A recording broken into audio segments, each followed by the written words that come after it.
everybody. We are here at the CFS IO 2022. It is me, Valdez, with Cfs once again.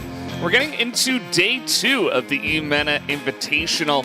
And yesterday, we did have a lot of upsets, a lot of unexpected matches, some golden rounds, 4 grenade kills. A lot of weird stuff was happening yesterday, Cfs. Yeah, in detail. And overall, Team Myth, the winner of their own region to CFEL 2022 Season 1, lost twice.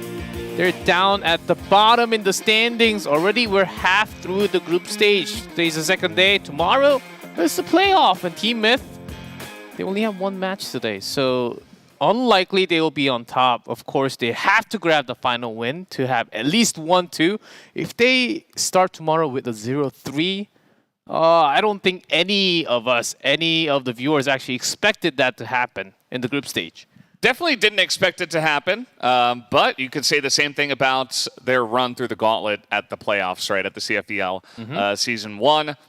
Maybe some people may have expected some kind of dark horse upset from them because they were a strong team, even with their placements, but they've made it through gauntlets before, and we'll be curious to see if they can do it again here, because as you're saying, they're probably going to be at least 3rd, 4th. You know, it's going to be rough for them to come back from down 0-2. Yeah, not just Myth, and also Penta Sports, which is a team that not many, they said, okay, it's going to be the top 3 fight. It's going to be the 3 teams. It's going to be about the match results of the 3 teams, and then the playoff. Penta Sports, they're great, but still compared to the other 3, not at the same level. But surprise, when you open the box, it was full of drama yesterday. Day 1, Penta 2-0, match number 3. That was insane. Golden round finish. It was a lot of fun yesterday, actually. So many hype moments, so many unexpected outcomes, as we were talking about.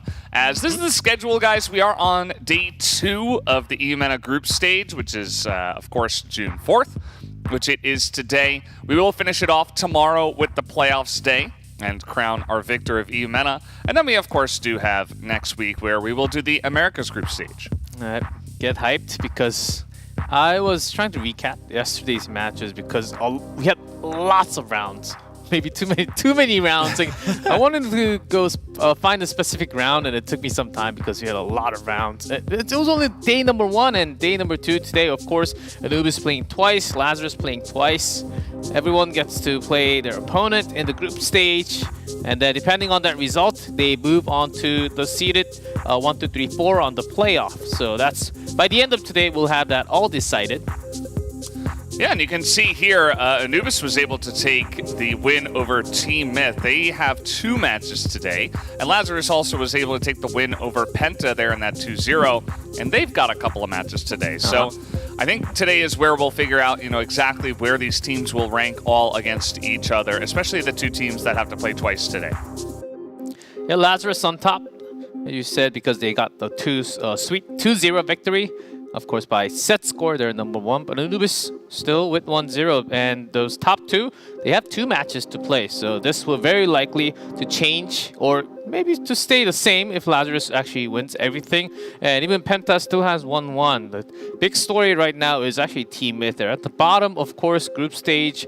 Well, back in the regular season, regular league, it was just best of 1. So we had lots of just upsets and not great of a result for Team Myth compared to, let's say, like Anubis Gaming or Lazarus. But this was best of 3, not best of 1s. So I think this tells quite a different story compared to their compared to what we had in the CFEL.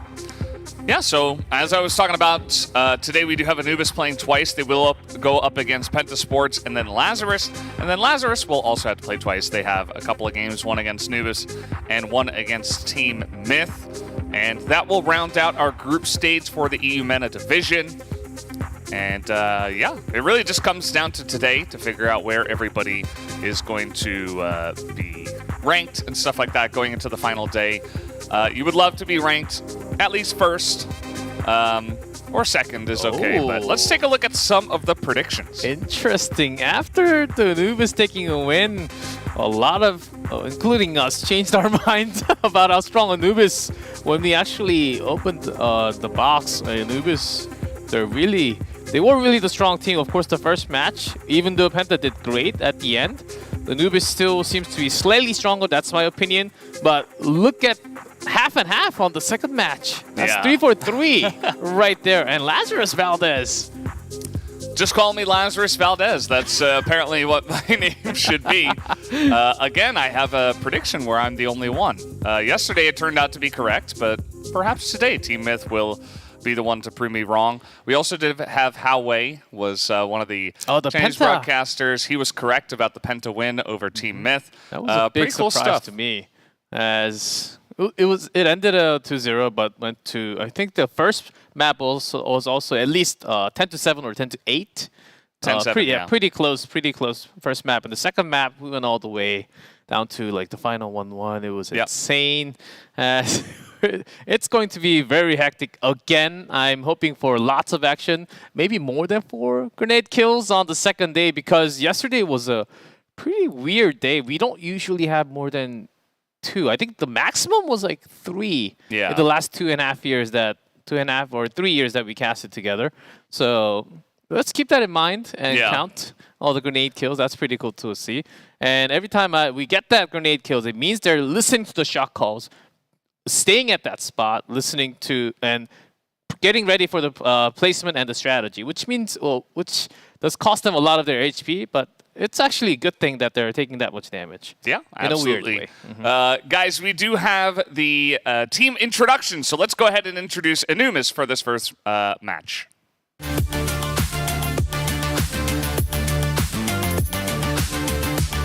It's going to be Beva a little bit late to the party. Doesn't matter. Still gets one. Make it a double kill for Beva. And look at that snare. Tot, who finds the first. Tot still.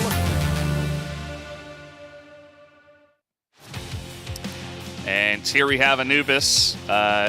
Just very strong. We just didn't know they were going to be strong enough to take out Team Myth, but coming out big here so far in this tournament. Second from the CFPL 2022 Season 1, but during their own group stage, I guess the regular season, best of ones, very high up, very close to Lazarus, but slightly higher in terms of what they were able to do during the regular season. They just fell short against Team Myth in the playoff, as you mentioned before. But talking about their current form, yesterday's performance, absolutely crazy. Snare even had some sneaky shots. The sniper just hopping in and out, getting the kill, escaping on his own. And of course, we have to talk about display on the screen. Beva, this guy is insane.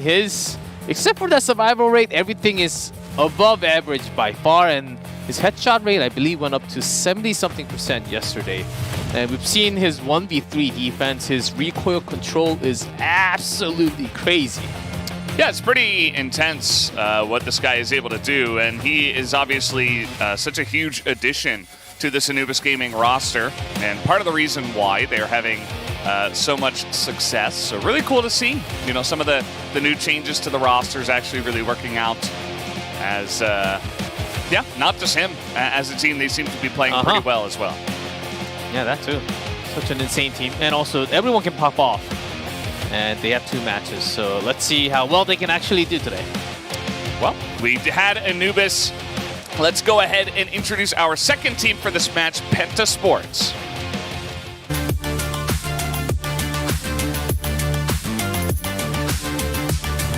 He has the perfect lineup here. The double kill to try and stall this one out. Terror, good for 1, good for 2. Terror stuck on the back line, 10 seconds. Terror, he finds a third here. Terror gets...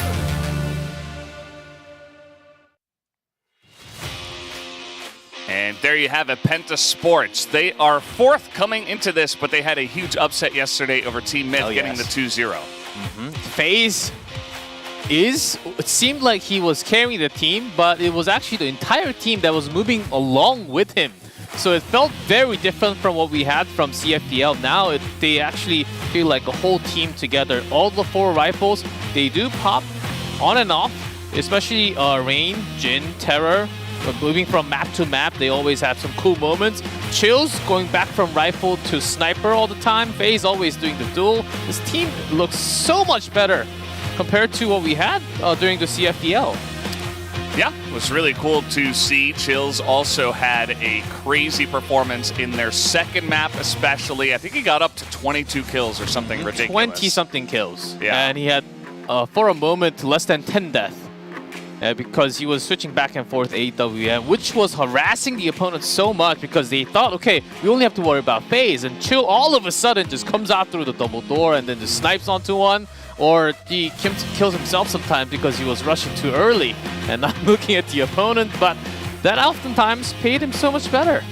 His entire team so much more, and I love that sunglasses. Matching the team color. It's Penta Sports brand sunglasses.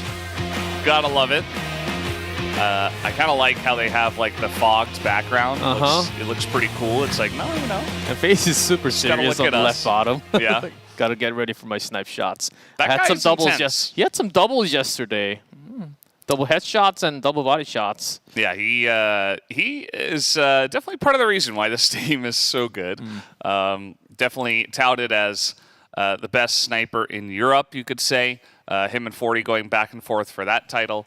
But yeah, I think he proved it pretty well yesterday with what he was able to do against that. So we are going to take a look at the map ban pick and eventually get to see which maps we will be going into for this one. But first, the head-to-head, you'll see that Anubis does have their numbers so far.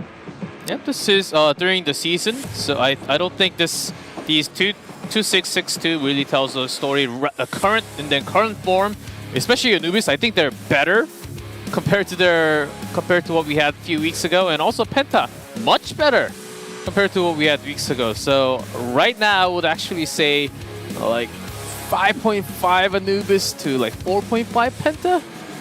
Okay, that's my guess if I had to really talk about percentage.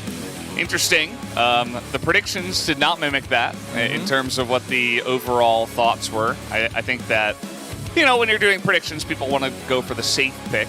And with that really hype first match, Anubis did look very, very strong. So it kind of makes sense. But either way, both teams pretty strong coming into this one. Let's take a look at what is picked and what is banned. Let's see, because Penta seems to be playing really good in the bigger rotational map. And I think that's the reason why Anubis banned Ankara, a strong blacklist map. Okay, so sub-base to start and then compound, and finally Black Widow. So certainly not your standard map pool for best of threes, especially starting off with sub-base and compounds, but curious to see how this one was going to go. Penta Sports, they were rolling over Team Myth on sub-base. Interesting how both teams will actually approach sub-base, because Sniper Duel will certainly be there for the room action, which might be in trouble because both teams can actually run double sniper. That's the thing. If they just run double sniper, have one each, sometimes they actually have double sniper just watching B, one into locker, one from the hallway. So there can be a lot more strategy in terms of if you have just one single dedicated sniper or two, but both teams have that in hand. So there'll be lots of interesting strategies coming out from both sides. Yeah, you'd have to expect it. I think that sub-base, we have only seen it once, I believe, and it was pretty stompy. So let's see how it is going to go. But the map is loading up, so let's jump on to sub-base for our first map of the night.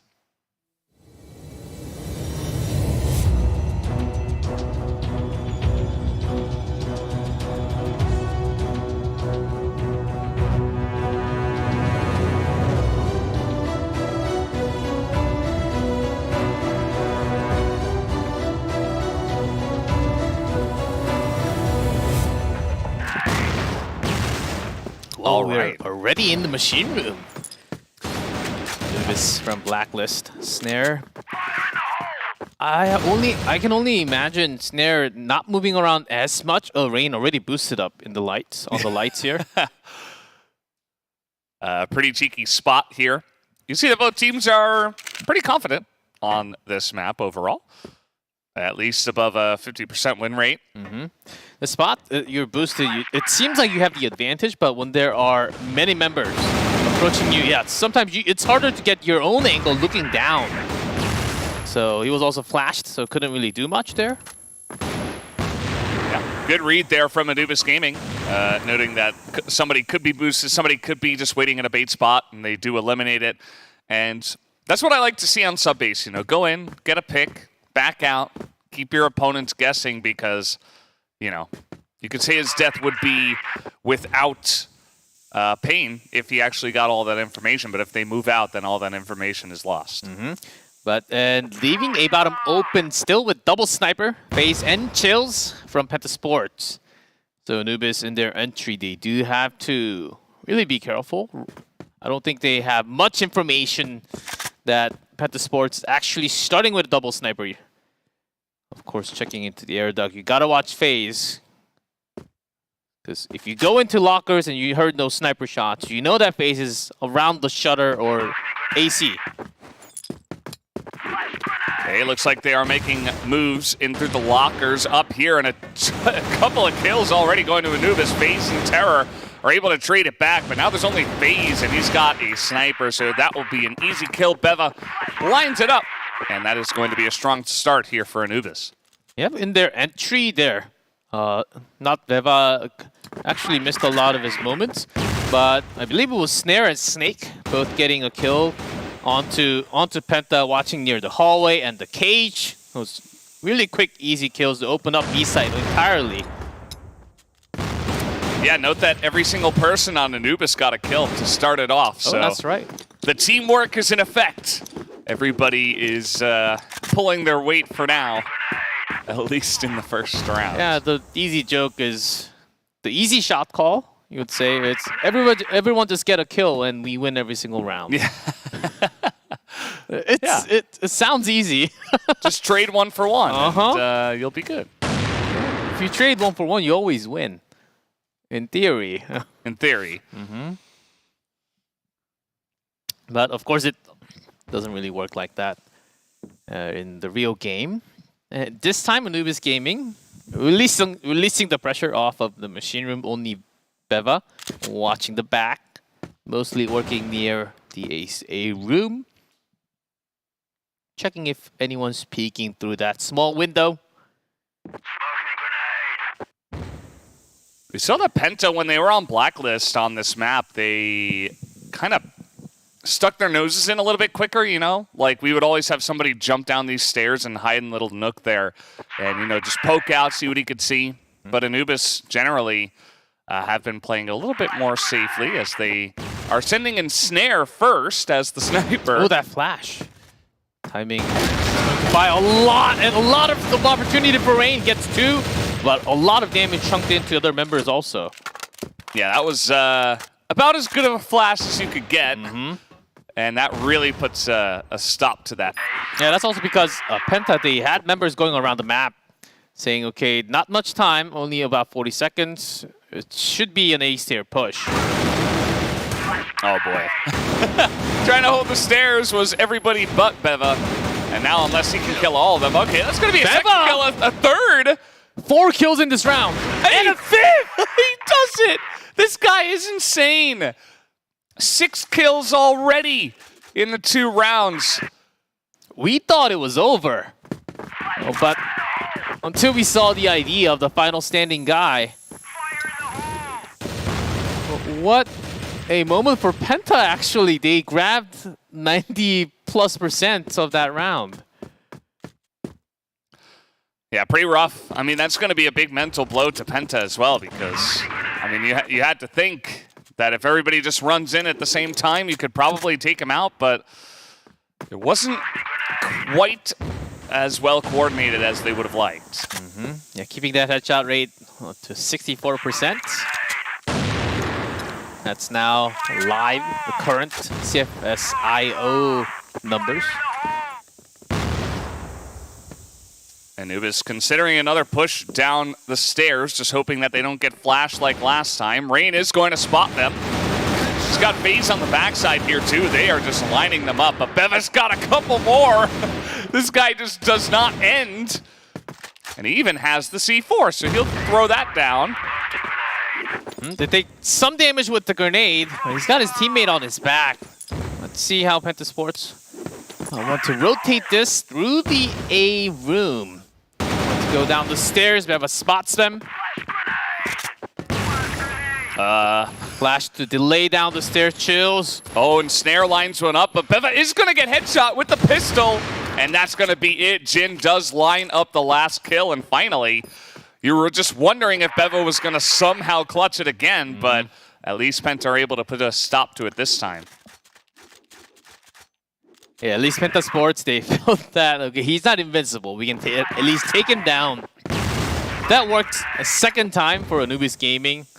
I would have already said that Penta Sports might be looking into the second half after losing 2 rounds. It was that devastating. Yeah. Once you really have your numbers up there as a rifle, if let's say if you have like 10-0, 10-1, the opponent is going to be trying to really change the position, saying, okay, Beba keeps on coming A, guys. Can I switch to B? Yeah. Like, I no longer want to stay in my position. Or can I at least have like a backup, please? Yeah. And funnily enough, I mean, they still just have Rain down there. He's going to be the only one that's looking at A this time, so they're not expecting another A push, you would have to imagine. We do have one other guy here. Jin is up in AC, so he can rotate if needed. Jin just got tagged with a wall shot there, but Anubis Gaming, out of the 4, I would say a very passive team. The most passive team compared to the other 3. Even after winning the 2 rounds, if it was Lazarus, they would just rush into the site after a win like that. They do like to carry the momentum into the next round and the round after. But Anubis, they always take careful measures, especially after the match with Team Myth. They learned that this is a safer path. That was a big grenade, but it doesn't matter to Beva as he is just lighting him up. The rest of his team not doing much, though. Beva now takes a bunch of damage, and that is going to be the end of that. They do get a couple of headshots at the end real quick, basically at the same time, with a nice little flank there to help him out. 11-1 in just 4 rounds. That's incredible. As he does have the backup from the teammate, but he's the one breaking through the A site. And finally, Penta Sport putting one more towards the A side. Yeah, that's Jin. That's Jin's spot. Yeah. We've seen him do that many times before. Perhaps Anubis we're trying to lock that down, but nobody's really figured out how to deal with Jin when he does that so far. So Totson checking if he's still there through the smoke. Hey, he's gone. He's long gone, buddy. And FaZe was also boosted up to the air duct. That's a sniper spot. Also chills. Went back to the rifle, defending B now.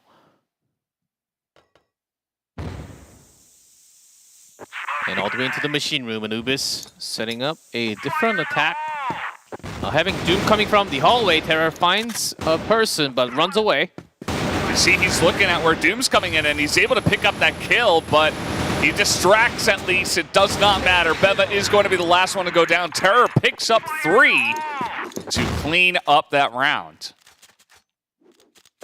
Yeah, Penta there bought a good amount of time. Terror escaping away from the locker stairs. That was the key. Making sure Anubis Gaming, they don't have that much resources to use when they're inside the B.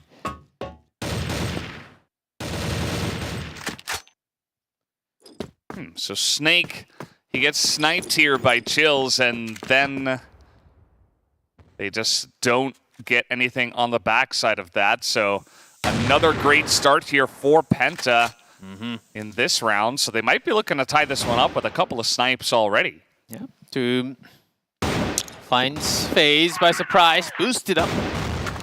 Not just boosted up, FaZe went all the way across the air duct. So that place is secured. Now all of a sudden down to even Chills. Switching back into AWM this round.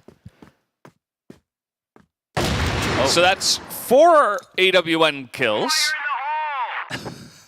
in the 1 round. Yep, Totson.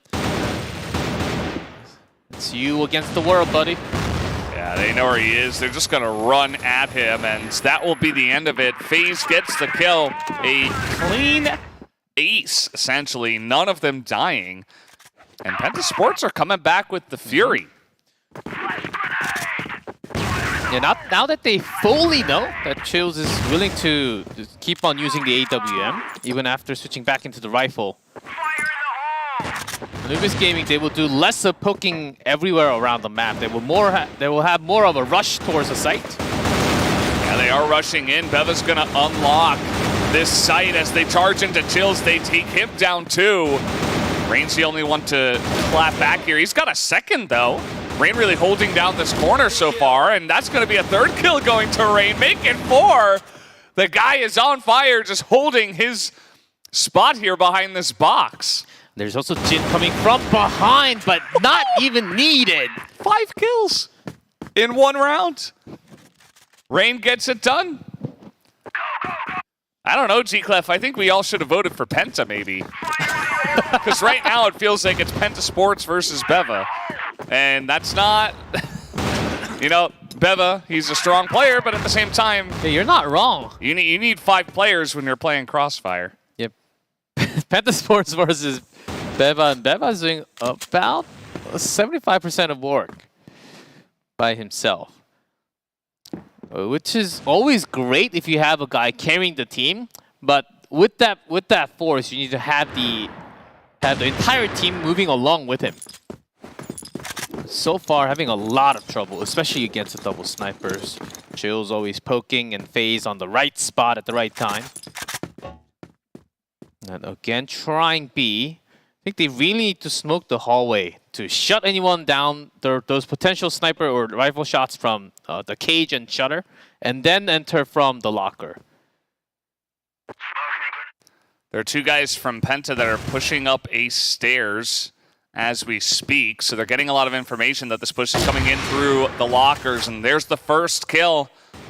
Pick off from Chills as he will get traded back here. Doom is getting in his face as Beva will charge into the site as well. He picks up 2 kills, but it's now 2 on 2.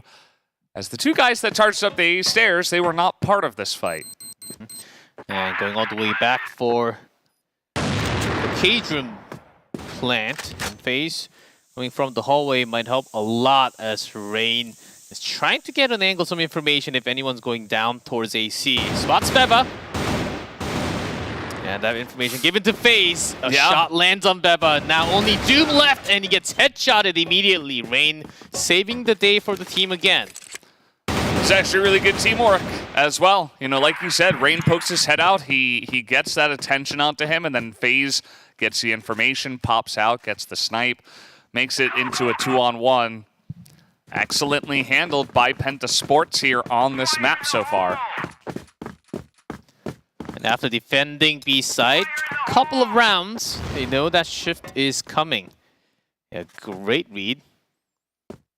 Anubis, of course, knowing where Jin is all the time, you have to take a slower approach into that A room. Even that B attack worked pretty well. Like I said before the attack, they smoked perfectly from the hallway, sort of blocked the angle from shutter into the lockers. Guess who? It's Jin on A road.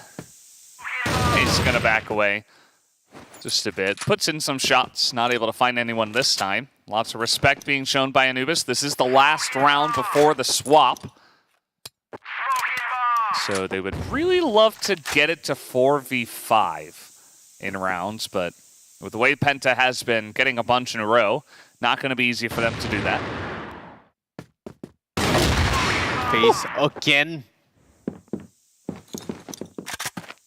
Hard to win the rifle there in the air duct against the sniper. Yeah. Just line it up for them. Jin, he gets the headshot. FaZe comes up from the rafters, essentially, as Snake is going to be taken down too. That is 6-3 in favor of Penta Sports. These guys, I don't know, they look maybe even better than yesterday. Really, really solid on the Global Risk side to start us off here.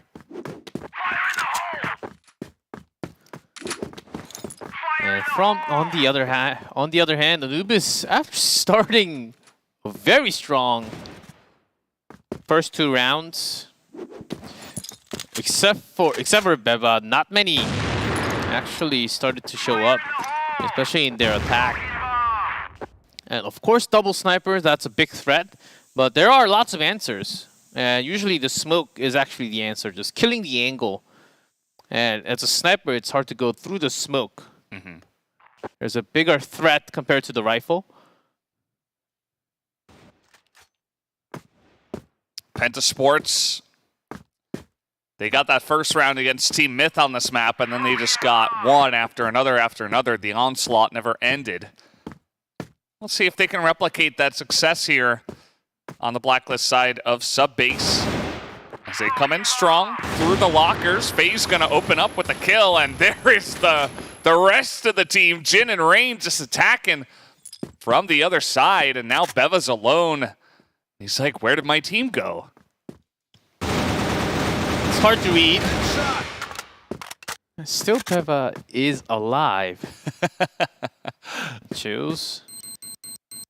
I think that's C4 with the rifle. Beva's coming in here pretty quickly. Still does have all his resources. But doesn't matter. FaZe is on that spot. I love the timing. Yeah, read the rotation perfectly.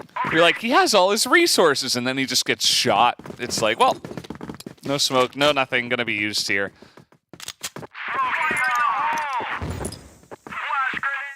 Yeah, unlikely. Beva's not... He doesn't feel like a type of player that would delay himself. Terror was trying to bait anyone, but instead found two at the same time. Another headshot. I mean, just look at the scoreboard right now. I mean, Beva's almost had 20 kills here in the 11th round, and his team is so far behind. It's actually pretty unfortunate for him. He looks almost angry with how aggressively he takes the trades, and he should be confident, at least, because of how well it's going for him. Here, the immediate shot, boosted up. And Jin did sort of, that timing didn't really work out for Jin at all. He's still up near the lockers, trying to find anyone down from the shutter, and Chills finds another from Cage. So B-side totally open. Yeah, Chills did take a huge chunk of damage. He's just a pistol shot away from death. And if Anubis does this correctly, it should be their round. Snare. Yeah, FaZe knows this, but misses the first shot, but pistol will do the job. Grenade thrown, trying to buy him some time. The bomb, again, is not planted. As Beva is going to take down the low health Chills, and now it's all up to FaZe. He gets one. Still extremely low, but, you know, he might just look for the kill here.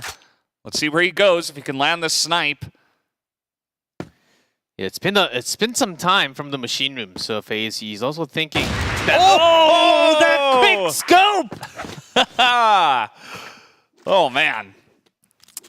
Penta is, I don't even know what to say. Like, after what happened when they lost 0-2 to Lazarus, they must have gotten really angry or something, because they have turned up the intensity. FaZe is... He's something else.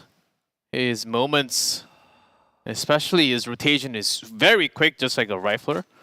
And he can read the enemy's rotation and wait at the perfect spot. And it also takes patience, not just experience. This guy is born to be a sniper, man.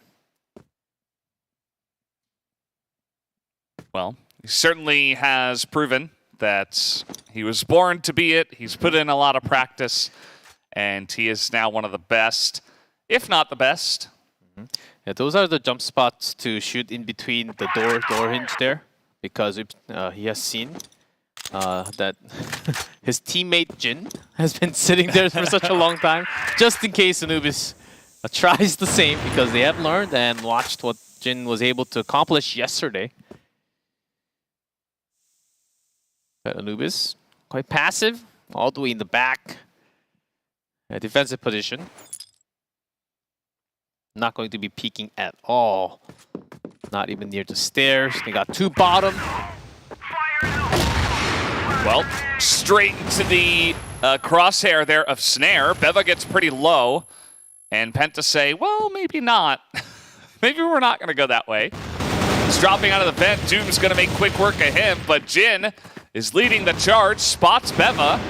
They want to make their way into B now. It's not really working out, though, because Beva with super low health is just taking everybody down. And that's going to put an end to that. Anubis will be able to clap back finally. Finally, but is it slightly too late? Only 4 rounds. They do have the global risk this time, but Penta Sports, they do certainly have the momentum as Snake is trying to make a big change. He will not be successful, trying to go out the door. Some good cover fire there from Snare. It was risky play, but I liked it because not many of the things that he was trying in the first half was working out for him at all. Rain is in through the vents. He's going to line that headshot up. And Snake is barely even alive. So now, you know, he swaps to the AWM himself. But Penta, they have a big control of this round now. And slow and steady because they still have some time. C4 in, yeah, rotating all the way back to their base, actually.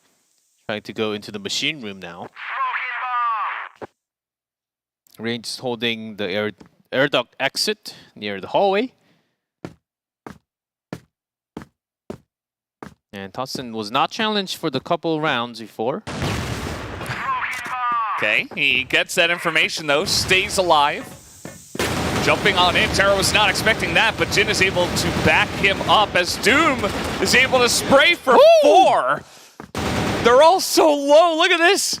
Snake has got like 3 health and Doom on maybe 1. And Rain says, well, I just gotta hit him once. Knows where Snake is now. This is just gonna come down to the first shot, first kill. And C4 in the middle. Right at the B-bomb site. Snake is taking a very long path around. Oh, this is smart. He was trying to read. Yeah, Rain was also trying to read the rotation. It has to be the hallway entry. He just... Snake, because he's so low on HP, he actually rotated to a safer spot. Got a plant. He's got time. He's going to put it down just very carefully because he's not sure where Snake is. Now he should have a decent idea that he could have rotated over to A, and that perhaps he'll come from that direction. Yeah, it's been about 30 seconds since he was missing, but now spotted. Spotted, and Snake gets the shot with the M4 from downrange. He'll be able to line that up, and that will be Anubis barely taking this round. Every round they win now, it just feels like it's the most difficult thing in the world. And that was also a dangerous moment because one of the worst teammates on this map right now. Okay, hold on to that machine room rush from Anubis. Penta ready. So Terra does not make an escape, and the other two also gets tagged. Less than 40 HP left. Yeah. Some quality flashbangs getting a lot of value there, but more charging through this middle ground and the machine room, and they say, well, let's just run on to A. Nobody should be here. Quick movement, rotated into a bottom, all 3 of them. And just this time on the rifle. Going back and forth, depending on the strategy and where they want to attack. It's 3-on-3, but FaZe and Chill's very low on health here. 3 rifles versus 2 and a sniper. FaZe and Chills, they line a couple and they spot Tots. And that's going to do it for that. 9 rounds for Penta, just 1 more for them to secure round 1, or map 1. Penta is just running away right now. Anubis, yeah, few of their members not doing as well compared to yesterday. Especially, maybe it's because it's sub-base and Snare is up against, oftentimes was up against double sniper. So had barely any kills in the first half. He's taking a new angle. Yeah, he's going 1v2 in here. He doesn't care what side he's on. Beva is going to take advantage of that, though, and take him down. 23 kills right now for Beva. His team is about to lose the map. Yeah, 2.3 KD. Yeah, doing the math. Some quick maths. During live, it's never a safe choice. I was very impressed you went for it. A math major. How about FaZe? What's he at? That I will leave. Give me a moment. Let me turn on the calculator. TI 83. It's definitely above 2. Yep, slightly above. Yeah. 2.2 something. Yeah. 2.2222. Nope. Probably not that. But it is 4-on-4. Speaking about some other numbers. And it's actually pretty close, even in terms of health. Snare and FaZe, the two snipers, taking a small chunk each.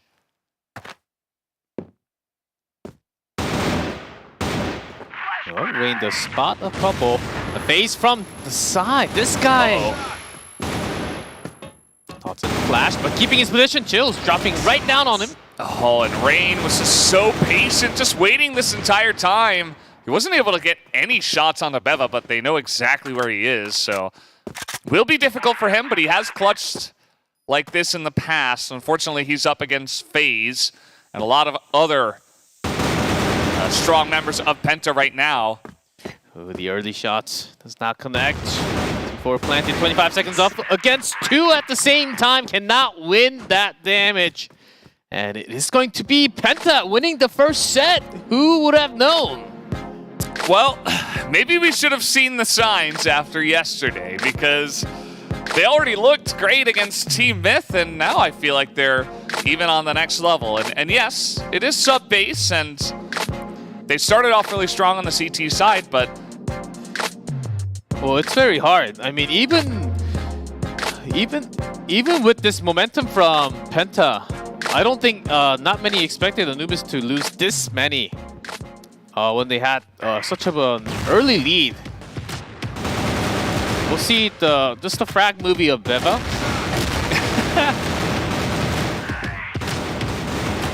Yeah, especially this That's one. 3. So the second 3, 4. Oh my. Yeah, pretty gross. Got the job done in that one, but not enough, I suppose. Hey there. And FaZe picked up at least a decent amount of kills by having this boosted up here. Yeah, that was the round where we had 4 sniper kills, actually. Kills also really fantastic with both weapons. Yeah. Sometimes just a simple rush into a site is much better against double snipers. Especially on sub-base, because you can actually block the mid path and delay the opponent's backup so much. It's nasty play from Beva on this map, but the entire team did not really perform as well as him. That was a pretty insane snipe right there. And it wasn't the only one that FaZe had in this entire round or map. Spots him here, the quick scope. Yep, it's... FaZe is online, then you almost always have to give Penta the advantage. And here, Doom also had a really nice defense on his own, which was not really shown at all yesterday. Finally, he's coming back online. That's a great sign for the team. Yeah, I mean, he was the second best performing player today in this map, so that's good to see for him. So we will see 3 defuses. By the way, guys, we do have this new thing where you can see how the round did end. Most of the time it is based on kills, but sometimes you get defuses, sometimes the bomb explodes, sometimes the time is lost. Yeah, but actually we just finished this. I think this is the most one-sided so far, 10-5, right? Yeah. Wow. And Beva still having above 2 KD, even if the team lost half the round score. Yeah. But of course, Rain had a great performance, especially in the first half, defending his site and coming back as a backup. Look at his headshot per kill rate. I mean, 0.8 is really insane. Yeah, 80% of the time this guy is getting headshots when he gets kills, so gotta enjoy that. I think FaZe obviously gets a good shout out because he was very clutch, but also he had a really high KD himself, but they decided to give it to Rain this time, and I don't mind that either. Maybe it's also because it's the first map, Anubis. They have to play twice, I believe, today. And this is the first. Yes. And after their match yesterday, it's been some time. Of course, they had practice. Of course, they had time to warm up their hands. But of course, actually playing the match, it's a different feeling. And because I worried that it's a sub-base, and we talked right before the match started that, okay, they might actually have problems against the double snipers, and they did. And also because of the side that they started, it really played with their mindset. Well, guys, we had map number 1, rather. Let's go into set number 2 here on Compounds.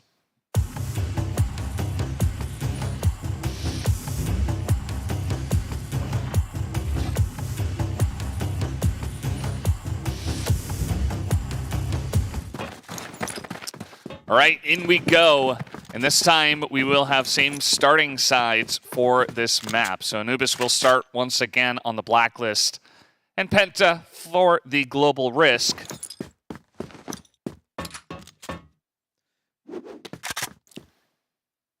Let's see if Anubis is willing to deal with this much trouble. Penta, this time, just FaZe on that sniper. Snare coming all the way to check out A long.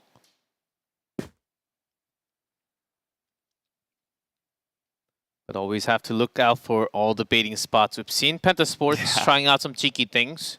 Double bait spots, left and the right box.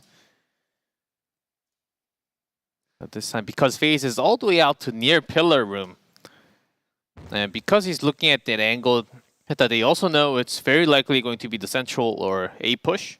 Yeah. No one showing signs at all from the double pillar towards B. Looks like it is going to be A long with some pressure from mid.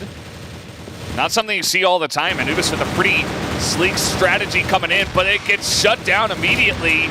Only Beva and Snare get anything done as they easily dispatch of this kind of wonky aggression. Snare now is just going to get sniped by FaZe, who is behind them all. FaZe came around the double pillar, and they're a good duck to dodge the pistol headshot. Those type of places that you really have to dodge.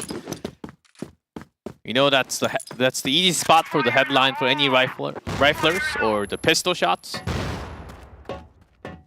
So great maneuver by Terror to dodge those shots. To early on, with Anubis Gaming, they did rush in slightly faster compared to the map number 1. So I like the pace so far. Oh, spotted.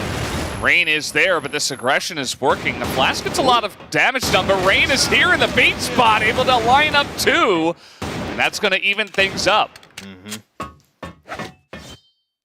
He basically gave Terror as a sacrifice and said, okay, wait, hold up. I will at least bring 2 to match up the number. Now 3-3, Anubis Gaming, they do have an upper hand. Yeah. It's definitely good game sense. You know, if sometimes you got to sacrifice yourself for the good of the cause, for the good of the team. FaZe is poking out a bit here, as they are expecting Anubis to continue in onto this B side. Spots 1, trades with Snake getting 1 down. Chills down near the servers, gets 1 more. Yeah, it's pretty huge. Snake really wasn't able to do too much on the last map, so he's making up for it so far on the start here. As Jin has to go 1v2 into servers, not the easiest thing. At least there's no smoke. Snare's got a grenade, but no time, only 25 seconds. Jin's gotta make the play. And they know where he is now. This is gonna be difficult. They Gets get 1! the kill, but not the second one. As Snare is going to shut that one down, and Anubis will tie it up. It was quite dangerous actually jumping onto Jin. Could have taken extra damage instead of just keeping himself down, because it's harder to shoot down just look out for the head. When Jin, you expose the entire body against your opponent. But sometimes because of the excitement and the heat of the moment, you just jump onto your opponent saying, okay, 2v1, we should be able to handle this easy. Penta this time pushed pretty far out there on a long, but Anubis slowly making their way in here. Uh-oh. Chills spotted. But he's not stuck.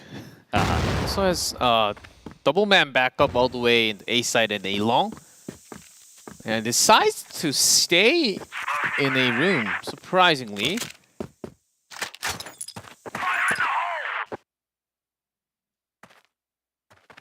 I thought he was immediately going to shift his position towards the central plaza.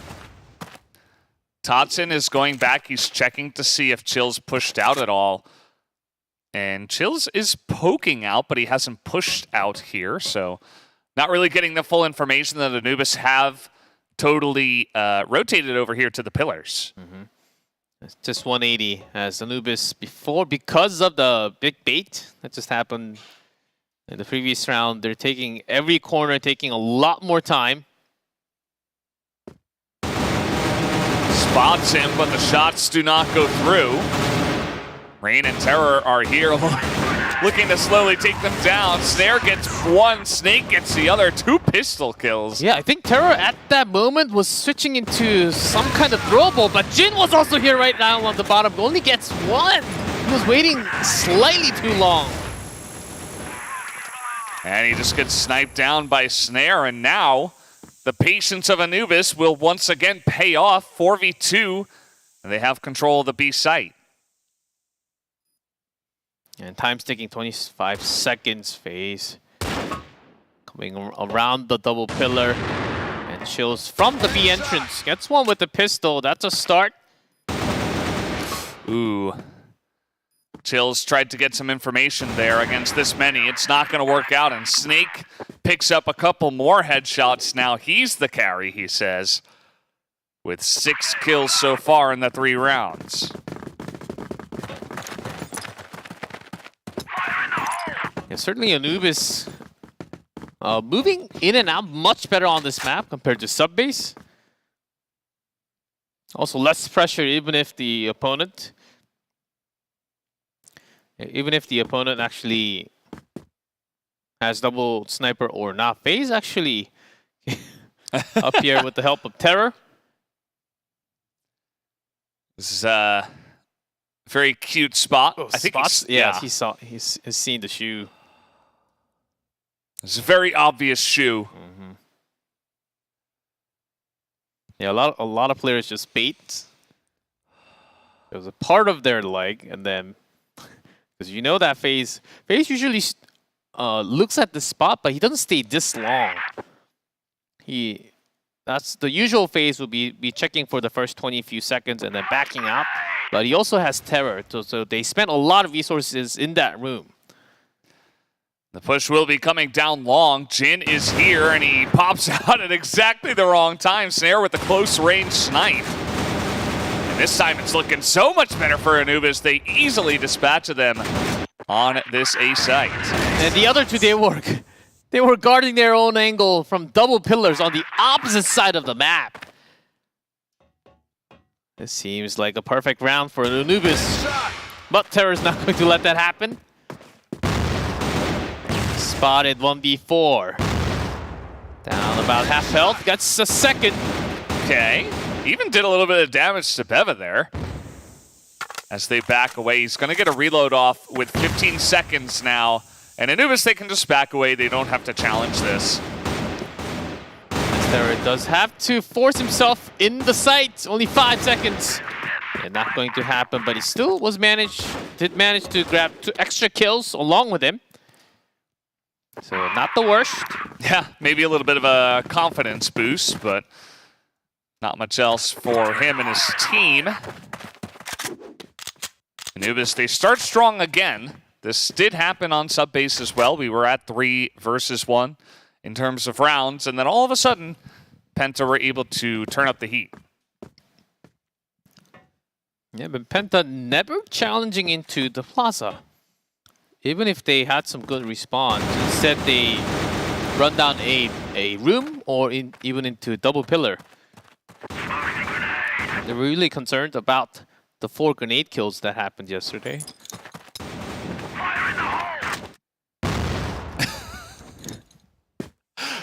I thought you were serious.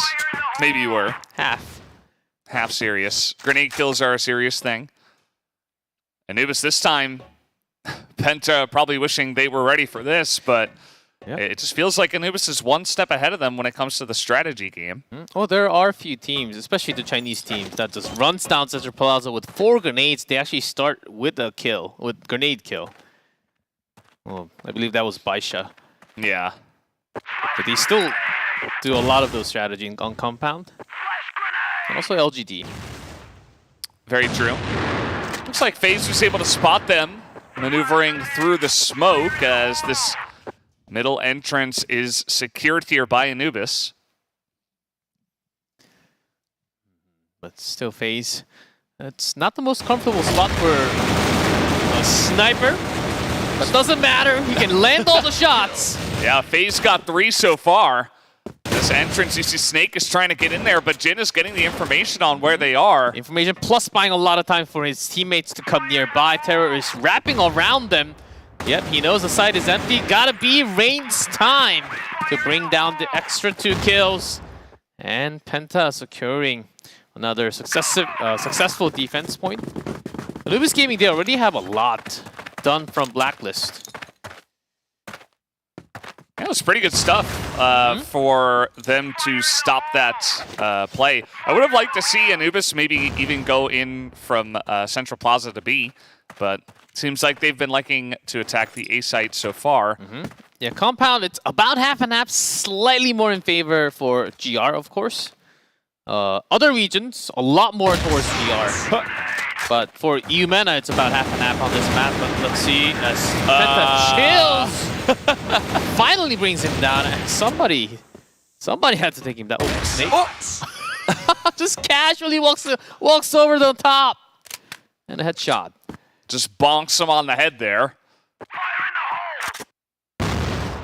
Seems like they know where Rain is. The C4 is down over here, so it's going to be a bit awkward. Beva's going to lose that one against Rain, who shuts it down. Who was flashed? Yeah. Snake is coming all the way around. Sneaky. Sneaky Trying to snack. grab that C4. Does grab it. Okay. Ooh. And Penta, they do let that happen, actually. I think they also know that Snake is very low HP. And he can plant the bomb, do whatever he wants to. As long as you guard one site, should be able to win. It's got 55 seconds, so that's a lot of time. Yeah. I don't think Penta is going to move till like 20 seconds left. 20 seconds or 25 seconds left on the clock. Yeah, just wait, hold it down. If the bomb gets planted on the other site, you can go in together and make it work. So Snake gonna just plant this one down. Now they're on for an adventure into B site. Yeah, check all the weird angles. You don't want to be caught out 1v2 against a bait spot. Unlikely that Snake would have came out. Ooh, great smoking spot. Does a whole lot of damage to Terror. Yeah, they do know where he is. They have secured the spot right now. They're going for the defuse. Ooh. Snake knows immediately, and now he's playing this perfectly. He's buying so much time. Does he know that he's around the back? And he's just going to get the kill. That is perfectly played by Snake. He also has 14 kills so far. That smoke from Penta. Snake used that to his advantage. What a play. That's some 300 IQ, not 3 IQ. 300 IQ play right there.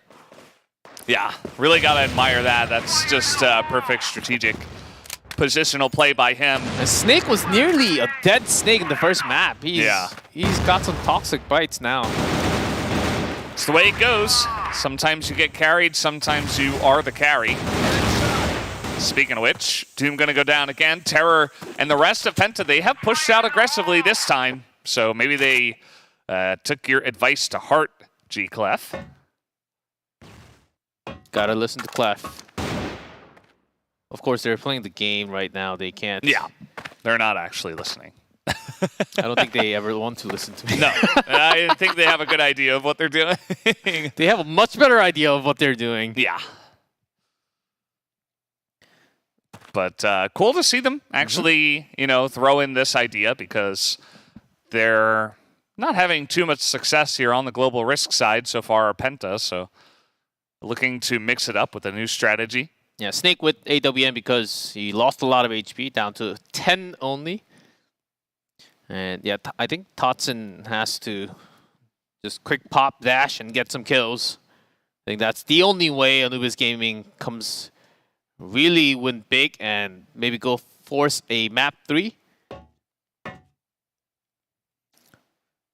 Penta Sports, Rain is going around the central plaza, sees nobody. Smoke comes down. There's only 35 seconds. They should know this is coming in. Beva gets one, but the bait spot is good for Terror. And that's going to do it for that. Rain able to finish it off. And Penta Sports, they're at least keeping it close. A few more before we finish the first half. But not really being aggressive as I say that, Chills. Yeah, wanted to go for some aggression, but found no one. Also threw down the smoke all the way down near the central plaza. And FaZe, every single time they try to boost. Yeah, Anubis Gaming, they're actually pressuring into a long oftentimes. Or this is, I guess, the safer play to go into central plaza. Yeah, definitely more controlled. Waiting to see if Penta's going to get aggressive, and you just hold all the angles, even from the Blacklist side. But Penta also, outside of their push into the pillars here, not putting on too much pressure.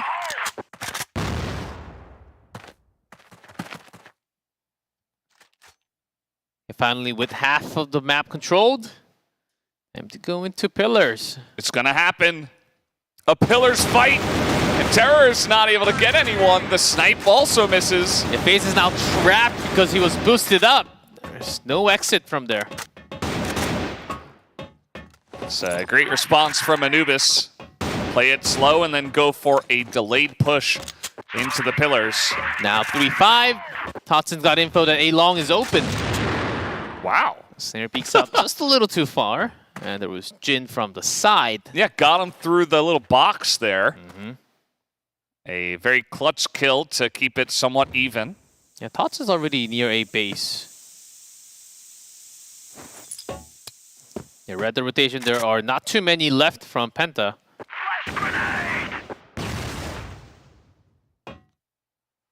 Take a look at where Rain is as well. He's all the way at the pillars. That's not going to help right now as they run on in.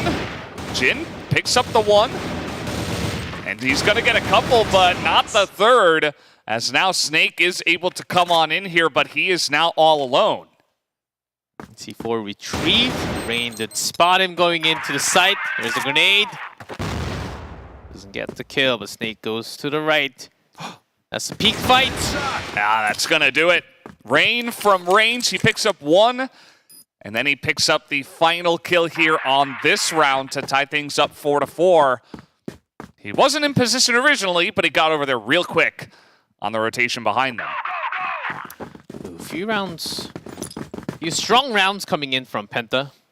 And towards the end, Anubis still 4-4, so about half. And Penta all of a sudden central plaza push, but they know very likely they're up against Anubis, not a team that does like to.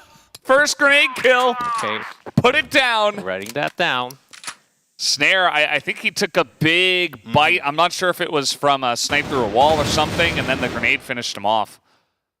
But it was a perfectly thrown grenade here by Jin. It had to be Jin doing some damage and grenade to finish.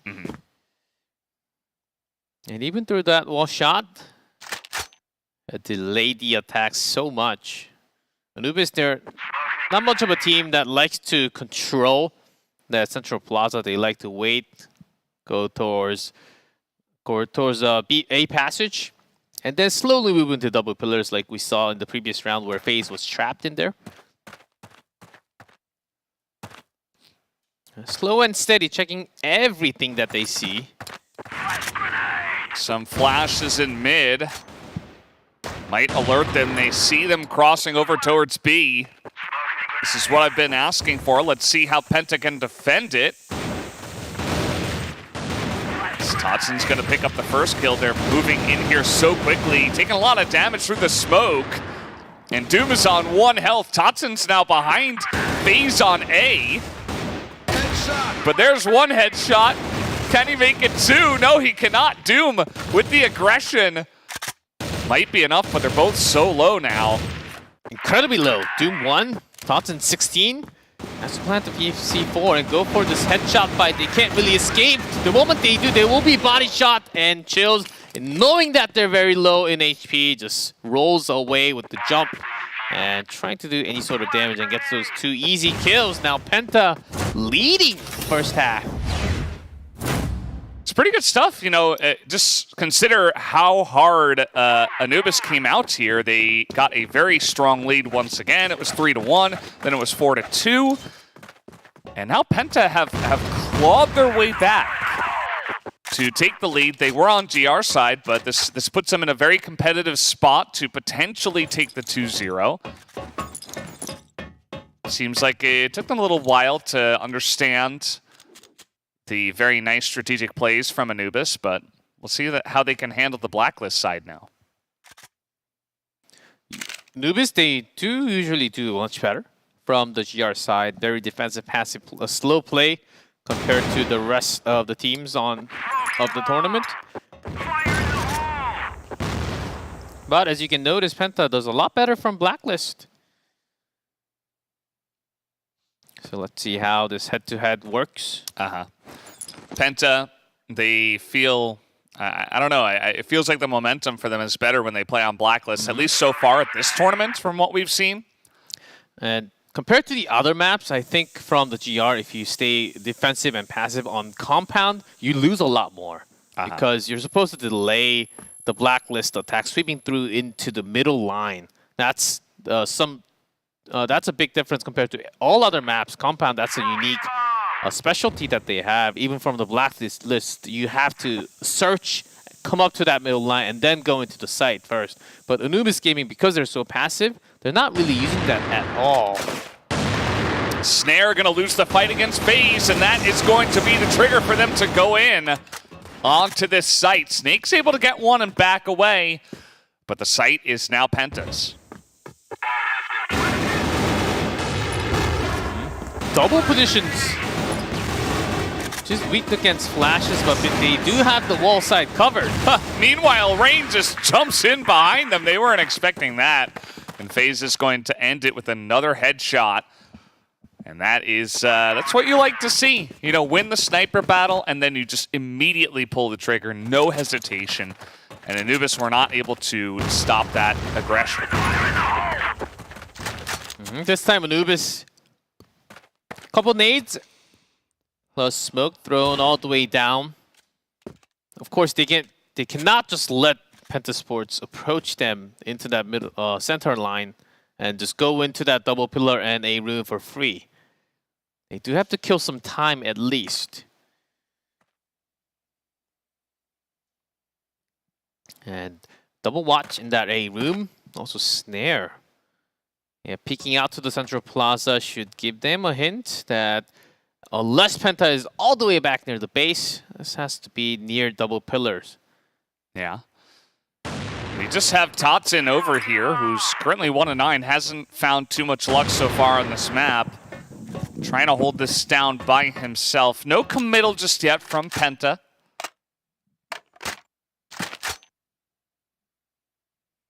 No big approach. Still to go into that B site. Yeah, through the double pillar, you just have to check so much. I think that's also a reason why Rain is keeping position, slowly checking and trying to hear any sound. In the meantime, the rest of the squad going through the central plaza. Is it B entrance? They do have the smoke setup. Yeah. Towards the base. This is a strategy I like to see. If you can move in here without losing too much, you'll be good. And Doom isn't able to catch really anybody on that rotation. Rain's putting in the pressure on a Tatsun who will be traded back. Penta are in here, but Anubis are closing in already. Come in, phase puts one down. There's also Snake. Beva coming around the double pillars. Oh, man. They just got control of the B site, and Anubis, they wanted to get in there before Penta were set up, but it was just like Penta were just waiting for them. It was like they expected that quick maneuver, and they just landed their shots a bit better. Sometimes that's all it takes, you know? Penta are just playing at an extremely high level right now. And the two Egyptian teams have not been able to keep up.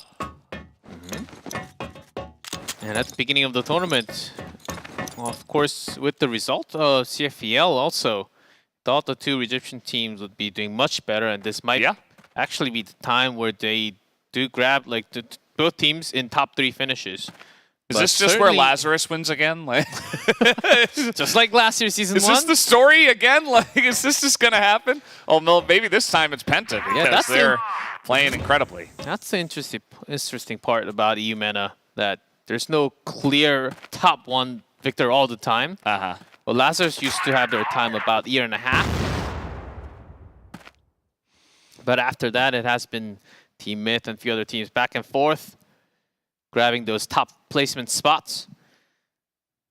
And now Penta kicking butts everywhere. Yeah, especially in this best of 3 format, you know, with the maps. Pretty cool to see them having a lot of success with this. As double sniper on the aggression here, Tails is going to get the one, but Doom comes out, trades a couple here as Anubis, they're sick of this. They just want to fight. They came out to challenge and traded two apiece. Faye still in this awkward spot alone, so he does want to go back near the C4, his teammate, who was just watching Central Plaza, and still double pillar was controlled by Rain all this time, about a minute by himself. And Anubis not really knowing what's happening, because A side is actually empty. They're making that transition into A side when Penta Sports for free getting into B. Yeah, that's definitely a problem. Just essentially choosing one, and FaZe just casually picks up one on the entry too. Finds Beva from range. Doesn't allow Beva to get into his comfort zone either. They had less than 5 seconds. Bomb planted.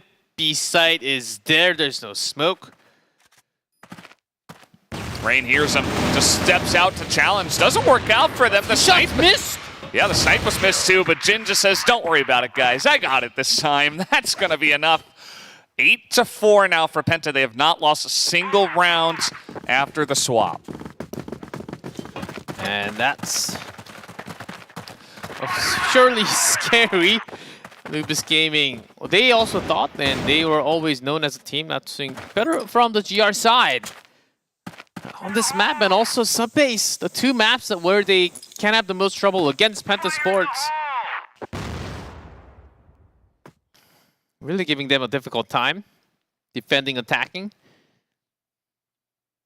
And that's another reason why Anubis Gaming starting to change their position. This is a great sign of coming back if they can manage to pull this round.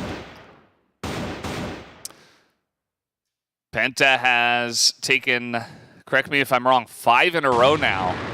Yes, more than 5 in a row. Might even be 6. I count 6, yes. 6 in a row. Since round 7. Okay. Snare looking to put an end to that, maybe. He's been let off the leash. Here he comes down the middle.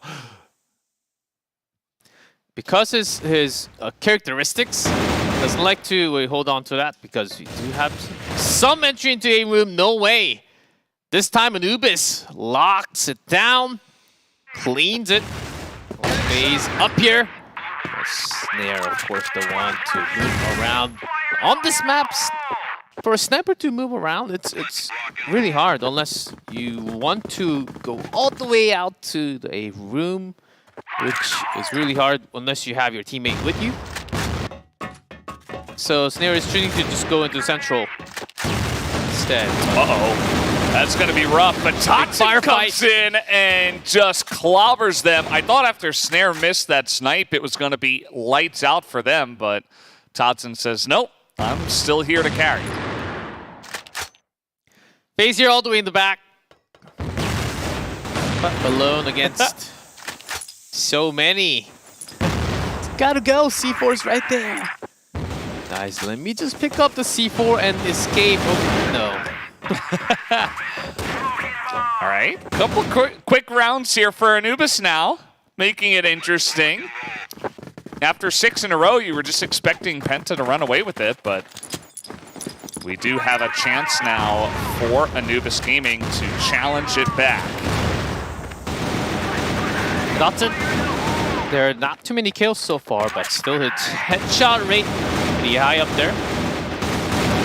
And again, big pressure into a room. Beba this time not feeling as well compared to sub-base. But that's also because he was forced to move around the comfort zone into B side or the central plaza all the time. And Penta really making the central plaza hard to defend. They rotated to B, and then fake rotate into A side again. Snare with the big starting snipe, and this allows Doom and Beva to move in. It's going to be advantage here for Anubis as picking up the AK was not the way. Maybe it's a sign as Snake is going to pick up one, Snare's going to pick up one, and now only Chills remains. With 2 rounds to pull off to win the map and finish the match. Penta is struggling, stuck at that number 8 for the last couple of rounds. And Anubis, the moment they started shifting into offensive mode from GR side, suddenly it seems like you're having the map to yourself. Picks up the bomb, and Chills will get free entry into B. If he goes fast, he could even get the bomb down right away. But Anubis are not going to give him too much time. Here they are already. Spots 2. Chills thinking about a 3rd. Nice try. Not going to happen this time. 3 in a row now for Anubis. Keeping it close, 8-7. Standard basic, as if you outnumber your opponent, B entry. With smoke, without smoke, you jump in, not just block, because the headshot line is pretty simple, easy. And when you jump, it's easier to get the body shots on the target below you. And another grenade kill. There we go. Number 2 on the day, already happening here in our first match. And it's benefit to the GR side, Anubis. They throw it in, expecting the pressure there in the central plaza. 2 in a row so far for Anubis Gaming. Early pressure. Stopping the momentum of Penta, that's important. Now with Totson, who has been struggling defending the site. He is alone. He had the 1 spray. Other than that, it's been rough. Can he get a second? He picks up 1. But the entry is coming in here. We do have Doom on the site. He's going to find Jin in a bit of a bait spot, and now Snare gets over to help, and this should be lights out for this round. Anubis looking for their 4th in a row, and there is another snipe from Snare, who has really turned up the heat himself as well. Yeah, locking down the central plaza and backing up into B. Snare turning out to be much better. Sitting in the spot, instead of wandering around, he got no fun moving around the central plaza. This time he's coming all the way out. Let's see if this is all worth it. 2 nades. Yeah, looks like a bunch of damage onto Anubis, too. So Nade's getting a lot of value here, and maybe a couple of poke shots here and there. It's really anybody's game from here. We could even go into extra rounds. Again, would not surprise me at all. Almost feels like a comfort zone for both of these teams. Oh, Snake. ID tag, then wall shots. Great reaction time there. But Beva is also in position to collapse down on the other two. C4 dropped right in that A room. And Penta just falling apart. Anubis just taking advantage of them. And it really feels like, I don't know, the wind was taken out of their sails. They hit kind of a mind block when they hit 8 wins. And now we might just have a 10-8 victory here for Anubis. Let's see how this round goes.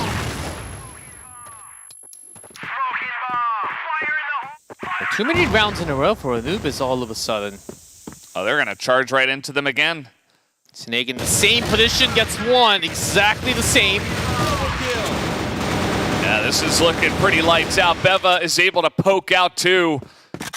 And it's almost like Penta just decided, okay, we're just going to rush A and see how it goes. And it is not going. Beva going to take down another as FaZe. I think he knows his fate at this point. Left alone. Oh, with that C4, it's incredibly hard. We've seen something like this from the double pillars. But this is, if he loses, it is the last round. So that's why he's being slightly more careful. Unless he gets a double, it's going to be incredibly hard. Gets one, but... Nice try. Yep. But not meant to be there. FaZe not going to be able to clutch it. And Anubis with the huge comeback there at the end of the map. I believe 6 rounds in a row after losing 6 rounds in a row. Yeah. I don't know. 6 seems to be the special number, especially for all the maps with Penta in them. But yeah, Anubis, a very big response as they move to the GR side. It takes them a little bit of time to get their feet under them, but they get it done. And the third map I believe we're going to have highlight for map number 2, but already pretty excited for map number 3. It's Black Widow. Black Widow, our second time moving on to that one. Quite rare to see Black Widow once per day, but because of the era of Let's Ban Black Widow, everyone. A lot of the teams got so much more experience on the other maps because of that. Yeah. And now, after knowing that this team's better on certain maps or certain strategy, we're starting to ban a lot of the other maps, not just Black Widow. Which is always a great sign. The diversity is always great. Yeah, it's a pretty cool map. I actually really enjoy Black Widow. I think that when we saw it last was yesterday. Lazarus was playing. It should have been against Penta, right? Because that was their only map, their only match that they had yesterday. Yes. And yeah, they played it really well. Of course, Lazarus did take the 2-0 then. And Anubis will be looking for perhaps another win against Penta on this map. Very close. But because of Compound, well, Penta were not really able to have chills on that AWM as much. But on Black Widow, we go back to the bigger map. Yeah, double sniper can always be done. So let's see how Anubis react to that this time, because on sub base, it was falling apart against those 2 snipers. See a lot of the highlights here. It was looking really dire, and then yeah, grenade highlight there. Yeah, the 3 grenades right below his feet. And this was where I was a bit confused. I mean, this spot from Snake, it's not handled by a lot of people because that spot is weak against some flashes entering. Yeah, but even with entrance Anubis, was that Anubis or Penta? I think Penta entering that room. Yeah. Penta actually did not throw any flash really into it. So I was quite surprised with that, even when they spent that many members. Yeah, you can see highest KD in this one was Snake, who, yeah, you know, he didn't do much on sub base, but really pulled it out here for compound, so that was nice to see. We had 3 defuses, and other than that, just all kill-ending maps there, kill-ending rounds. Down to 18, back and forth, and the final 6-6 in a row. That was great to watch. Ooh, we were thinking, okay, Penta should be able to close this one out pretty easily by round 12-ish, 13, and then all of a sudden Anubis, that's when they really started by 12 and 13, started to throw out lots of grenades towards the central plaza, plus taking like 3-man approach or even 4-man approach into the double pillar, getting that C4 down, and then FaZe was alone. That was around 14, I believe. Then, yeah, that's when the man really steps up, does his job. Yeah. Secures that A room by himself. Beba peeks out and says, hey, like, you're supposed to die and I was supposed to pick up the kills, but you already picked up too many.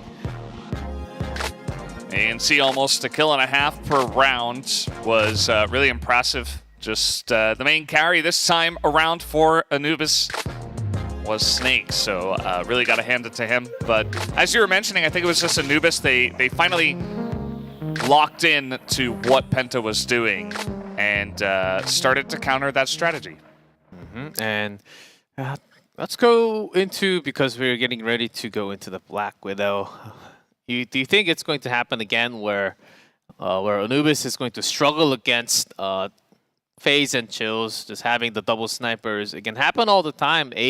Once you have 2 snipers locking down that A site, A long and short, sometimes you can just never break through in there. Yeah, you know, I think that with the ability to go double sniper, it's really going to benefit Penta for sure. But Snare, he was really stepping it up towards the end of that last map as well. And we all know he's kind of a crazy guy. Like, he can go in all of these different angles. Maybe he'll even poke in through the doors, or maybe he'll go aggressive on A short or something like that. So curious to see what kind of strategies he'll bring in as the sniper versus potentially too. Yeah, that's very true. Snare's more like, we've seen a lot of those sniper movements, especially from Brazil, happening last year and the years before. Lots of internationals. That actually was one of the best plays when their snipers were up on top in their mechanical play. They were just running around the map, just doing their own thing, and it was basically like, okay, the team is 5, but there's a sniper, and the rest of the team, they're doing something else. I believe that was GDSC a while ago, and that's like Snare, but Snare's in a weird position where he does his own thing, but not too far away from his team. When his team needs, he actually goes in for the teamwork. So he actually works with the team a little more. If that gels in together near 100%, then Anubis gets a lot more power and a lot more benefit.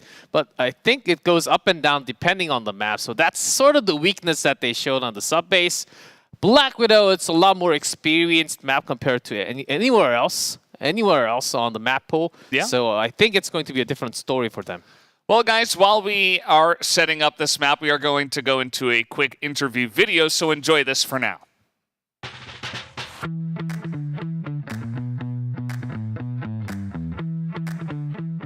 It means a lot. I will do everything to win this tournament because I told my teammates we will do everything to win every tournament this year, but we played really bad in playoffs against Miss. We will do everything to win this tournament, I believe. Here it comes, JWoww going to be isolated as Penguin gets smoked off. JWoww caught with an 8-out, Anubis. But Penguin, he's going to be taken down as well. Anubis, they put a stop to the match. In our region, our main competitor is Team Meth because they are pretty strong and they are from the same country basically, so they're like a very tough opponent, and we look forward to beat them, to be like the best team in Egypt, and if we did that, we'd be the best team in Eumena. 3 players await him. Here comes the attack though. Anubis, they are ready for this one. Maybe Team S, because they are from Egypt. They are a big opportunity for us. Maybe the last final we play against Team S, but we lost. to the top of mid. They have no idea. Totson able to find one. Totson able to find two. On the drop down, he gets all three. Totson, what a way to answer back.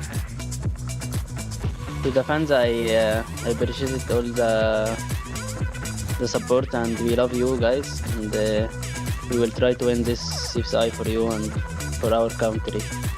And he's done his job if he can stay alive. He gets one. It's down to the 1v2, but Horse, he's going to try and find this. All three remaining kills. He can't do it, though. Snare holds on. I'm sorry about the last tournament we played against Team Miss, and we will do our best to win Cfs for you guys. Thanks for the support.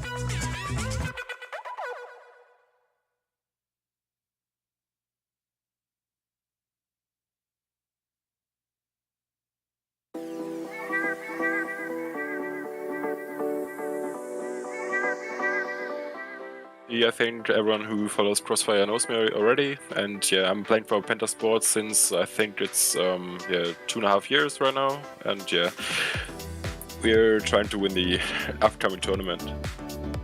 Terror, he finds a third here. Terror gets the quad kill. Why not? Terror and Chills left to try and do something here, but it doesn't seem too likely. Terror gets it down to 3 players. It means a lot, I think, for everybody. It's a tournament where everybody from Europe, Eumena region comes together, try to, be the best they can and try to win and get, the trophy back home. It means honor, and we want to prove that we're even stronger with our new lineup. Which team? I want to beat everyone. There's no specific team. It's going to be on Rain. He has the perfect lineup here, the double kill and the bomb, looking to take this one over towards B. Jin spots Penguin underneath, can't finish the job, finally. That's gonna be Team Myth, because somehow we are very good with Team Myth. They're like very, well, not say friends, but they're good enemies. We always like to laugh with them, but we also really want to beat them because they're probably the one that comes to us the most head-to-head from every enemy. So that's gonna be Team Myth. V2 has to swing quickly. Horse, good for a first. Can he be 17-8 with the round victory for his team? He's played the timer perfectly. Horse, he's going to be able to do it. Horse, 17-8. Yeah, there are some people who follow me along the years in Crossfire, and yeah, I really like to thank them for their continuous support and yeah, their good words and stuff.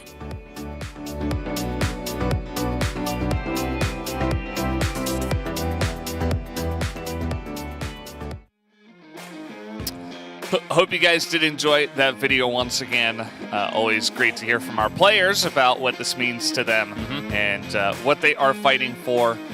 And it's about honor, they say. It's about the pride. And prize. All together. Well, that's what makes such a great player and team. And talking about interview, we do have another interview ready with us later, I believe, in our last match today. So I think we get to speak to Lazarus and one more team. I wonder who we're going to speak to from Lazarus. Everyone. Any ideas? Everyone. Everyone? Yes. The whole team? I feel like I've spoken so many times with Niels that he's like a friend of ours. But we'll see. We've spoken with some of the other players as well, just because they have had a lot of success. So they have had a lot of interviews that we've done in the past. Yeah, still trying to get this map loaded up. You know, Black Widow, all the players request a short break and then try to get into that final map to see who will get it. Yeah, after a pretty long second map, I think they just went for a quick bathroom break. They're all in the lobby right now. They're ready to go. So I believe we should be ready to go very soon on Black Widow. I'm excited because it's 1-1. It seemed like Penta was about to surprise everyone with a 2-0 score. And then all of a sudden, Anubis 6 rounds in a row, boom, and finishes the map 2. All of a sudden, we're in map 3, Black Widow. Anubis, yeah, I think that they just didn't want to go down like that, and they really had the communication at the right points to say how exactly are we going to stop this onslaught, and they started playing much, much better Crossfire there at the end of that map. So guys, we do have Black Widow loaded up. Let's jump into the third map of this match.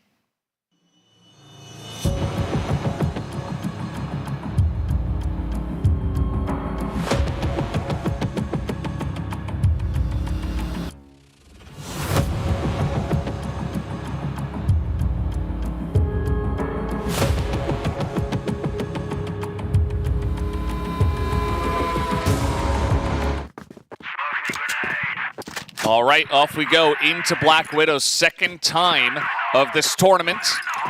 As you can see, Anubis, they were very good on this map from when they have played it. So potentially favoring them coming into this one. Yeah, during, including all the data from 2020 and 21, yeah, Black Widow certainly played the least amount compared to all the other maps. Ankara sub-base port, about 12, Compound also 12, Ankara the most, 17 matches I want to say, but Black Widow only 9. But I think that also comes from a lot of 2020, which a lot of teams banned Black Widow back then, and also the early 21. And starting from really the end of 21, a lot of teams started to open up Black Widow. All right, let's see it. First round, double doors. Yeah, this is what I was talking about. Oh, the day back out. I thought it would be Snare. Oh, Jin! Yeah, Jin, very nice pick there. Was actually pretty long. Yeah, great job from him just to identify that this could happen and to land the shots. And he wins against the sniper at that distance. Pretty devastating for Anubis in the first round. Saying, okay, we should have just went into the door, actually. We lost a sniper. We have 4 members setting up near the waterway. The story's not too bad. Penta, they do have some idea. There was a flash. Now, Jin. It's not the only one. Terror's on the left. Yeah. Grenade gets a bit more damage onto Doom as here they will move into this one. Even into the doors. Terror's waiting until the last possible moment. And he's not going to get much done, actually. The play works out for Penta, but FaZe comes up from the boxes. Beba almost does not spot him. Oh, man. Almost just goes straight through him. Yeah, but Rain knows where Beba is. Beba has no idea. Now he does, but only 37 HP left. Ooh, he went for the kill. He didn't have enough time to get the plant down, so just decides to go for the kill with the pistol was not enough. So Penta Sports barely going to hold on to that round. Yeah, Rain was just trying to force him to not plant the bomb. It's very close.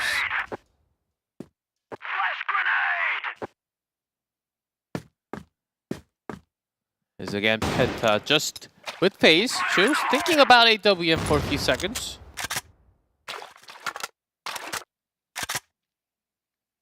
And A-Long still being controlled by Snare this time. They know that this is the place where lots of sniper duels going to happen. Sort of challenging the sniper spot behind the radio there. See where they do go for, as still some pressure there on the mid doors. Jin not going to take any damage though, so good amount of information about this short push that is coming in. Yeah, FaZe was spotted near the spawn just a few seconds ago. A few shots fired through the double doors. But no death happening until now. FaZe quickly went to A-Long.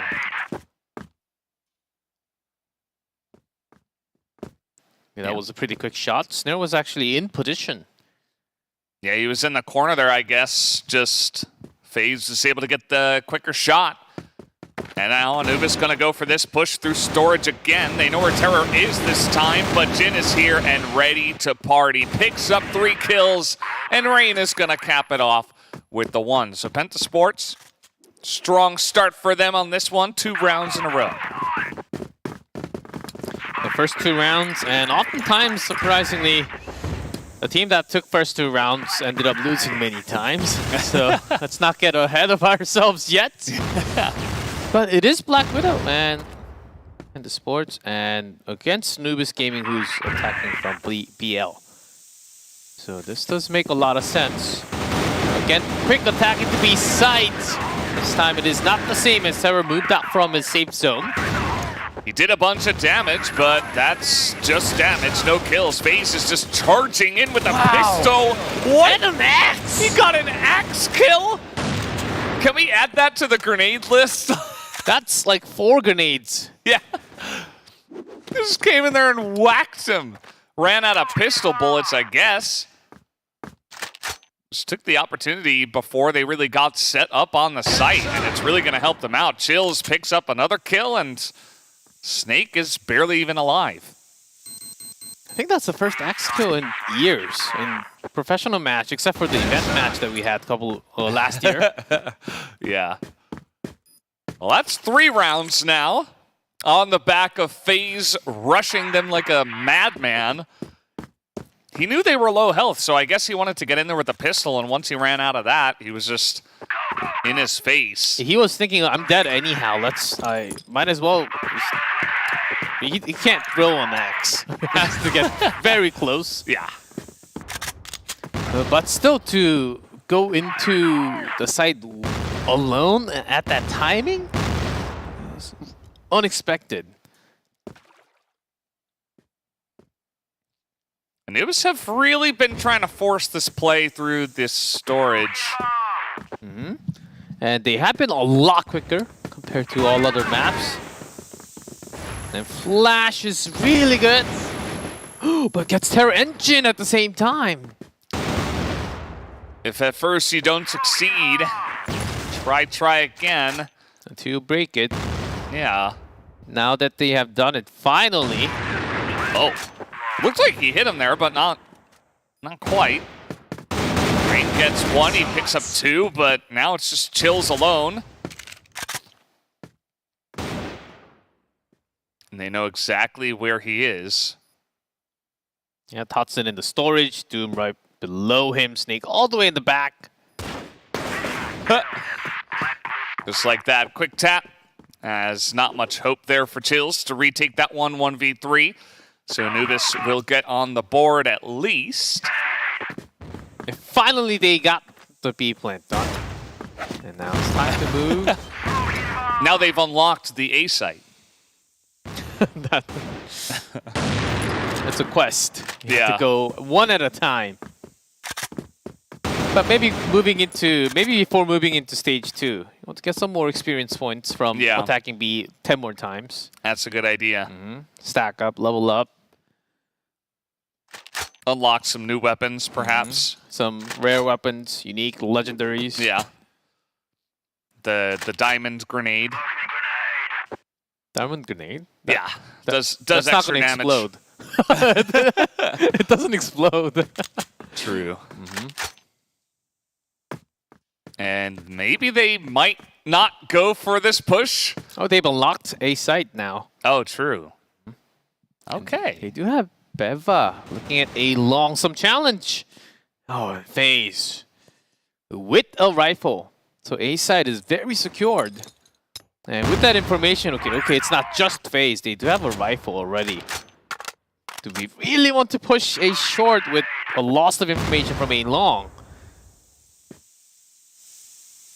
I don't think that's a good choice. Unless they push together, the timing is lost already.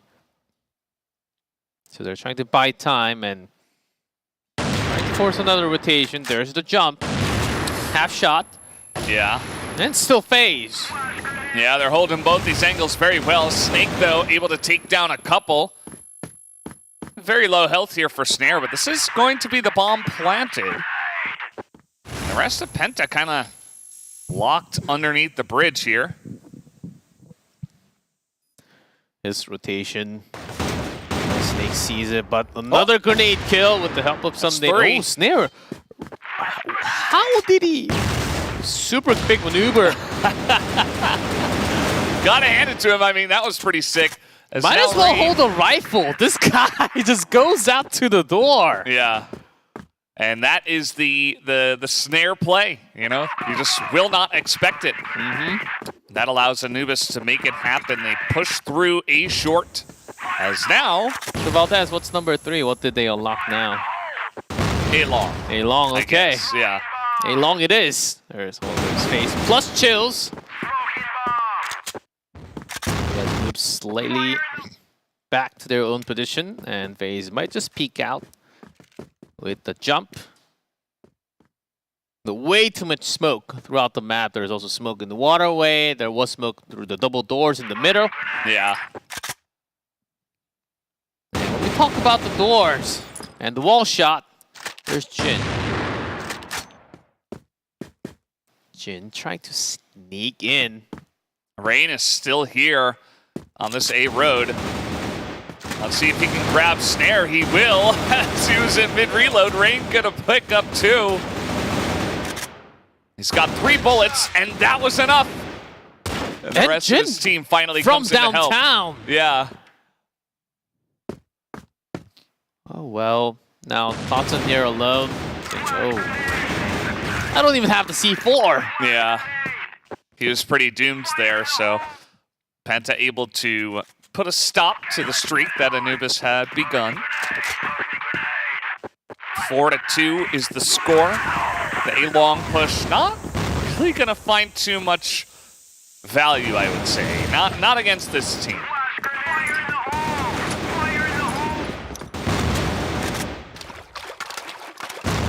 Waterway certainly not taken away there. Yeah, but because of that, they used a lot of resources. I mean, Anubis. Ooh, Rain not spotted. Beva senses that there might be a big threat because they used that much pressure and smoke towards waterway. There's a pretty good sense that there might be a yeah, big pressure onto from A long. Oh. Oh. Oh. Oh. There he goes. Has no idea. He's waiting to see if anyone else is going to come in. And the answer is going to be no. Peekaboo. And just waits. Lines it up. Doesn't rush it. You know, if he had rushed it, maybe he misses and he dies. Super careful.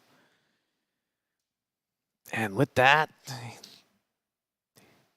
they do think they have the control over A long, but A short was open. Snare. It was spotted. But the window is open. He's got to make a decision. Not landing those shots was FaZe. And that is going to be the headshot here from Snare as he moves down. He lines up another.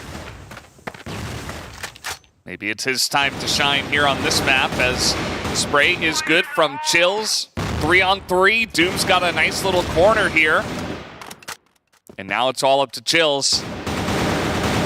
Picks up 1, but only the 1, so Anubis will be able to pick up their 3rd round. Really started from Rain waiting behind those boxes on top. It was great because they had A long control, but no one, because they were transitioning over to B so much, no one was actually looking towards that A short. They thought it was safe. This is a free A site.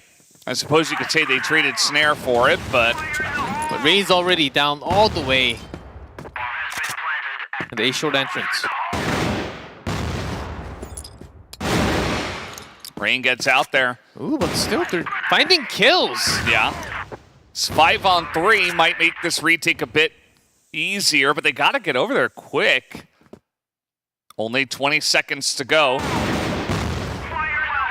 Terror is thinking about pushing on in. They got to make their move now, as there are the couple of kills, and even Totson just going to be sniped down by FaZe, and Penta will be able to secure this one.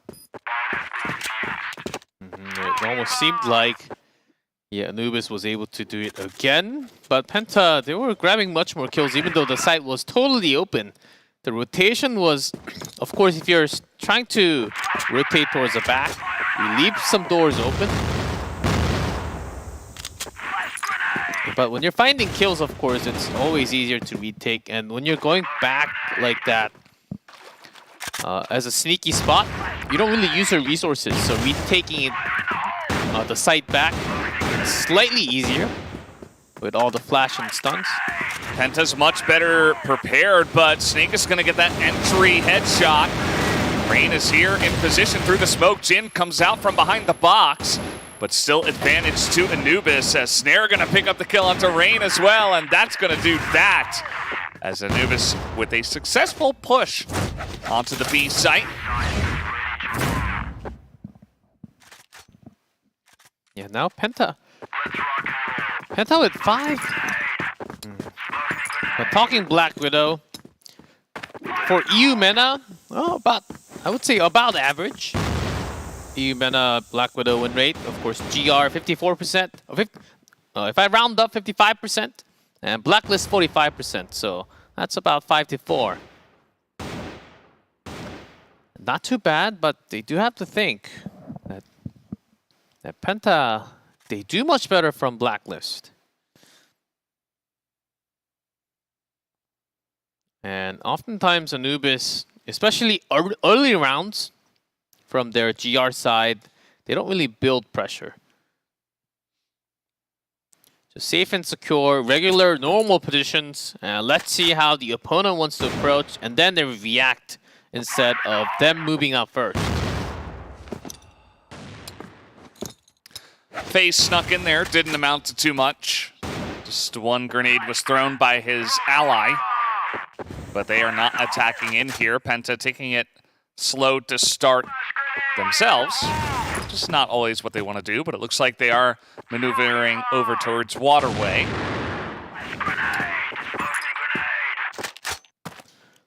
Anubis putting a lot of their men towards A.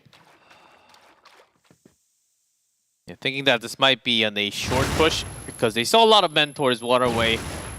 Jumping onto a short is surely the short path. But less than 50 seconds rotations coming into B site. Might be a little too late, Penta. Yeah, just getting a headshot there right onto FaZe. Yeah, with that many flash, you can't even go in. They lost the timing. There is chills from mid. Maybe he can make some kind of distraction, but Anubis is moving over. As Dev is even going to kill him. Yeah, Doom in the quarter box. Can't be seen through the smoke. Yeah, this is just a white. Rain picks up 2. Maybe he can slowly take this down. Nope, not going to happen. Beva picks up the final kill with the pistol. We are all tied up here on this third map once again. Penta, even with a great start, 3-0. Can't really hold that lead.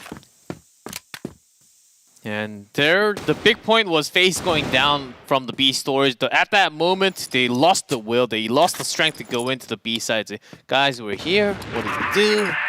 Can we go in? Have the smoke. Okay, let's try to go in, and then there's flash. Really nice spray there from Doom, and just punishes them for poking their heads into the storage here. And now Snare's getting even more aggressive. Ooh, and finds FaZe, plus snaking that headshot onto Jin. Quick round. And Anubis starting to get aggressive. Liking this change. A long pressure triple man. Yeah, something we definitely see from time to time. Anubis, I just like the way they play their strategies. Just trying to get into the heads of their opponents. They started off really slow, and then a couple of rounds here just rushing them down from the GR side. Jin, though, is going to win that against Snare. And that off angle and the first few steps of the stairs. As a sniper, it is a very tricky spot. Can't really even... Hard to get the quick scope there.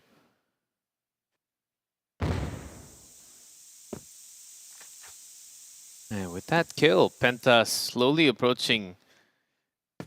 Yeah, Penta has been, after getting a single kill, instead of rotating like Lazarus onto the other side of the map, they stayed together for extra 15-20 seconds and then slowly move in to the same spot. Been trying this strategy at least triple times. Snake spots him, but he gets flashed. He's not really going to have... Oh, okay. Oh, he wins the fight. Yeah. Wow. That's going to pull a lot of attention away. And he stays down here. Yeah. So there's always a threat. That's very annoying for Penta now. But they are making their way under this one over to the A site, as Rain is going to lose that fight as well. Bomb is down here on A, but Anubis up a man and going to win yet another firefight. So A long secured. Only phase. And Anubis. Yeah, there's Snake escaping out from that deadly zone down there. Became a hero for the team. Yeah, because of that, Penta used a lot of the resources down below. Yeah. And was not able to grab full attention and full power into A long. It took them a couple more seconds. Yeah. We saw that Anubis was successfully able to get through A short onto the A site multiple times. But not the same can be said about Penta here, really kind of struggling on this Blacklist side so far. They're down 3 in a row after the swap. And Penta, after losing, I believe, 4 rounds in a row, including the last round of the first half, really trying to set the tone and find their rhythm back into the game. Yeah. They were in lead. Speaking of rhythm, Terror not finding his rhythm this time around. The rest of the team doing pretty well, but he has not found a single frag. And he is the one leading the charge. Could be part of the reason. Tries to get in there, not able to land the shots onto Snare. Gets sniped down as well, and yeah, they make it towards the A site, but it is not clean. They can't get on the back of A. They're not really entirely in. They're stuck in the entrance from A long. And Snare, it's just a shooting gallery for him. He's just lining shot after shot up. And that's yet another round win here for Anubis. They're only 2 away. We've had some streakiness between these two teams, but Anubis, they look really just undefeatable here on GR. They have to hold on to that as Doom Snake. A long pressure. Penta was ready with their own 3 men. And A long is lost. Totson is there, so he can surely bait, but A short spotted already down a member, and the last member, he went down from where? Yeah, one coming from B entrance was shut down by a member of Penta, just going through that double door. Kills happening everywhere. That finished in a minute. Yeah. My caster curses generally don't work that fast, but glad to see I was also about to say reached a new level of potency. Yeah, they have to beat the magic number of 6. The streak can be broken. Yeah. And now Anubis not going to go for a rush this time. They're just going to play it back a bit more. They've got Snare on A. Just casually go back to the normal, like nothing happened. They're still in lead. Yeah. And this time, Snare alone. Oh, do have one more. Coming in through the window, the backup. Seems like they're expecting B. They've got 3 guys over there. Even Doom behind the boxes, so it's a big commitment over there. And only your sniper basically is covering A currently. Of course, they do have Snake nearby. Yeah, Snake is going to be coming in as a backup quickly enough. Snare is going to be trapped already. Finds one, escapes with low HP. Yeah, that's gigantic. And tally another one. Is that number 4 already? Number 3. Number 3? Okay. If you count the axe, this fight under the bridge here is actually going pretty well for Penta this time around. They have secured their spot, but Totson is able to take the top side here. The bomb is planted. A couple of shots go into Jin as FaZe will be taken out here by Snake. They do lose control over the A long. Yeah, they're getting in there. They're pushing their way through our Anubis. They find Jin on the backside. That is a big spray from Doom. Only the last member from the passage, and Totson just says, okay, you're the last one. We just got to buy some time because Diffuse is coming through. Anubis Gaming 1 round away now from winning the entire match. And it's looking pretty good for them. Penta Sports only able to pick up 1 round so far after the swap. It has not looked clean on Blacklist for Black Widow. And here we go, another push over onto the A-long spot. Rain is trading. There's a snipe onto Snake from A-long, so pretty good entry this time, very clean from Penta. Already planted. This doesn't look too good for Anubis at all. Snares here with the sniper and a also, dream. And also, if you look on the map, Rain is coming from B site. Finds a long distance kill into the passage. Now the final member towards the shore. That's a cleanup duty. Perfect round win. Is this a round for Penta to come back into the game? I mean, it's only have to do two more. Yeah. And I don't know, they kind of pushed onto 8 with Reckless Abandon, but Anubis were leaving it open again. So, I mean, they're just taking advantage of Anubis's weaknesses. Oh, let's see, because Anubis, no damage yet. To see a member missing there. And no one really actively moving around the map. I think it is a remake. Just when it's about to get interesting. Oh, man. Man. It's unfortunate timing, you would have to say. Yeah, just when you're about to see the ending of the entire season, commercial time. Not even commercial, it's like... Well, us on the screen. But catch us in the final episode next week. Next week, pay-per-view. Yeah. $1.99 per minute. Yeah. That's not going to happen. If that happened to me, I wouldn't pay the money. But thankfully, you guys won't have to wait too long for this one to get loaded up really quickly to see the final episode of this match. Still looking pretty good for Anubis. I think that if I were them, I would want to just, they were very highly focused. They've only dropped 2 rounds after the swap. You do not want somebody to be dropping out right now. Imagine that if this round had damaged, a few players damaged, and then Anubis lose a member. Whoa, it could have been a big opportunity for Penta to come back. Golden rounds? Basically. Golden rounds? Forcing. I believe, man. We've already had 2.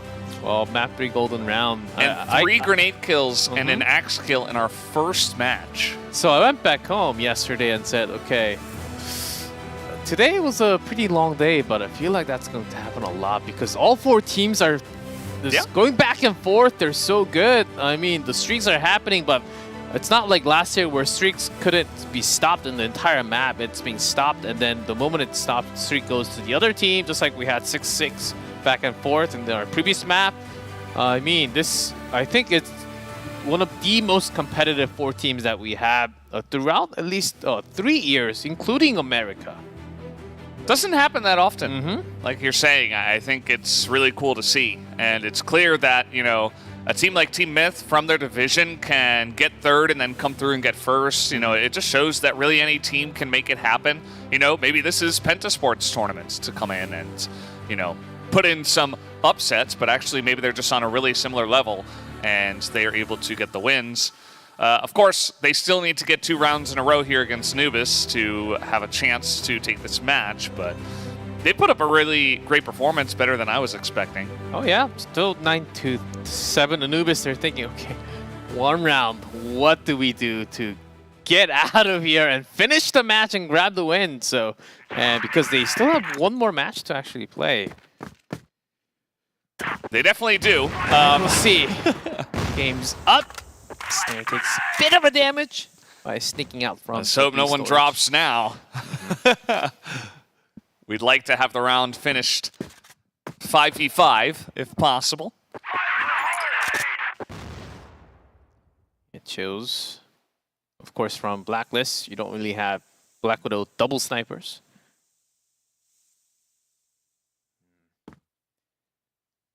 And slowly gaining control over A, but triple man down A short. Oh! Rain! Double headshot! Just like that. Snare did get 1 snipe, though. He's trying to pull it back for his team. But Jin is able to get in there. They swarm the sniper. And Snake is going to have to do it 1v3. Not looking good for him. Yeah, he's trying to buy time, and in knowing that he just jumps into the window, only 8 HP left. But things are still possible. The time ticking down, but still 30 seconds. It's going to be hard against 2 rifles. You can see Jin is trying to hold that too, but Looks like Snake is just going to wait until about 15 seconds rather, and make his way did he in. not see it? I don't think so, right? Didn't look like he saw him, but 12 seconds, and now he is spotted. There you go. Chill's able to line it up real easy. 1 round away from the extra rounds. Penta Sports could make it happen. But also, 1 round away for Anubis to shut this down. They just need 1 more GR defense. These teams just feel so evenly matched that, it's just 1 round apiece for each, but it just feels like anybody can take it from here. It's just going to be down to who plays it better in this round. Let's see where the first kill happens. Again, building pressure towards A long. And sure, the waterway has been open basically the entire second half from Penta. Was having a few smokes, and that was about it. Anubis not a team that likes to pressure into the waterway, keeping a man there. Terror's in, but he's spotted. Couple of snipes from FaZe opens up the A site. And A long is controlled. Chills right in A short. Doesn't grab the kills. Oh, now he there it does. is. We're going to the extra rounds. We are going to the extra rounds. Doom, he gets 1. 22 seconds. He's in vision, and that's going to do it. They tie it up 9-9. We are going to the extra rounds, and maybe even that golden round could come through. Very streaky, these two teams. It was looking like Anubis had total control over this from the GR side, and then Penta just said no. Just like Anubis was able to do on the last map. Yeah, first map when we went to sub base, it was critical. Anubis, except for Beba, the other 4, they were not awake. There was something was off. Maybe it's the first game, I think. First game, and the map doesn't really fit them. And lots of these its negative effects really affected them, except for Beba. At least if he also got close to 0 kills, then I think would have actually seen a 2-0 shutout easily. Yeah. But because he held it together, they brought it to map number 2. That was pretty close, 10-8. Now extra rounds, the entire team of Anubis, they're all there, and I think they just have to really match what they want to do, because first of all, right now, a very different playstyle between Snare and FaZe. Sometimes Snare is getting a piece, sometimes FaZe is defending slightly better. That's certainly a sniper duel there, but the rest of the story comes from the rifles, who's having the better angles backing up. So far in the previous few rounds, Penta just pushing through all the way. It's been good to see that they returned to their solid form from the Blacklist side. They were able to get a lot of great entries, quick, similar pace, straight onto A multiple times. Didn't even go into B all that often. Maybe just once. Not 100% sure. As seems like may have had an issue to get in. Oh, there we go. We're in the game. Already in. Anubis Blacklist, so they'll surely take some time. For now, getting waterway, so opening up A long. They do sense that likely FaZe will be defending A. That's the specialty. I don't really know if Chills, if they're having the double sniper or just one. And I think that's the reason why Snare wants to check from the A short stairs into the angle. Yeah.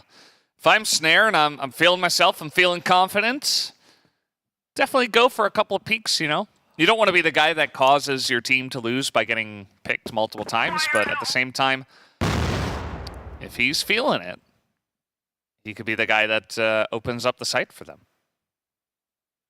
Yep, extra rounds. And yeah, very important for Penta, of course. This is the last match of the day for Penta. Surely you do want to start a little higher in the playoff. Anubis rotation pretty quick, but the storage, not the storage, right next to the storage. double men with Rain Terror. FaZe does win that sniper duel over A. It's a big one, but they are going into B, and like you said, double man box. Yeah. Two guys. Rain was not spotted. And Jin is in there too. This is, oh man, they had no idea. Penta totally tricked them. And they stacked B. Certainly helps when you stack B when they're attacking it. Not to mention, FaZe started it off with a nice little sniper battle. Incredible player. He can surely handle the amount of pressure. And that's also a reason why the team really trusts on him to defend A by himself. So that's done. And do you really keep the sniper on A side all the time, or do you keep it moving? Because Anubis, they do like to poke into different directions. Ooh, Doom there. Got a lot of damage. And now 3-man defense. Can't really try the same position again from the quarter box double men. So instead, different angle.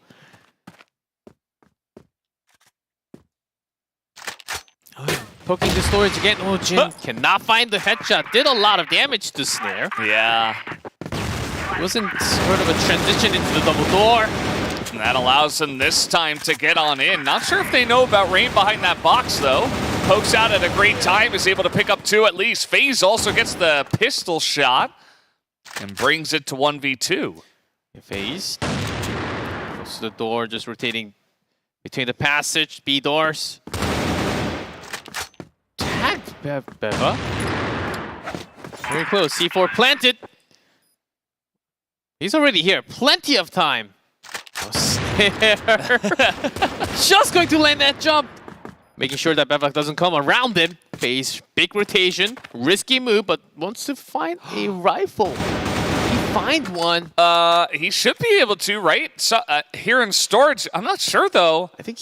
I'm not sure he can pick it up fast enough. Okay, there's the rifle. They have no idea. Runs out of bullet. Has to go back to the pistol. Has to find Snare around the back. What a crazy round. Really not expecting that rotation, but Snare able to pick him up at the end. Yeah, FaZe, that rotation was smart. Beba had no clue that was coming. FaZe with another big shot here. Terror now jumping out and getting in their face. Chills is able to pick up 1. Yeah, Chills back on AWM. Ooh! Number 4. In that track. Grenade kills are kind of getting out of hand. Now, double sniper with Terrors with a slimmer of HP. And in this extra rounds, five kills for Snare.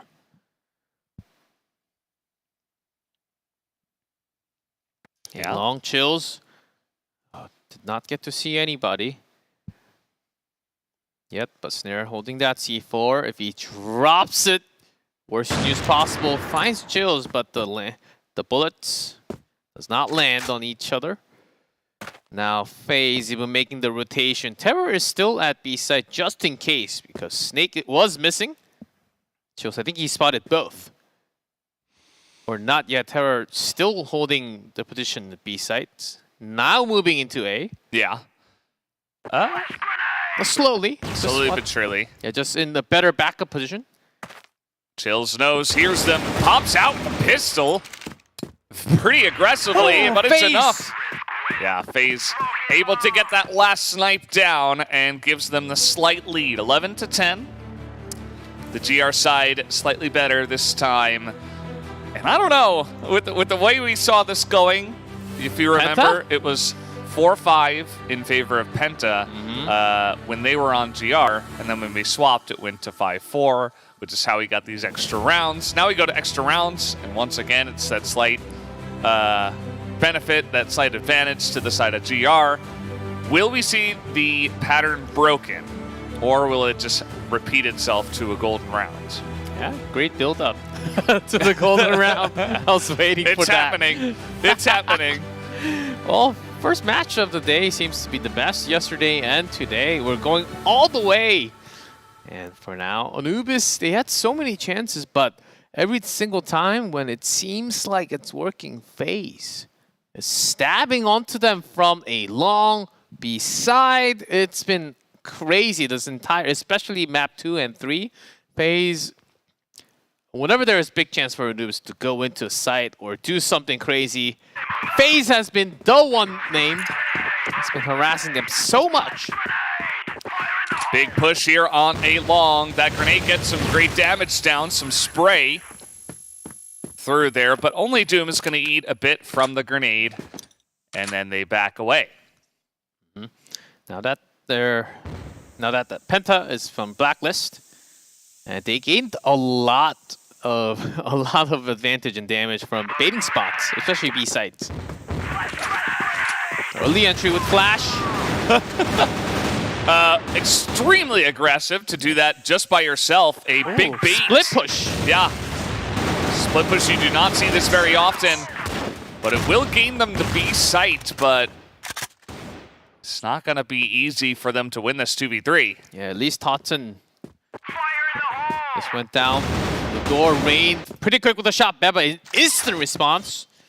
FaZe near the waterway now, going through the storage into B. Their C4 dropped right near the plant, but Doom does have his angle covered with Beba, waiting for that C4 to be picked up. So they're getting that rotation into the waterway, trying to stab onto the back of FaZe. He's right next to them. Okay, that's one. Where's the other? He doesn't know. He's shot in the back. Ooh, that was close. Doom is able to bring one ahead here. Tied again. 11-11. You know what's better than 11-11 is 12-12. And I can taste it. Really? Yes. Let's see. I don't think we're going all the way. Look at this stack here from Anubis. To be honest, I think either we get the golden round or Anubis wins it 13-11. That's my feeling from here. And Anubis, big bet, A short. Triple the fire force.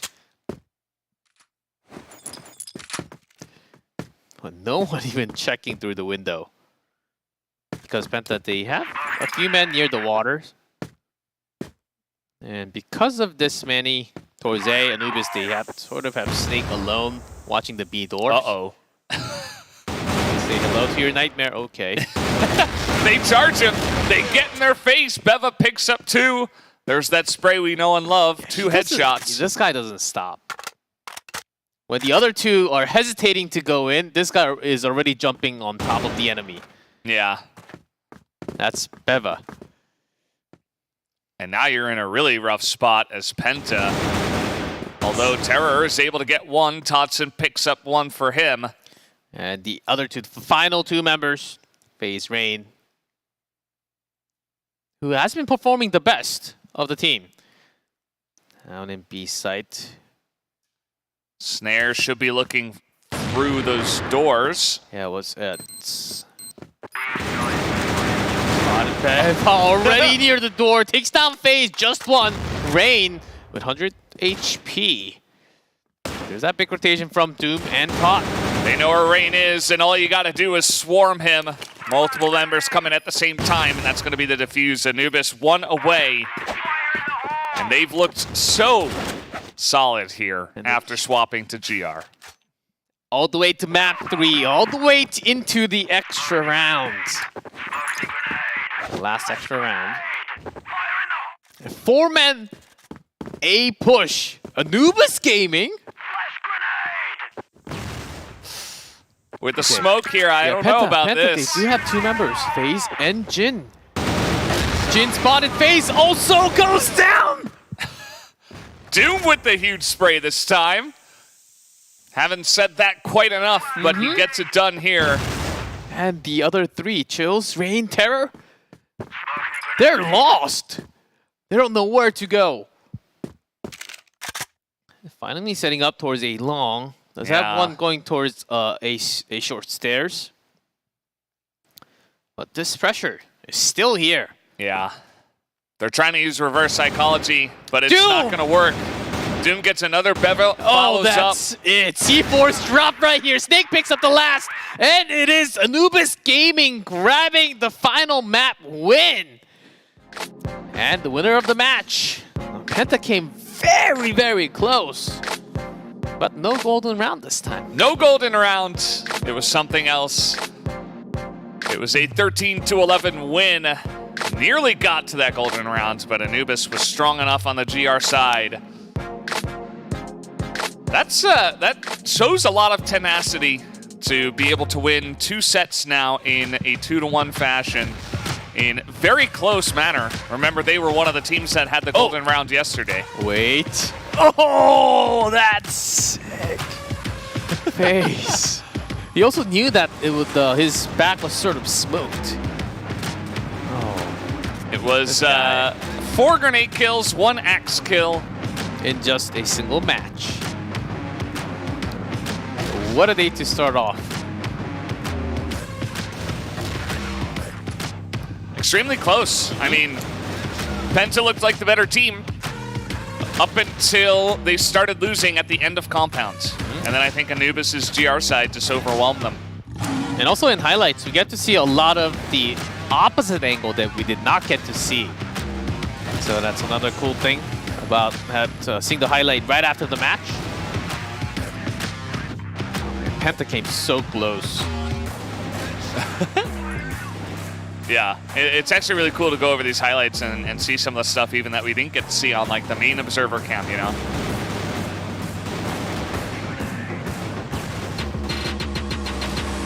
Yeah, every time when you think there's an opening phase, he's got the A-long control.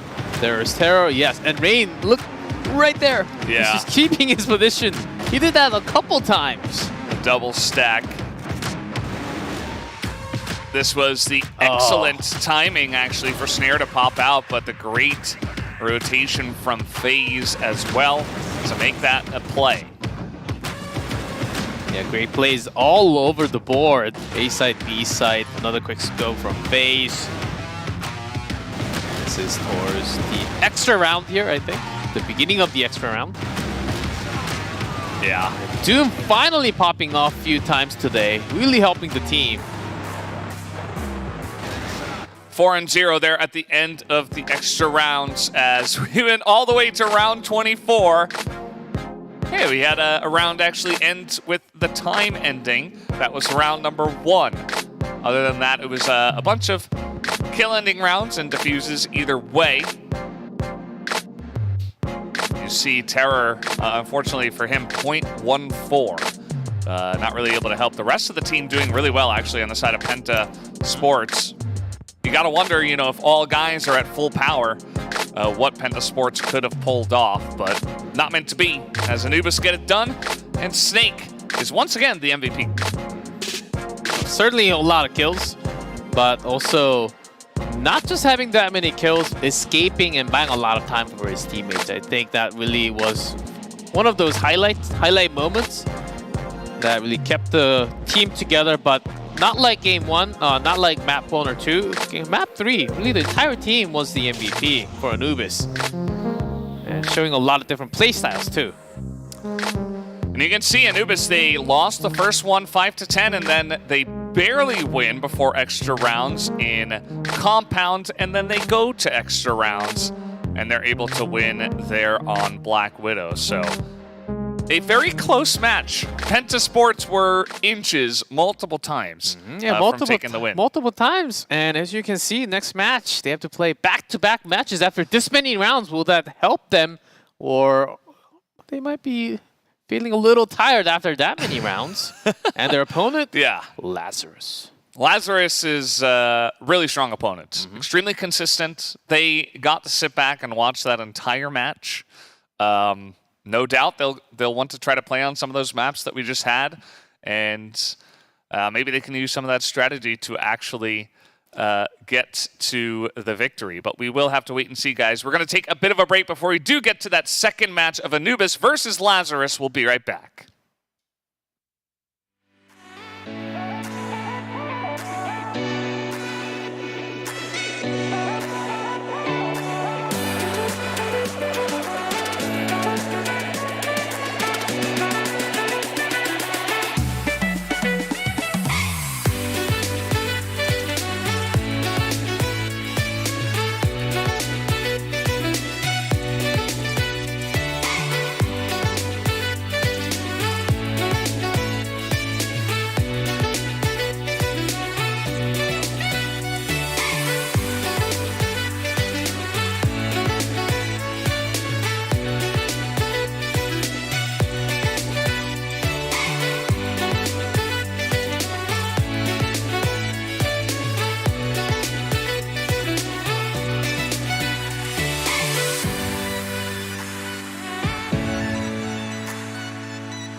Means a lot to us because we lost in CFPL just some days ago or some weeks ago. So we want to make sure to win this time. We fixed our problems and then we have a good result in the Invitational tournament. Niels playing the counter position on the top of A. They're just going to steamroll right through anyways, but Niels, this is his chance to make an impact. Finds two, looking for more. Niels is still alive somehow, looking for a third. He gets it. This CFS IO means a lot to us because we want to win the title 3 times in a row, and we're very happy. The last 2 rounds didn't quite work out too well for them. JWoww swings wide in mid, can't find anything, gets taken down. I think the most unique team is Penta Sports because they always like play a bit crazy and a bit random, and for us it's like unpredictable where they're gonna push and what they're gonna do, so it's gonna be Penta. A half second too late on the rotation, catches none of it, but Terror on the back of side has already found 2. Terror, he finds a third here. Terror gets the quad kill. I thank you to all who supports Lazarus and our players and our team. Thank you very much. And our goal is of course to win. That's the only goal you have. Waiting for the support, tries to get some late round damage here. Penguin slides in. Yeah, I just want to thank everyone who is cheering for us, and I personally will make sure that we won't let you guys down again, and we're gonna win this tournament.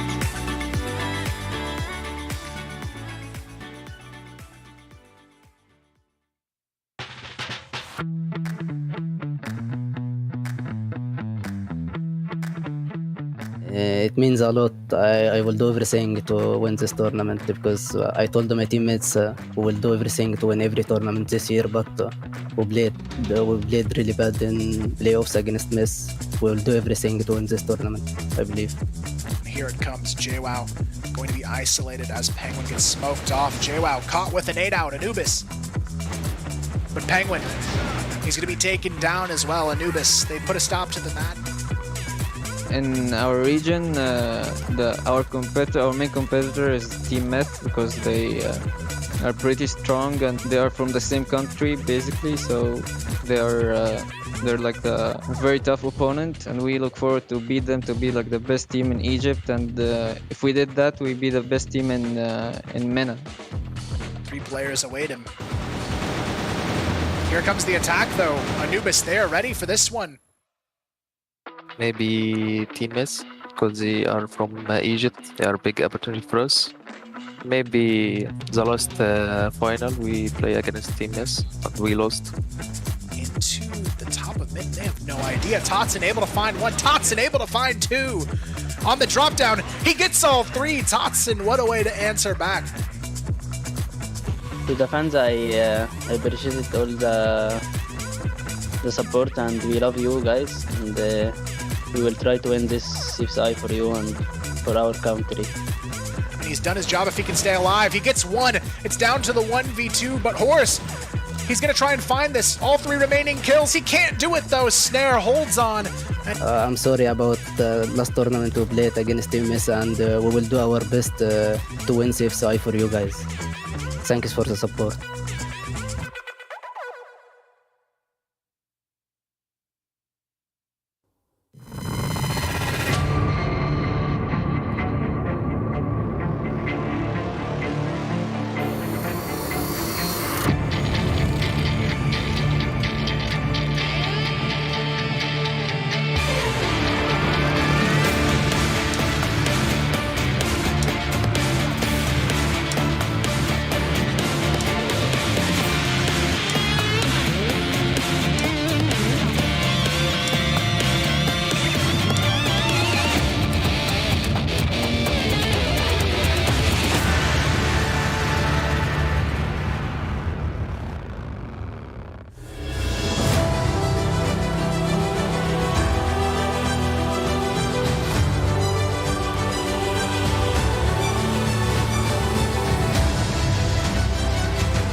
Welcome back, guys. We are here at the CFS IO for the Eumena division.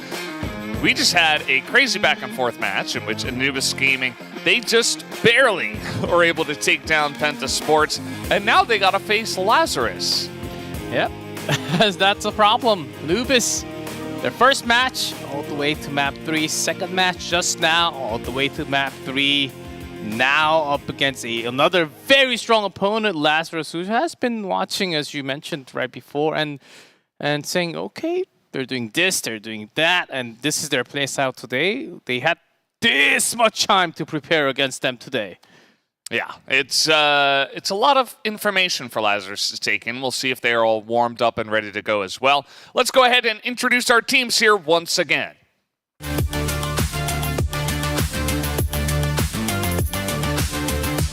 Take the look at this positioning here. It's going to be one, make it a double kill here. All 4 remaining players aren't going to stand a chance to Vise. 3 in a row. Tot trying to hold on, gets 2.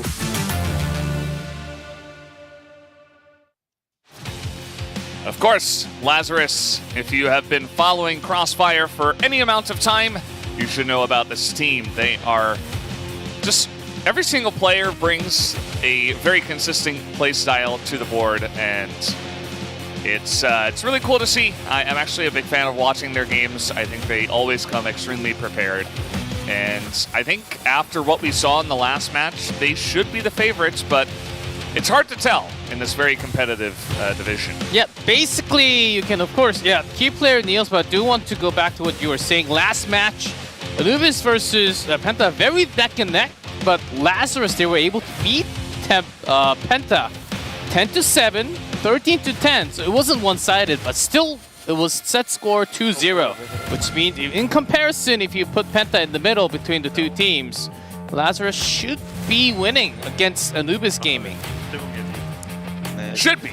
That's what you would would expect. In theory of the numbers, what we had today and yesterday. In theory.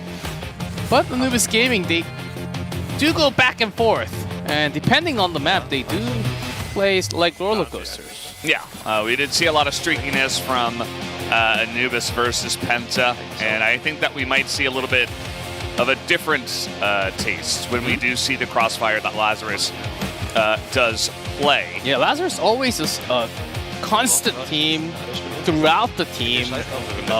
All five players usually play around it. There's no like a big weakness, big hole for the team. They're always standard, play great. They have their strategy, they control the pace. Rotation is quick, not like the other 3 teams. But also because of that, it can be read sometimes.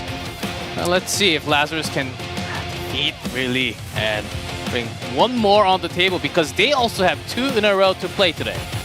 Yeah, well, that was Lazarus. Let's introduce Anubis once again.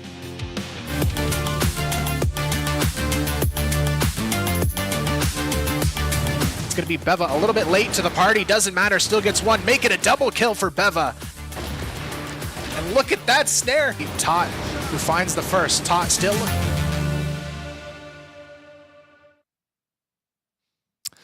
Anubis, as we have just seen, pretty strong team overall. But they have won both of their matches with a 2-1 scoreline, with a bunch of extra rounds in both of those matches. So you have to wonder, you know, what is going to be the straw that breaks the camel's back? Or will the camel stay strong and continue through and potentially be our first 3-0 team? Yeah, very important. Of course, they're right now in the standings with 2-0, number 1, but just thinking about the situation, if they lose against Lazarus, because Anubis, they had 2-1, not 2-0s, and Lazarus already had a 2-0. So, at the worst, it has to be a 1-2 loss for Anubis to challenge Lazarus in the first place. So, of course, when you're actually playing, you can't really do all that math, but you really have to get 1 set off of Lazarus at least. I think that's their least goal that they have for the win. Of course, winning the game will just bring them to 3 match wins and first place maybe in the grand finals tomorrow.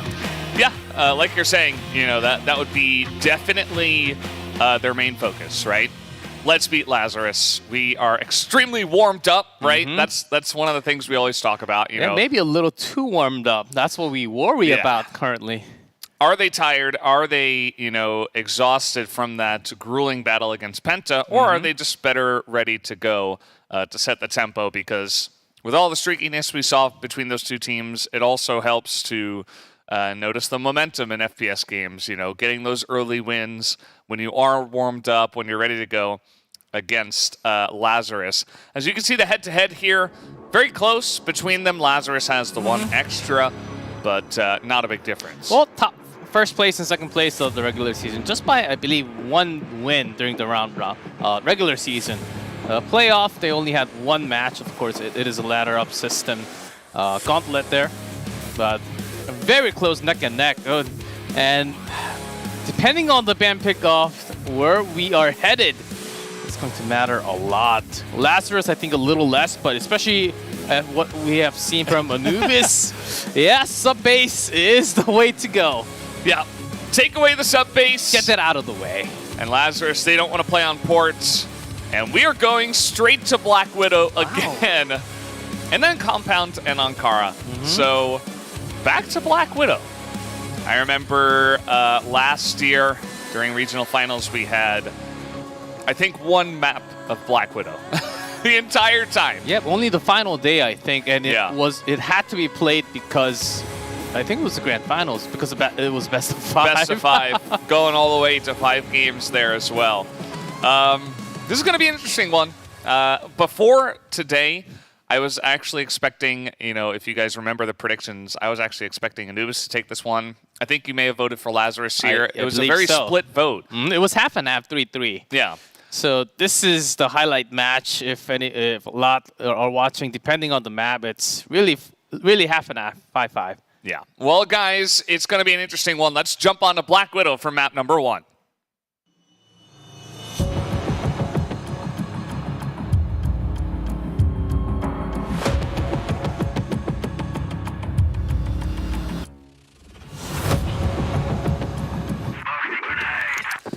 And off we go. Right. Back onto this one. Anubis just played this map. Snake is already... Beva with an AWM. Weird. Oh, really? Yeah. And another shot did go in with Hudson right next to him for help from B-Doors. That's a lot of pressure there. The C4 is down. They were not able to pick this one up. So Lazarus going for a bit of a wonky mid-push here on Black Widow. You extremely rarely see this. And it's not going to pay off for them this time. I'm sure Lazarus... Yeah, the pressure from the access road is still there. Doom. Getting a lot of work done. Snare. Okay, B-side's open. Should peek through the door right there. And a quick shot. And a nice round to start off for Anubis. Very quick. Very easy. Oh, look at that win rate from Blacklist for Lazarus. It's not great. Not on this map. And, they only had one ban. They wanted to take away port, and then it immediately goes to Black Widow. So we'll have to see how comfortable they feel about this. Certainly did not start off very well. Pick up that quick shot. Misses. Snake doing some attack from the bottom. Snare trapped. Not for long. Is he trapped? Or is he just welcoming the pressure as he goes down? All of his teammates are already here. Yeah. He stood the ground for such a long time. Loon's trying to juggle what he has in his hands. He's doing a great job with the juggling, but I don't know about the 1v4. Not spotted yet, but Totson behind the radio. Also Beva right next to him. Oh, that was all Snare. Yep. Quick couple of rounds. Snare is able to hold off the pressure essentially by himself. Long enough for his teammates to come along, as you did mention. And this might be some of the sluggishness, So, double shot for 40! Never mind. Just kidding. but, oh, Snake able to take down 2 on the aggression here in the storage. And just like that, it's traded back to even. Yeah, we're slightly getting worried because 40 had his placement there. But at least Snake 5-1 now. Awesome does win. 4 HP. 4 HP to Beva, who is waiting at that B passage. Surely doable. It's a minute 40, so I wouldn't be surprised if Lazarus just decide to slow push on A. Beva here, he can wait until he hears a bomb plant and then make his decision. I would, if I was Beva, I would also wait from B site because there are lots of base spots. Once you lose the entire site by moving A, it's really hard to check 180 behind those unpenetrable boxes. Or A, you can still go towards the passage to A bottom, A short, the passage, A long. There are lots of options compared to B sites. Yeah. Definitely the play, and that is what Beva is going to do. He knows now it's planted at A. A long plant. Also for the stairs. He knows that at least one, but awesome. AWM. He missed the shot. Loons is able to duck, and Beva here's Awesome above him. He's able to get one, but pretty easy shot there for Awesome. Was very low health, though, so he had to come in at the right angle from behind and gets the job done. Yeah, nice pistol headshot. If it wasn't a headshot, maybe there could have been a chance for Beva to just turn around, immediately get one bullet in. Yeah, but Lazarus, the secure, oh, snare. It's C40. The sniper duel is blocked by the smoke. I want to see. Oh, but he's storage. They're coming with in. the grenade damage, they go straight in. They do lose Niels in the way. Yeah, and a lot of damage done. And 40 lost the duel against Snare, A long. Awesome, able to pick up Beva. And that means at least the 1 kill comes in, but Anubis is on the rotation here. Doom's not able to get the job done. Gets the 1 headshot at least, but Doom finishes the job. And plant, B site, of course. But the fight's on Waterway. Ooh, Vice takes down both. And Awesome, with lack of health, we thought. Snare was not able to really do any damage with the pistol. It was doable, certainly. Yeah.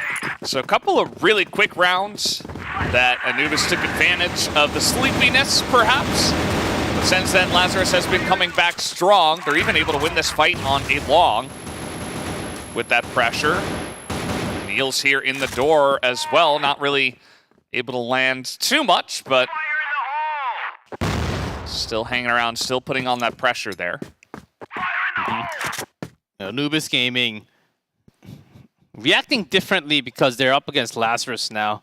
Not just like Penta, they're moving, more actively moving around the map. Not just A long pressure, also moving out all the way from the waterway. Now they're spread apart, trying to go even pressure into the BL base. Okay, a few of the members actually spotted towards water, so Lazarus might actually transition into A long, where they do have some pressure, some information, because 40's been sitting on this spot.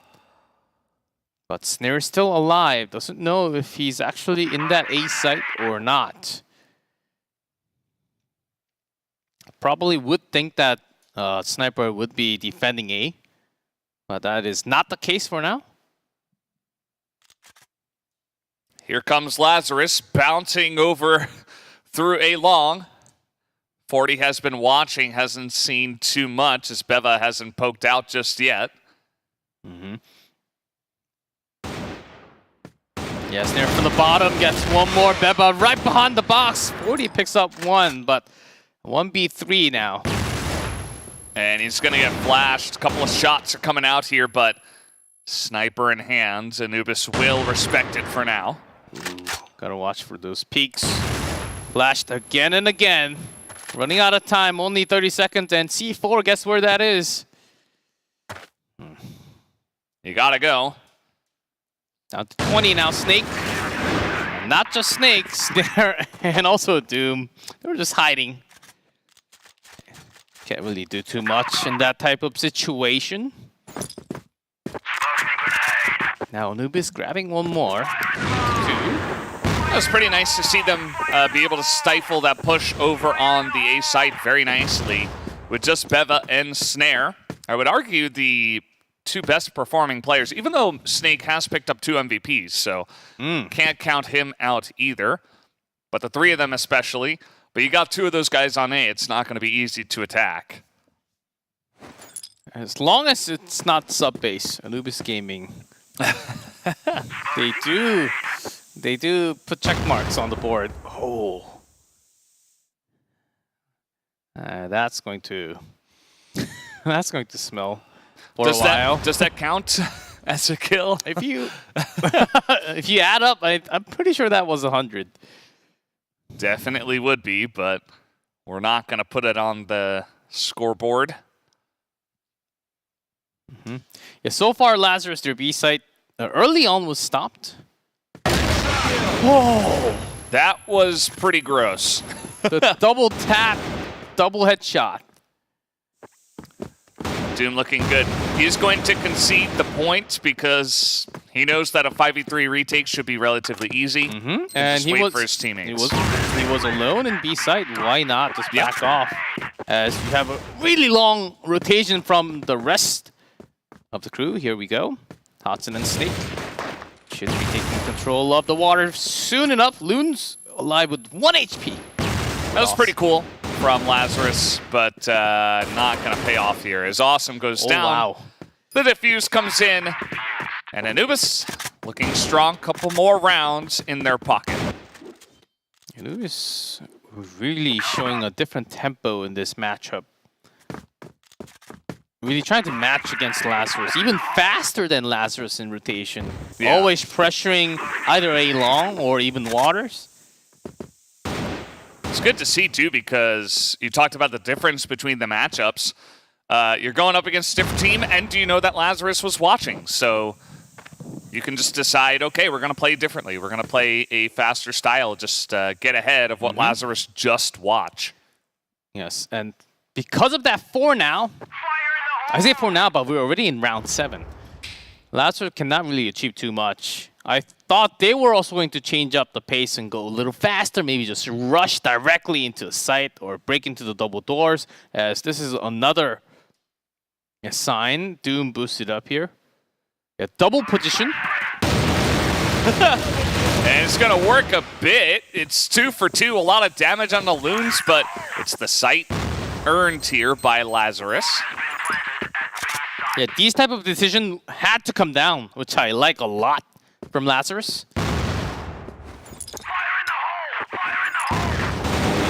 Guarding the storage, Awesome right below. Beba wins that fight, that's huge. 40 with the rifle. Trying to keep it together. Both in the storage. Loons finds one, but 40's going to clean up the final kill. And good news for Lazarus, at least one more on the board. Yeah, pretty good idea there. Able to trade 2 for 2 and gain access to the site is always going to be better for Blacklist. So they get in, they defend pretty well. It's very nice to see that they're still fighting here. Yeah, we saw the percentage, the win rate of Lazarus Blacklist on this map. 3 is already pretty good looking. Yeah. Oh, a quick rush into A side. This is the storm that they have been building up until this point. A short plant. Bomb is already planted and there's action everywhere. Doom is in behind them. They just are not covering that window. There's still 2v4 here for Anubis. Totson is coming all the way out. As long as they have members towards short stairs, they should be okay. It's 15 seconds, but yeah, as you mentioned, the plant is pretty good. Doom's able to get 1. He needs 2 more. It's not going to happen. That's another fast Blacklist win here for Lazarus. And like you said, if we're to follow the stats, this is just really good news for Lazarus. If they can even just go even on Blacklist's side, they will be very happy with the way it's going. In the final round of the first half. Take that. Vice comes down and another quick attack. Snake in this trap position gets one. Then with the help of Beva from the side. This A short is stopped. C4 dropped right there. Loon's all alone. Beva picks another 11-6 first half for himself. Quick half. A lot of rushes, actually, from the side of Lazarus, and even, as you were talking about, Anubis is playing faster, too. Which I think is a great strategy. After that many rounds, changing up the pace, that's one. But with that many games and maps and rounds, you can get tired very soon if you have a long second match. Yeah. And understanding what Lazarus can actually do on this map to change the pace. Ooh, 40. That A-long smoke really got his attention. Yeah, and it's rough. When you're only one sniper on A, you kind of have to cover both sides, so you can't be looking at both angles. But his positioning meant that he was actually not covered from one side. Yeah, so. he was waiting for Awesome to come through the passage. Yeah. Awesome was in transition. Yeah, but that's the playstyle of Snare. The benefits. Oh, finds Awesome. AWM. Another great player who can switch back and forth between rifle and AK. Rifle and AWM. Yeah. We got a big push. A lot of focus on A short from both of these teams. Awesome gets the one kill, but again, if you're the only guy and you're the sniper, that means that's a free A site. Beva near the door, picks up one, and he expects another to come from the water. There's Loons. Eyes on the other side. He's handling this pressure so easily. He killed all three of them by himself.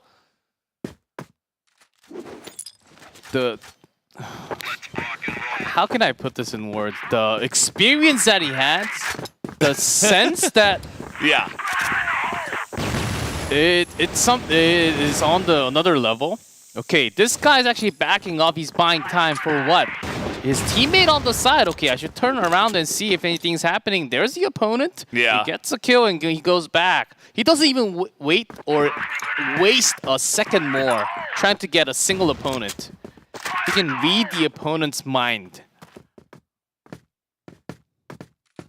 And that's Veva. Has been carrying the team very hard throughout the tournament. Oh. Nice little one tap there from Totson. Just getting some value from A-long. Niels, unfortunately, not finding too much value so far on this map. Veva able to pick up a kill. He's got 1 health, and only Vise remains. He's here on B alone against 4 people. And we basically just got to wait for the C4 to make its way over to the A site. Sometimes the delivery takes a while. They can lose the tracking number sometimes. Yeah. Yeah, but you don't need the tracking number if the delivery is already there. True. Deliver a different kind of package. Anubis 7-4. A couple of big wins here to start off on Blacklist. We don't always see this, but Anubis really bringing in the hurt. Seems like they're very warmed up, as we talked about, but Lazarus with an aggressive play on Waterway, and that is going to win it for them so far. But the last standing person is Beva. Oh, about 40. He's still alive, man. And this guy can always bring that sniper action, even if the opponent is Beva. Beva was 16-7 again. And also Snake 13-5. Snake's having a really big day today. He wasn't showing too much against their match against Team Myth. He was okay. But now he's like the carry in almost every one of these matches. Yeah, big leader role. And also the interview person. very, very important position, the interviewee. It's important. Some of the gamers, they never get nervous playing games, but only when they're being interviewed, especially with cameras on. Yeah. They get super nervous. But back into the game, waterway control. Yeah, notice how quickly their rotations has been made by Anubis this entire map. Neil's early information, that's nice. He's waiting. It looks like maybe his gun was showing because they jump out and just assassinate him. Awesome was able to, thankfully, for Lazarus, pick up 2, but this is all Anubis' sight. They could probably get this bomb down real quick as 40 is trying to get aggressive. 40 sneaks out for a split second, goes back to the door because Loon's very far, going all the way from the base. Oh, snare! Almost. Oh, cut him off! That was a nice little 360 he did there, and casual quick scope. 40's alive, okay. The sniper. Beva's not gonna peek out. Still 18 seconds. Whoa! He did, it was close. That was risky for Beva. Yeah. And they had that plant that they could guard from the storage, so pretty easy for Anubis to lock that one down. 8-5. Yeah, you can feel the nerve. These guys, they don't really usually miss those shots. I think it's the tempo you're talking about. Just feels like a totally different match. And now in the waterway. Plus, not just the waterway, it's also the A short pressure. Oh, number 5, Loons with a grenade kill. Beva picks up 1, and Beva's got full health, so this is a scary guy. And he is going to be surprised there as a lot of damage comes in from Awesome. Finally, Doom is going to take him down. In the meantime, he does find another target with the pistol. So he found surprise snare. This guy is crazy. So they should know kind of where Loons is. But Loons might not know where Doom would be. And a long distance fight, low HP, can be deadly. Loons, but not really watching. And let him go through the double doors. Now, are you going A or B? He's gonna sneak in right behind B. But Loons is playing this pretty smart. He should know he's got a health advantage so he can wait for the bomb plant and then make a move. This is a big moment for Doom. Yesterday, not really the best day for Doom at all. But today in the first match, and also here has been really helping the team, especially in defense, getting double kills, multiple kills on his own. Yeah, Loons, you just have to check. There's way too many boxes. There it is. Through the doors. That is going to be enough. Loons handles the pressure very nicely. So continue to give them a chance. You want to keep it as close as possible. The 8 is kind of the magic number where if they get 9, then you kind of feel like it's lost. Of course, we can go to tiebreakers, but here comes Lazarus, or at least 40, and he dies. That's the risk, guys. That's generally why you don't jump through the mid doors with the sniper, but yeah, not the risk not paying off for him this time.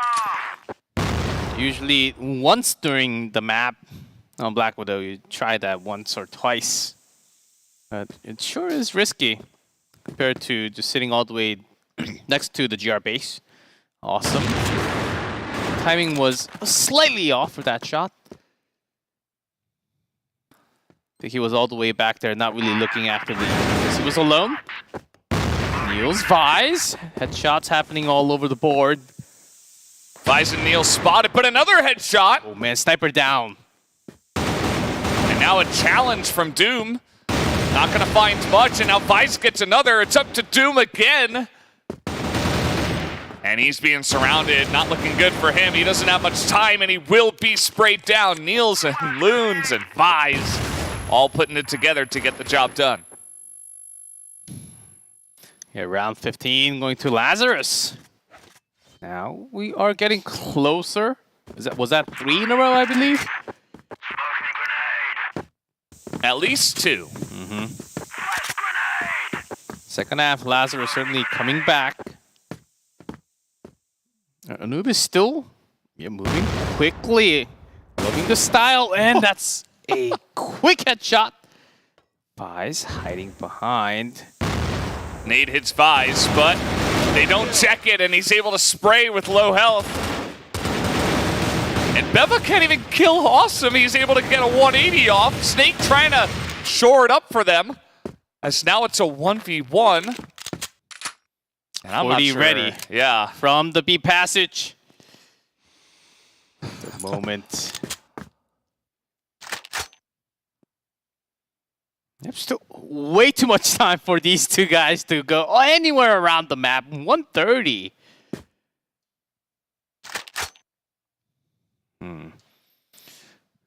40 feels comfortable. This is the sniper comfortable spot.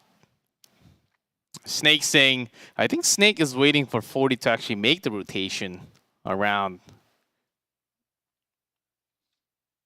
It's kind of rough because if you just walk straight into the crosshair of the sniper, then you just lose, right? So you kind of have to be quick, but also in a 1v1 situation, you don't want to rush things. Yeah, there was just way too much. Still way too much time. Snake, the cold-blooded. Is that his nickname? Yes. Because his ID is Snake. He's the cold-blooded. Yeah, you can't make the ID that long. But now 40.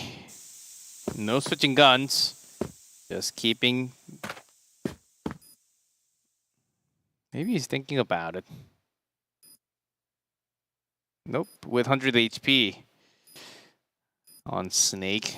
That's not going to be the duel, but still the pistol. He feels confident. There's a smoke down too. 11 seconds now. 40 just has to hit the shot. He should know he's in there. There's not many other places. Pops up and gets the kill from the top. 9-7. Anubis Gaming one away from taking the map. Really going all the way. Almost thought Snake died from falling there. And again. With the map pressure, Anubis pretending like they're having another quick B attack, but this is a total different story. With this many angles smoked up. And, 40 back on his rifle. In that case, not going to help him too much against Snare, who is looking for 40 on that angle. Not going to be peeking towards a long. Oh. Yeah, he actually took damage. Yeah, must have clipped him there on the side of the wall. Awesome. Spots Dotson right in his face. Bit of a jump scare there. They don't know exactly where 40 is, but as we know, 40 is not here on the site. So that's just going to be a free plant for Anubis. But the members of Lazarus not too far away from the site. Of course, great positioning from Anubis. That's a 1-1 trade again. 40 looks very low. They just lined up Only for Beva. Niels left on A short, gets one, but still 1v3. Totson, Snare, Snake. And there's that sniper bullet to finish off the first map. Is Anubis Gaming. Just like that, you know, I think they came out really quickly. Lazarus tried to match the tempo. And they did for a while, but I don't know. Once Anubis got onto Blacklist, it turned out to be a bit easier for them, and they're able to close it out 10-7, I believe. And yeah, pretty solid victory for them, trying to just bring in some of that energy from the win they just got over Penta. Black Widows, also because they just played that map, I think the momentum really carried on. And not just the momentum, to add on to that, their shift, they not just switching gears, they switched their engines to match against Lazarus. And that really showed in their momentum. It was really cool to show because they have never played this aggressive in this entire tournament until they faced Lazarus. So this was surely planned ahead. Yeah, and now we go into Compound, which can get pretty interesting. Lazarus here, they've got to really pull out all the stops in terms of their strategy to just kind of make it happen here against Anubis. Yeah, we hear popcorns, man. I think it's about time we get popcorn ready, guys, because you're still not late. It's only match 2. There's match 3 in waiting. Guys, better get some of your snacks ready. It's only going to get better. Popcorn not great when you're casting though. It's kind of salty, can get stuck in your throat. Oh, it's stuck on your teeth sometimes. Yeah, it's not the way. It's not the way when you're on camera. Some pretty crazy plays in this one. Yeah, but whenever you're watching highlights, it just reminds me of popcorn. I just want to sit and watch this all day long. You know, to me, the feeling of this match, this first map, it kind of felt like Anubis, you know, if we didn't know anything about these two teams and we were just totally new, it would kind of feel like Anubis was the favorite and Lazarus was just trying to match them. That's kind of like the overall feel that I got. And they did a pretty good job of it, but at the end of the day, it was like the expected team won. Just in terms of the feeling of the way the play was going. So I'll be looking for Lazarus to try to really bring the tempo to their terms and like try to bring the strategies on their side rather than just trying to match what Anubis is bringing. Lazarus certainly a team capable of raising up their tempo even faster. They can rush into sites back to back, continuously pushing one site. That happened many times in history with the same roster. And Anubis, sometimes they do have trouble trying to stop a single tempo when it's way too quick. But if it was yesterday, Anubis would have had a lot more trouble. But today, after playing that many games in the previous match, I think whichever tempo Lazarus brings to I think Anubis might actually be ready. They're feeling great. And the shots are landing. They've just won the map off of Lazarus. It feels like nobody's really, especially in this last map, nobody was really not pulling their weight, you know? Everybody had like a decent KD, at least one. You know, Bevo was pulling a lot of the weight, but also Snake was doing really well. And you can see some of the scores at the end, you know, like everybody's just doing consistently, solidly. All 5 members are playing well, and as we know, I mean, that's exactly what you need for this game of Crossfire. Yeah, many times it came down to like 1v2, 1v3. Lots of defuses also, and back and forth. Yeah, that's what we can see here. You notice some of the AP there for Lazarus, not great in the negatives, 3 of them.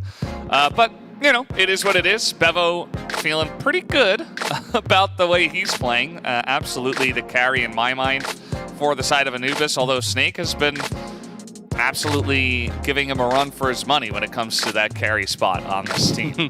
That's certainly true, as Bevo again the MVP, continuing from yesterday, keeping close to almost 2.0 KD, 1.91. Headshot a little lower this time, but on this map, a lot of jumping involved, of course, so it's harder to get those headshots. But as long as you're getting the kills and carrying your team along with that, yeah, definitely doing his job. Very, very important. And if they can keep this level of play, Anubis might just be able to get a 2-0. Would be a huge win over Lazarus, which, as we know, is an incredibly strong team in this group. So we are loading into Compound here in just a moment. We'll have to see who's going to take it. Yep, Compound, different playstyle, but I believe Lazarus might actually go a little faster, I hope, to challenge Anubis in map number 2. Yeah, well, guys, we do have Compound loading up right now. Let's jump into map number 2.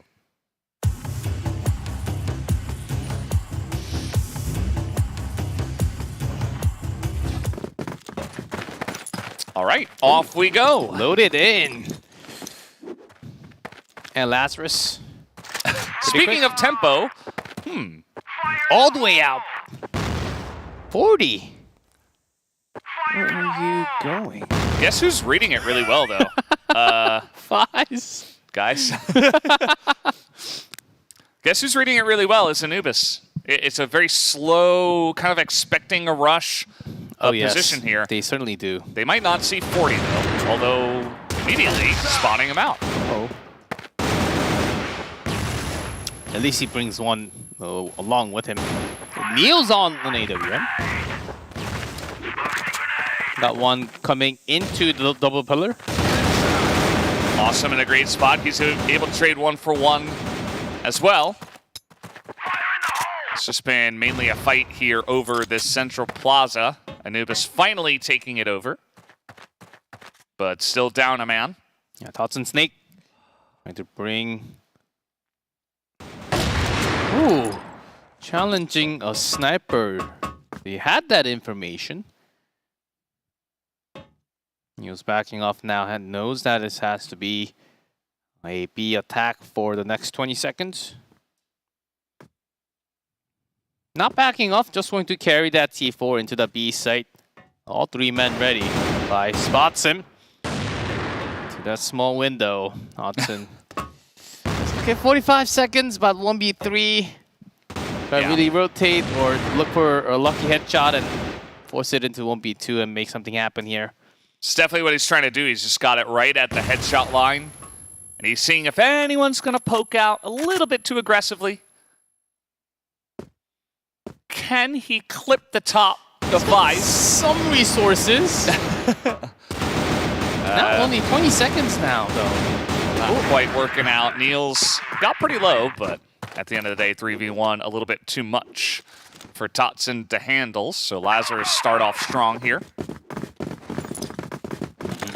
That was close when 40 was trapped. And Anubis, they know that Lazarus, they do love to get that pressure into the central plaza. So leaving that open all the time. Making sure they work through the A room entrance. And then seeing if anything happens. This is lots of firepower gathered around Niels. Yeah, Niels looking at this tiny angle. The entrance into the double pillar from the central plaza. And he's got a good amount of cover. Awesome. And vibes. So Niels, when he backs off, the other 2 rifles should be having a party. And let's see. Yeah. He can immediately tell his teammates, okay, they're in. Oh, what an angle. They pop out, though, and there it is. 4 kills in a row. Awesome. Truly awesome in that moment. And that's that bait you were talking about. Niels was the bait. I knew there would be a big moment for Awesome, but not getting all 4. That was insanely well controlled. I think that those 4 kills came in just 1 mag. So well controlled. And usually when there's a sniper at that position, there's no rifle near the double pillar. So expect the unexpected. And that's the end of that. Casually finishing off B entrance. Lazarus 2-0. Such a great start. Anubis, they take time.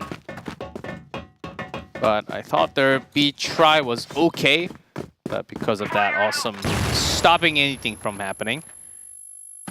40 wanted to get aggressive again, not quite going to commit to it. Much quicker move into the pillars now is Anubis. Yeah, certainly Compound is a map. Again, international, from invitationals, combining every invitational from 2020 to 2021. Compound, of course, from GR, 55.8%, almost 56% from GR. Certainly a lot, much lower for BL, only 44. But if you take Eumena only, it's 5-5. 50-50, basically. Yeah. It's pretty interesting. So you can see some number of difference, especially for Eumena. Yeah. I do like the plays in from mid and then just making a quick rotation into the other site, but it can be dangerous if you don't clear your flanks, as 40 is able to get one, but only the one. Loons is able to help out just a bit as Awesome comes in from behind. Again, fantastic control, but it is not enough as 4 kills go the way of Snare. Yeah, without him, that wasn't going to go the way of Anubis Gaming at all. Well controlled in really not the most friendly sniper spot, but he is Snare indeed. He doesn't even stay near the comfortable sniper zone. And Awesome here now. Oh, not spotted. He is still alive. Now comes out to help Vice. Yeah. Going aggressive into the entrance. With a pistol. He's feeling it. Even has to reload. He's like, nope, I'm just going in there. Give me a new gun. He's just going to bulldoze his way. Finally gets stopped. Runs out of gas. Uh-oh. Uh-oh, but Deva. Could happen again. Is this the start? No. 1v5 would have been a but that's crazy. the expectation that we have on Deva now. That this player can pull out some amazing result 1v4, 1v5. It is doable. We've seen it happen in Subbase. I could see it happen. That is the standard of Beva now. 1v5? Yeah. If you're not 1v5ing, that's a high standard. The you're bar not is pretty Bevaing. high up there. I want to see a bit more aggression from Anubis. I know it can be difficult on a map like this, but... Yeah, I don't think Anubis they had to ban Subbase because of the result of match number 1. But I don't think this is their map at all. And they're trying to pull the best out of it. Yeah, can be difficult. Again, Niels. Was spotted. Doesn't know that he's... Oh! Wait. Okay. Somehow managed to salvage at least the 1 kill. Those quick flick pistol headshots.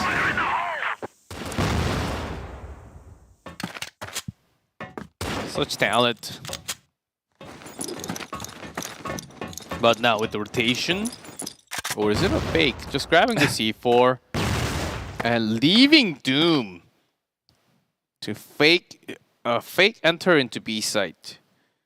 But the rest, the 3 others, slow rotation. This is the sort of the thing that Lazarus actually does a lot. Yeah, this is what I really like to see when you are on Blacklist on this map. I think it's really hard to get the timings right. That's great for Anubis. Okay, in their entry, just lose a member. 40 alone defending the site. And he planted, but he could not escape. I think that's still a long plant. So as long as Snare is alive, but Doom was supposed to guard the area. Okay. Slightly longer. Because this wasn't a long plant, with the attention that Doom had, I think what Snare was trying to do was pretend like he's still at a long and then escape through the smoke. Yeah. But he was caught. Doom died a little too early. The plan was smart, but just didn't work out the way it planned. Definitely true. And Anubis still struggling a lot here on this Blacklist side. They have had 1 successful play, which was essentially just, I think, Snare getting 2 or 3 snipes and able to push into A and able to lock that down. But since then, it's just been the Lazarus show. 180. Not boosted, but it can be painful, as Lazarus never tried this to set up this trap, and a pretty good flash. Oh, they got the angles there. Really, really nicely done, but the entrance will happen, and 40 extremely aggressively positioned, not able to back away in time. Still did get the damage in. Snare very low, Beba about 60 health. And Snare's just going to pick up his 11th kill of the contest. So Snare, he's certainly doing his job, has the most kills in the game, even more than his counterpart on the other side in Awesome, who is at 10 kills. Ooh. Lots of grenades. And 40 just runs in and out. Has to help out, but Beva wins the 1v2. Yeah, and that was at 2 angles, too. I think that Niels challenged him a little bit too quickly before Awesome was ready to jump in there, so Beva was able to just kind of drag over to the other guy and win that one, so. This approach, and Beva coming into double pillar, it's very common and oftentimes alone from Anubis Gaming. So Lazarus should surely know that. And there are timings that he actually checks. I think that's why Niels switched off to AWM in this game. A couple of times to really build pressure into double pillar. So that Anubis Gaming, they take longer of a time to come into that middle line. Yeah, now that Loons is actually... Not Loons, actually, Totson. All the way up in A long. Yeah, and he's the only one over there, but there's 3 guys from the side of Lazarus that are hanging around this A site. So it should be a free plant onto the B site here. You're probably just thinking about smoking the A long entrance. Yeah, dead silent, while the actual movement is happening at B. They got to know something's up quick here. Oh, I'm at A. Whoa, the timing. Perfect. Oh, guys, I'm at A, and the bomb's planted? Totson just buying so much time.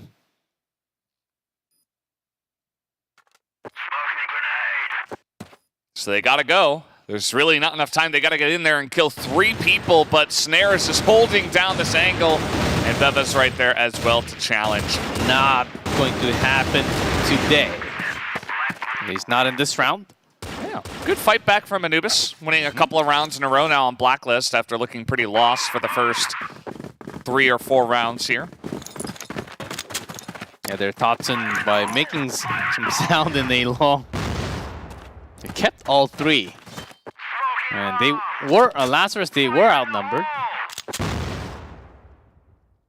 But Anubis Gaming really having these 1-4, 1-3 splits. Split attack AB. It's working so well against Lazarus because Lazarus, they do work around the information that they have oftentimes. And because Anubis Gaming since Black Widow, they changed their playstyle completely. It's working a lot better. So all the studies, the preparation that Lazarus had of yesterday and also watching the match today in their first match, it's not really helping them too much. I'm surprised that Anubis are going to challenge into the pillars here. Let's see how it goes. They've got a couple of angles, but Awesome has a pretty deadly one. I think Doom should have spotted him there.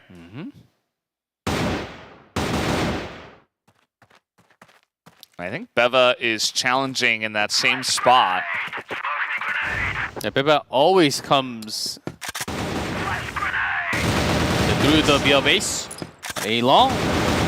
Okay, buys though. The spray is huge. He gets a couple, but it was basically only him that got a couple of kills. So with a couple of guys that were in pillars and that information given to Anubis, it should be enough. But here comes Niels. Trying to get Totson. And he's able to spray through the wall. But it is Beva at the end of the day. Can Beva do it? He gets 1. And he gets 2. A headshot with the pistol. Oh, man, that is huge. So clutch for Beva to make sure that Anubis pick up that round. This man whenever the team needs a clutch moment, he's always there. And that movement from, was it Awesome at the end? He actually went up instead of challenging him into the side because of some wall shot potential or also headshot. It was going to be harder a shot landing head because he was also in the air. Yeah. But Beba just makes it work. His flicks are just flawless sometimes. Yeah. With the pistol, nonetheless, he's able to get the job done. And Anubis have clawed their way back into this one. Would be huge for them if they could win again. They'll keep their streak alive to 4 in a row. And 40 just looking from A. Smoked up. Can't get any more valuable information from the center.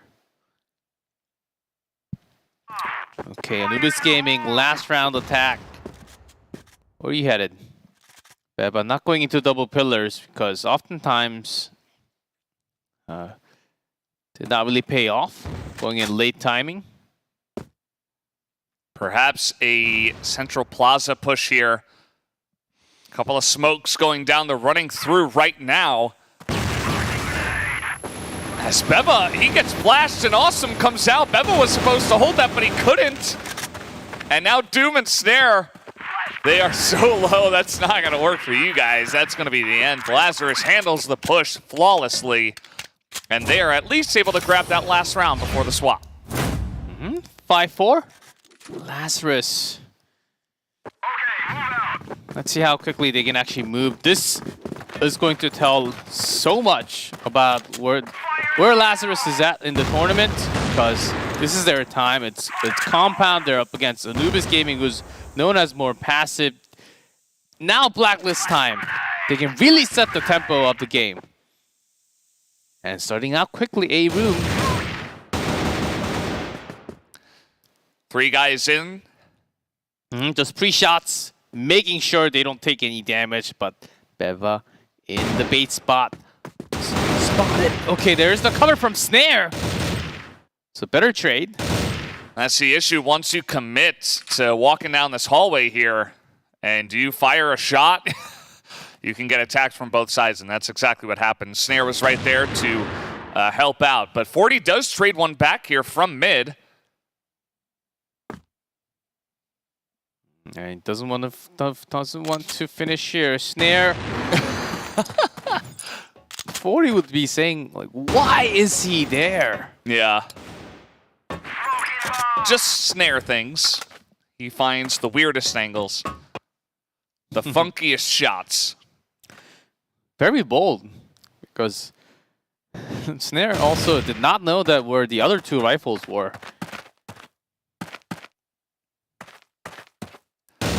Okay, well, they just walked straight in the snake, and he's like, thank you very much for a couple of kills. Heard them coming. That's exactly why when you go into B entrance from the Central Plaza, jump, jump, jump.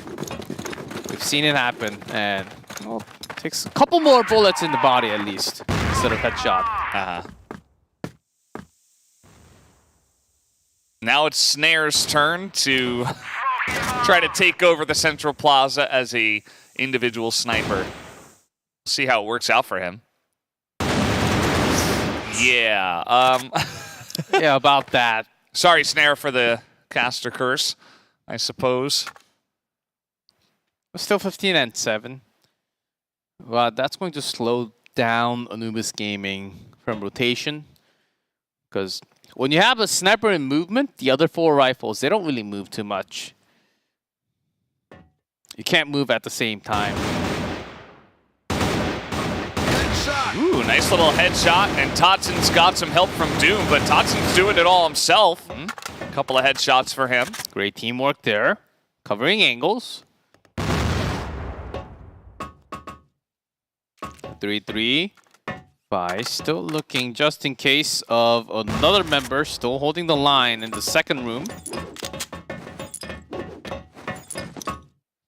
And they are running away as Anubis are running in.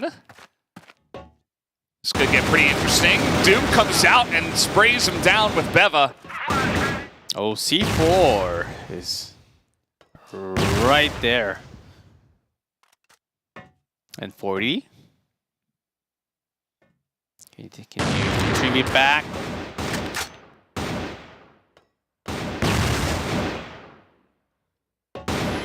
It's just going to get worse. Yeah. More time given. Oh, unless he gets a double.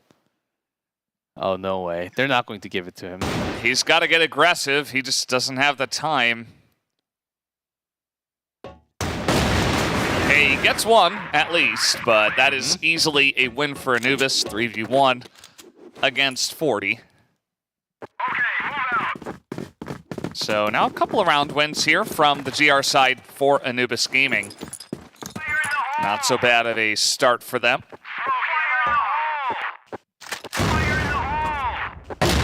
Lining up for Snare, generally not a good idea. He's even going to get a headshot, nearly gets the second flick. Oh, I thought he help from Totson too. Oh, that was Totson. I thought he magically got the third. Oh, Vice says, okay, if you want to start a fight, I can respond, but that was over at A room. Still 40's alive. Vi's actually doing so well on this map. But through the smoke, Snake got an early tag. Yeah, only 40 now. 9 and 7. Through the smoke, Snakes got the ID tag. Oh, can't really see directly through the smoke. Did a lot of damage with the pistol, but not able to grab another kill. As Doom finishes the game. Yeah, it just feels like Lazarus again. They had some great tempo on GR side, but now on Blacklist, it's like they're just playing to Snare's tempo. Snare's telling them where they can be and where they can't be. I don't think Lazarus expected. Oh, now they're moving in. Snare's tempo, man. Snare's tempo. 2 pistol shots, 2 headshots. Ah, he is just click, click. 2 kills. Yeah. In like 0.2 seconds. And Doom cleans it up. That is 4 in a row now for Anubis. And this is the very, very important round. Lazarus, they desperately need this one.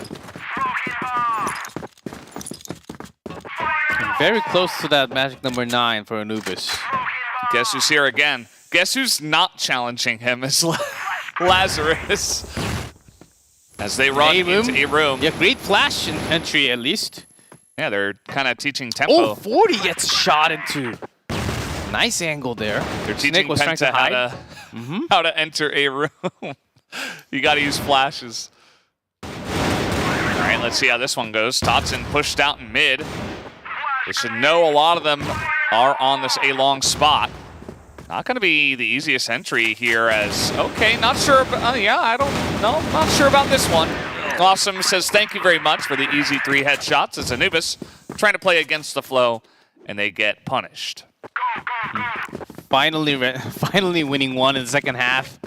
Whoa, that streak seemed forever for Anubis Gaming. Now Lazarus quickly controlling one. No grenade, so they want to go straight through the central plaza. What we asked. Doom was ready, but I don't know if he's going to be able to spray this. Yeah, no flash at all. And Snake was, they were out A long.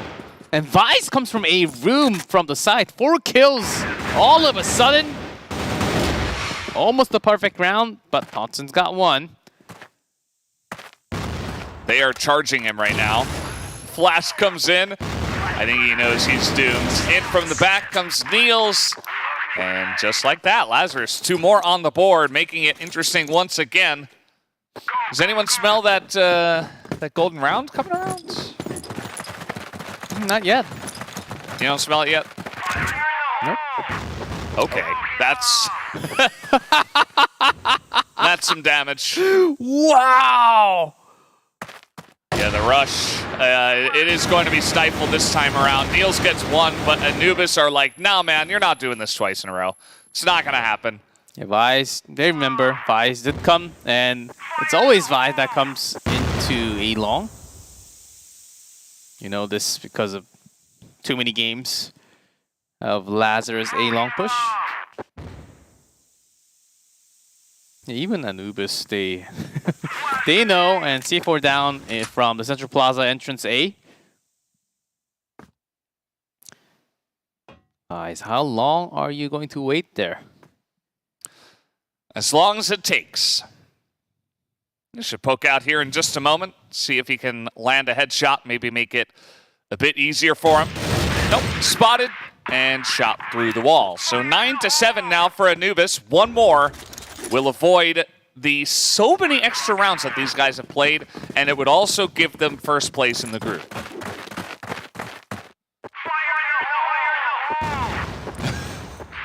They have learned. Oh, and snare. Okay, he gets one. Oh, little. Yeah, Lazarus scared about the grenade, and that could have been a double grenade kill. In the previous round, that was quite scary. Now, with snare, some information given 10 seconds ago. A lot of members down in Central Plaza, they were looking for a push. A push twice with Vice going to A long. There's Totson in a bait spot to be second room. Vice again checking A room carefully. Now it's not just himself this time. 3 men with 40 on a rifle. Going to his favorite spot, Bird's Nest. No one coming around the back. This might work. Beva's here all alone watching this doorway. He's gonna spot them now, but Doom is helping out from mid. Awesome comes in, you see Snake trying to spray it down, but it's pretty even at the moment. 2 against 2. Spies is in there, Totson is gonna be the hero alongside a Doom who picks up that last kill, and Anubis Gaming with a 2-0 against Lazarus here tonight. They win 2 matches in a row, and they secure that first place in the group. 3 wins for Anubis. A huge moment for Anubis, and Lazarus, they had all the chance. And both maps actually lead 10-7, 10-7. It actually came down pretty close, but at the end, Anubis Gaming just showing their final power. Lazarus, I think the big take of this match is that Anubis Gaming, they can surely handle a fast-paced match, even against Lazarus. And this is going to be something else, something to keep in mind as we go through the playoff tomorrow. Yeah, just showing a lot of dimensions of their play. Also, just straight up, I feel like a lot of the players were individually having great performances. Like Snare was pretty obvious, but Snake and Bev are really stepping up here once again tonight. Even Totson having a lot of clutch moments himself in this game. Lazarus, not bad, but not able to quite challenge the pace, which is something we were talking a lot about in this series, in this match against Anubis. Couple of decent moments where they were able to get aggressive and win some of these firefights, but not quite the tempo that Anubis were able to bring. And they managed to do it in their own fashion.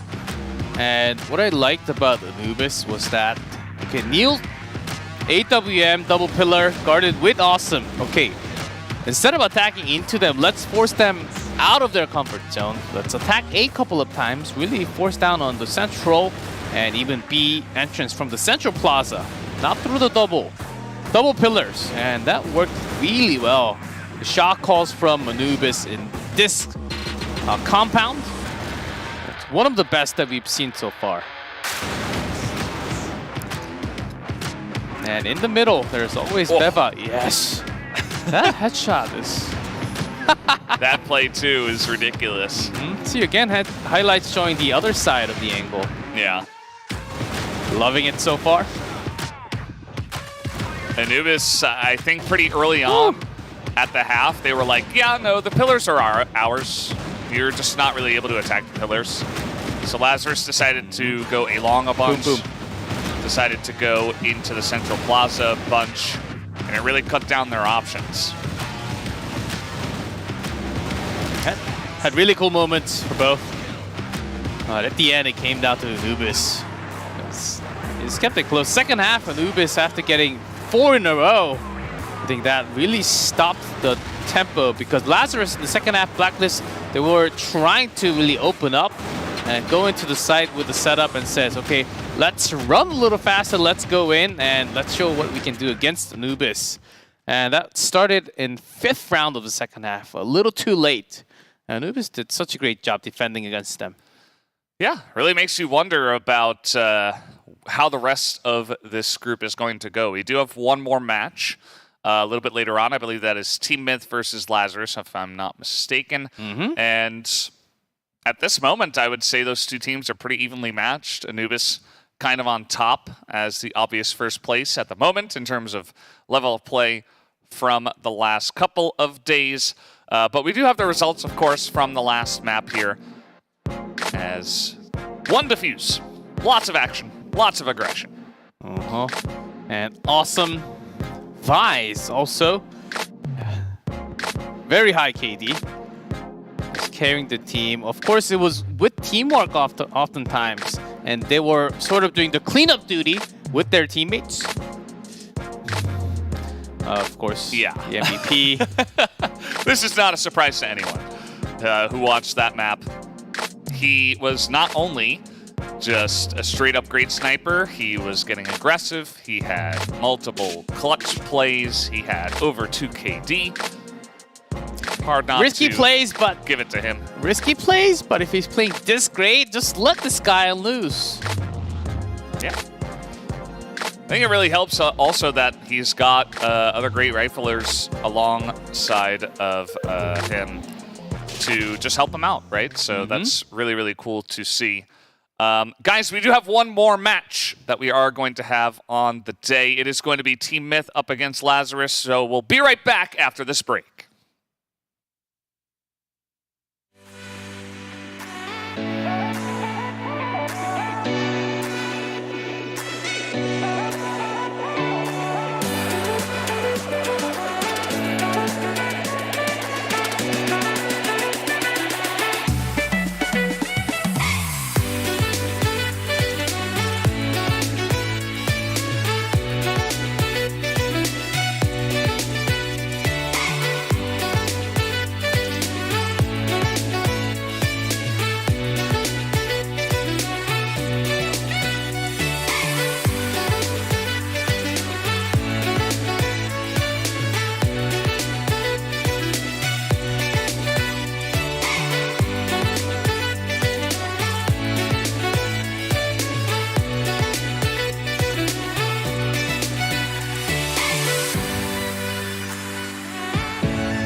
Welcome back, guys. We are here for the third and final match of the night. It is me, Valdez, with G-Clef.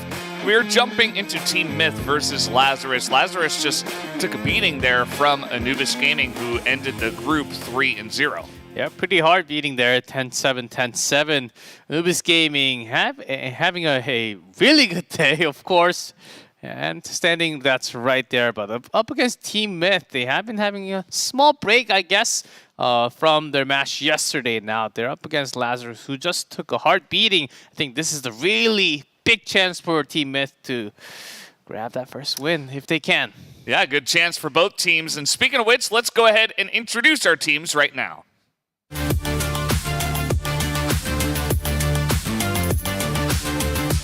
Trade on long. It's going to be up to JWoww, who gets the first. JWoww gets this wide open for Team Myth. Bought the cross here. It's not going to matter. Booker finds one. Booker, Horse, he's going to be able to do it. Horse!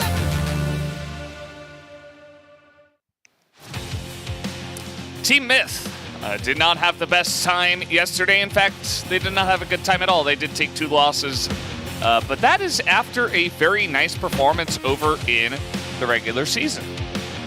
Even with 2 losses, close round scores, as you can tell from KD, near 1-0 and above. In average, very above 1-0 if you take their entire team. Even Penguin, it's 9-3, 93, and Booker 0.95. So it wasn't a hard defeat, but still, because of the 2-0 match score, they are at the bottom in the standings. This is the only match left before we go into tomorrow, so better have worked their homework. Hopefully they can do slightly better against Lazarus now. Make unique strat calls that make us all say, wow. Definitely has happened a bunch of times when we cast this guy. And he's got good stats to back it up. I mean, he's definitely a crucial part of this Team Myth lineup. As you can tell with that many headshots. Yeah, he's attack point going through the roof. And JWoww surprising us oftentimes with his power play, I would say. He does break into lots of... He's usually the guy who attacks through the side. Like 1-3 split, JWoww will be the split sometimes for Team Myth. They took 2 losses yesterday, but it's only day 1 and tomorrow there's playoff. I think today they will show some different type of performance, especially because Lazarus, they just lost. So I think this is the best chance they have right now. Yeah, absolutely. We do have a little bit of a treat for you guys before we do go into the match, though. We are going to be doing another interview with the teams before we do start on the final match. So it's not ready just yet, but we are waiting on that just a moment. So hope you guys can get excited about talking with some of the players. Yeah, we got to talk to, I believe, Anubis and Team Myth. Yeah. Before the very first match, the 2 Egyptian teams facing off each other. And then even not just our interview, the pre-interview that was recorded and playing during the break, oftentimes, they were saying 2 Egyptian teams, it seems like they're the rivals. Yeah. And it seems like Penta and Lazarus, they're the rivals. So somehow it's working out. But right now, that's not really happening. Like, it's all over the board. Like, this team's beating this team's defeating this team. Well, of course, Anubis, in a small surprise, they did defeat everyone, but not to an extent where it was like 10-3, 10-4. I think the most one-sided was, in fact, 10-5 in one map. Yeah. And except for that, it was all like 10-7 or closer. Yeah, only Penta was able to pull it off. But guys, we do have the interview ready to go, so let's hop into that right now and see what they do have to say. As hello, Alucard, how is it going? You guys, obviously not the greatest start, but you've been in this position before. How are you guys feeling after day 1? We're feeling good. I mean, we always start like this. We keep losing at the beginning, and then we always come back. We can't always win. Like, we can't keep winning always. So, but at least the difference between us and the other teams, we always come back in the end. We like to take it from the bottom. Of course, yeah. Taking it from the bottom, of course, can be hurtful. But just to move on, not just from your match today against Lazarus, I do want to play already about the playoff. And from CFPL, you guys had such an amazing run. Just boom, boom, boom, boom, #1 spot. And that's how you guys made it. Are you confident that you can do it again? Right now, Penta, Anubis, Lazarus, they do seem a lot stronger compared to CFEL. How do you feel about the playoff already? Yeah, I think we came from the bottom like 5 times and won the tournament, whatever, like Elite or Invitational or the qualifiers. We always come from the bottom, so it's not the first time. So I think we're confident and we'll do it tomorrow. Yeah, absolutely. Do have that confidence. I am curious, though, about this match going up against Lazarus. You guys, obviously, you had your 2 matches yesterday, but only have the 1 match today, so definitely putting in that preparation for Lazarus. And you did just see that they went down to Anubis, of course. So without revealing any secret information, how are you guys feeling going into this match against Lazarus? Of course, we want to win this match because I think it may give us advantage to get from the last place to the second in the playoffs. So we'll do our best, and I think we're more prepared today than yesterday. So I think we'll win. All right, that's great to hear. And before we go back into the match, do you want to have any shout-outs before we go into the playoff? Yeah, I would like to thank all the fans for supporting us, and I think they still believe we can make it because we made it a lot of times. So I would like to thank all of them and tell them not to and continue cheering for us. Well, that is great to hear. Thank you so much for the interview, Alucard, and best of luck in the match. Yeah. Always great to hear. Yeah, always confident. Yeah. Like Team Myth, they have something else. It seems like it's not like they don't care about the match, but still, it doesn't affect as much. They have the confidence in them. I like to see them in the interview. It's always showing. Yeah, very cool. But guys, we do have our second team of the match. Let's introduce them now.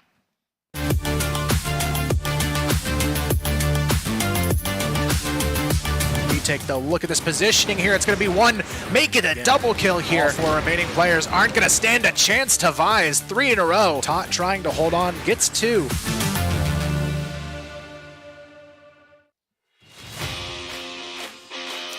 And here, of course, is Lazarus. We did introduce them before, but these guys, they've been around for a very long time. Very consistent team. They took a unfortunate loss against Anubis in that last match we did just cast, but of course another match ahead of them, and they do want to take the win. Lazarus, a huge name from Eumena, grabbed so many titles, not just in CFPL, also in Invitational. And that's the reason why this is the 3rd year. If they win this, they will have 3 years in a row winning the season number 1. Being from 2020, 2021, and 2022. And really wondering what they really have to say. I was waiting for the interview with Lazarus. Let's see. Yeah, should be pretty interesting to hear what they do have to say. It's all down to this, basically. Before we do get into the playoffs tomorrow, I think that I believe we do have that interview ready to go, unless I misheard that. I think we're getting that prepped. I think we're getting it prepped at the moment, right but now. Should be getting in any second. Any second. Wonder who it's going to be. Yeah, I have my Maybe suspicions. Awesome? I have my suspicions, but you know, they have been mixing it up a little bit this time. Like in the previous match, they did lose, but Awesome he had some like crazy moments. Yeah. Well, guys, we do have the interview ready to go, so let's see who it is and what they have to say around the side of Lazarus. Hello, how is it going, Vise? Hello. Hello. So far, so good. Good to talk to you. Of course, you guys did just take that loss against Anubis, but you have another important match ahead of you that will determine your seeding for tomorrow's playoff matches. So how are you guys feeling going into this next one? I mean, of course, we are now disappointed a bit because of the loss right now, but I think we are still confident to win this. We're going to hype up again. We just took a break, drink something, eat something, then we're going to go back into the game. Yep. Just talking back about the last game, what do you think was the problem facing up against Anubis? Was it tough? Was it the tempo? Like, can we hear something about the problems that happened in the middle of the game? I think at the beginning we didn't find into the game. I mean, we went just like a bit off, and then in the middle we lost many like 1v1 situations, and like we took very many wrong decisions. Like we were taking B, they're going A, we were taking A, they're going B. So many unlucky rounds, and we're gonna try to fix that and play more for info, and then we're gonna fix it, I think. Yeah. Well, that is definitely good to hear. So also Team Myth, the guys that did just win over in the CFEL recently, you guys had to prepare for these another Egyptian team. So what do you feel about specifically right now at this Eumena? It feels like all the teams are pretty evenly matched, like at least from our standpoint. So I'm curious about you as a pro player. Like, do you feel like you guys are all similarly matched, or is there any specific team that you would say is number one out of the bunch? The thing is, we can only break like against each other. We don't have any other teams to break against. So at the moment, like in 1 or 2 years, I think like everyone will be exactly on the same level right now. So that's why it's like even. And right now, hard to say. I think we are still like strategic wise like the best team in my opinion, because we used to play so long together. So yeah, I think it's us at the moment. Yeah, Vice, but you were having a hell of a day so far. Your KD is out the roof, even though you lost the match, man. You're having such a great day. Like, give us some shout out before you go into the last day, last match of the day number 2. I mean, I was breaking a lot in the last 2 weeks. I was doing like 2,000 kills a day, and I skipped work sometimes. So I came back home and did like 2,000 kills. So it was crazy, but I tried to perform like in this match like now. I did, and then we're going to win. Okay, well, it's good to hear that confidence, and we're all really excited for you guys in this last match. And best of luck to you, Vise. And, of course, thank you in the interview. Thank you. So both sides feeling pretty confident about their chances and giving their own different reasons for why they could be the best team and why they're going to take the win. Yeah, it was very interesting how Vise also said, like, within a year or two, by strategy and because they're always getting better, there should be a near peak where they should be very similar. Maybe with new talent, it might shake up a little bit, but he was saying that it might be very similar in a year or two. Let's see. I think there are always room for improvements. And Lazarus, they're very experienced, so they can always improve and get some new tactics. Yeah, wouldn't be surprised, you know. Games, as they go along, they always continue to develop the meta and stuff like that, so... But either way, you can see the head-to-head record here. Very even between these two teams. And I don't know. I think it's just going to come down to who's going to play better in this best of 3. Yeah, in history, year before, 2020, early 2021, I would say I would raise my hand for Lazarus. But towards the end of 2021, Team Myth slightly better in history.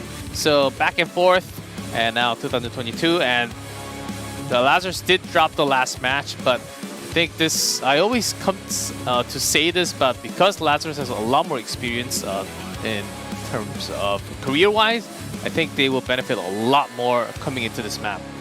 Yeah, wouldn't be surprised, as we are going to take a look here at the map ban and pick. So Ankara's gone. Team Myth have taken that off the board. Let's see what is next. No sub-base. Lazarus do not want to play that one. They banned Port against Anubis, so we might actually get to Port here. We're going to start right onto Compound into Black Widow, which is a couple of maps that Lazarus just played. And we will, because Black Widow set 2, we will get Black Widow 3 times in a row today.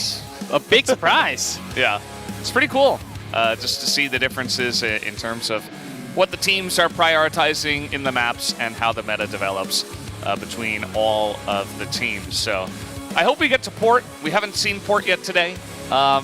And I can always expect a 2-1. I think it just really depends on how the games go. Yeah, not today. And because we're starting from Compound, and Lazarus just played that in the previous match, and they really had tempo trouble. I felt like against Team Myth, maybe they can really start to shake up a thing. I think this is a great map for Lazarus and also for Team Myth to respond to that. Yeah, it's going to be a fun one. But guys, we do have Compound loading up right now. Let's jump into it now.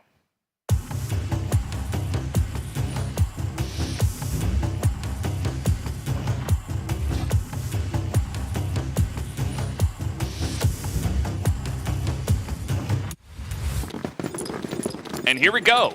In terms of tempo, Vi said it himself, you know, that they kind of got caught off guard. Anubis got a bunch of rounds in the beginning that they weren't expecting. Hopefully they can have their head on straight here to go right away into Compound. had some time, about 30 minutes, to clear their heads, to think about what Team Myth would bring in compound. Now already starting with a lot more men going towards the double pillars. Now switching into the central. Plaza 40 has been on guard of this angle. Not really going all the way up. Making sure he was waiting for his teammates to join for the first 20 seconds. And look at that, already A-Long buys. He is unstoppable. Yeah. Getting so much information. That's what they said in the interview. Trying to get a lot of information before they go. And they have gotten it. Awesome trying to get on in here, but so far the defense has been strong. Penguin, Alucard, and Booker kills a piece, and now JWoww's got a piece as well. 40 comes in late, and he gets taken out for the second kill by JWoww. Yeah, great start for Team Myth, the key player. JWoww just double headshot. His backup speed is so quick. But before the information, he backs up from his original position. I thought JY went down from the grenade. Yeah, I thought it was a grenade. Of course, it would be the others. If it was a grenade kill, then it would be Lazarus dead. Yeah. But JWoww, as we were talking about him, does not manage to escape. Yeah, 40's got the central plaza locked. Horse spotted. Horse getting in there, but he's taken down. Awesome. Yep. Booker was supposed to support him, but the smoke really cut off the angle. So there was no support. If Booker went through the smoke, it would have been +1 dead on Team Myth. Yeah. Certainly helps Lazarus too, that 40 was able to get that initial kill with the snipe. And let's see where they are going to head now. Looks like a similar strat to the first round. And this time with 2 guys dead. Oh! Okay. Alucard, very nice one, but... Yeah, quick scope, but yeah. Lazarus also not stopping, immediately responding, going into A site. Now, quick in action. I think this was what they needed in the previous match, really failing the tempo. Yeah, great flash against Booker and Penguin. 40 up on top, about to face Booker in a second. Oh, Booker, nice little headshot here. Penguin trying to do his best to enter from the front, and that is not going to be enough. As Vise and Awesome will stay alive, and that is 1-1.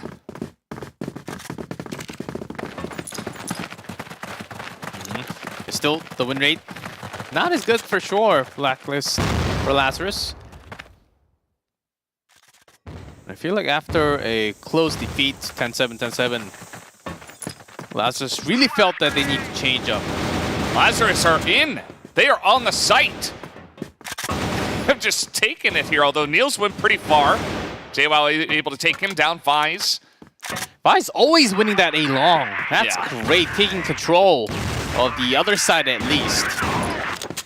You know, 2,000 kills a day. It's gonna help. It's gonna help a lot. Practice makes perfect, and better get a new mouse soon, then. yeah, might need that. Maybe he's got a backup. But yeah, similar situation. Lazarus just really favoring the A site. They want to really pound it in here. Just smoked up the entrance. Buying a lot of time. Here we go. This 8 seconds. That's Booker. Boris getting 1-2 from the side. It's a good entry. 14 seconds left, though, and it should be enough. They are able to clear out the site, and Team Myth are good on the retake. Horus winning that fight A-Long against Vise was important. When you, as from Blacklist, when you lose that A-Long control, it feels like you're trapped in A. You have to think about the opponents coming into A entrance from the Central Plaza and also from B and also A-Long. So you're in that room, you have that room secured, but you have so many angles to cover. And you can't really hide yourself. All the wall shots connect. Okay, that's a couple of big kills there in the Central Plaza. Coming around the back here is Horus and his friend, as they're going to be able to take this one down. His friend being Booker, of course. The Team Myth trying to match up with the speed. The rotation out of that double pillar quick enough that they were able to catch a member or two going into that A site. So what it seemed like a 4-3 A side bomb planted again. It is not happening. Yeah. Bomb is planted at A. Lucard spotted. This timing push. No connection. Vice traded 1-1. Booker jumps on top of Loons. A nice little spray there from Booker. Looks like he's back and ready for some action. Already 6 kills here, and Team Myth are doing a good job of saving off this very fast pressure that is coming from Lazarus. Even though Lazarus is dropping a lot of rounds, still I do have to give respect for the momentum shift and the changes that they're trying. Hello? Niels? What? Not sure what's happening, as everybody on the side of Lazarus has stopped moving. I feel like maybe we might need to solve an issue, but... Yeah, that's usually not a spot where you're supposed to die, so... Interesting. So, things do happen. Dude, there are reasons why we have programs. And because there's also, if there's a program, there is always a virus. But it's if everything is perfect, well, it won't be fun, is it? No. What I would say is, if everything is predictable. Predictable, yes. Then it's you just know what's gonna happen. Right? If I know, the same we're getting team, we're getting some predictions wrong. If the same team came in every single time, demolished, and won every round, 10-0, where's the fun in that? No fun. No fun in that. We need to have competition. When's the last time when we actually had a 10-0 in a single map? I don't know if we've Did we had ever that. have a 10? We had 10-2 a couple of times. We've had 10-2 for sure. I think Like maybe even a 10-1 one time.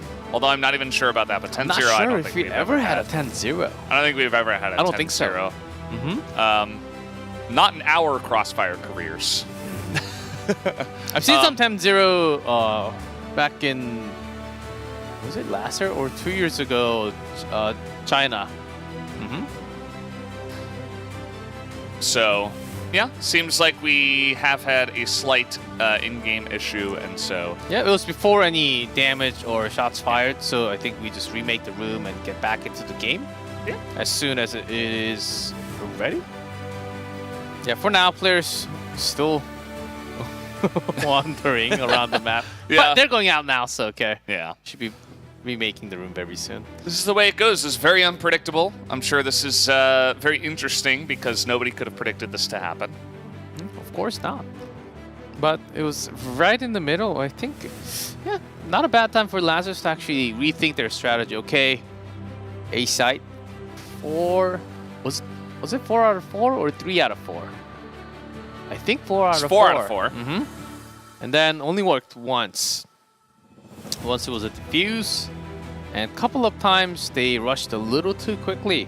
And I liked their approach from number 1, the round 1, where they sweep through the double pillars, waited for the timing rush, and then it was right there. And then after that, they just went with the momentum, worked out once. But after that, it is Team Myth. They're not new. They're very experienced. They know what Lazarus like to do. So they caught up immediately, saying, okay, if they rush A, they're going to do it again. Yeah. So all we have to do is chase them, and that they did with double members. So I think it's about time Lazarus show something else.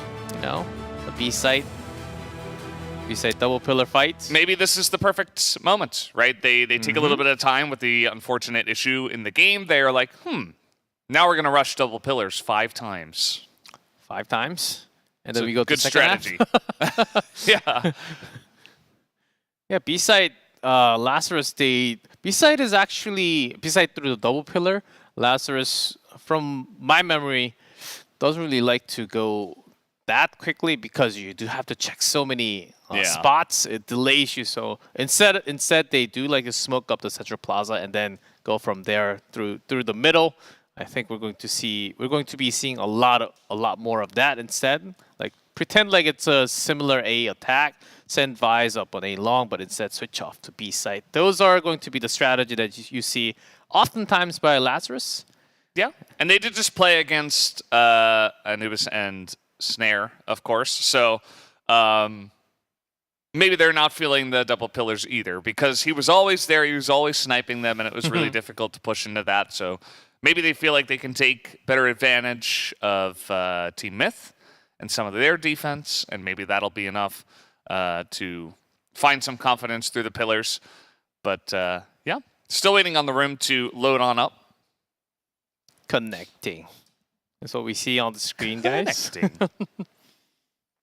Eventually in the future, we'll just be able to snap our fingers and it's just there. We're just in it. Quantum computers. Yeah. Yeah, everything will be in the speed of light CPUs. I don't know if it's possible in our daily homes, but maybe in the future. Yeah. I mean, like smartphones only came out like 10 some plus years ago. So yeah, by like 2030. Yeah, definitely more than 10 years ago, by the way. 10 years ago was 2012. So 14, 15 years ago? Yeah. Yeah. I think it was like 2007. Yes, that's 6. iPhone, first iPhone-ish, right before BlackBerries. Yeah. Mm-hmm. Interesting. So in 10 years, we won't be sitting, by the way. We'll be like flying, floating with some solar panel or something. If you guys are just joining us, of course, we have a little bit of a pause, a little bit of an issue because of a in-game issue. But Team Myth is currently ahead 3-1. They are playing on the GR side on Compound, which is the first map of this best of 3. Surely an important match. This is the final match before we actually go to the playoffs tomorrow. Of course, all 4 teams still do play. No one's knocked out from the group stage, but the results do carry on over to where they actually start in that playoff spot, which is very important. And not just that, not just the match win, the set differential, that also counts. So that's going to be it. But of course, the first place is secured by Anubis.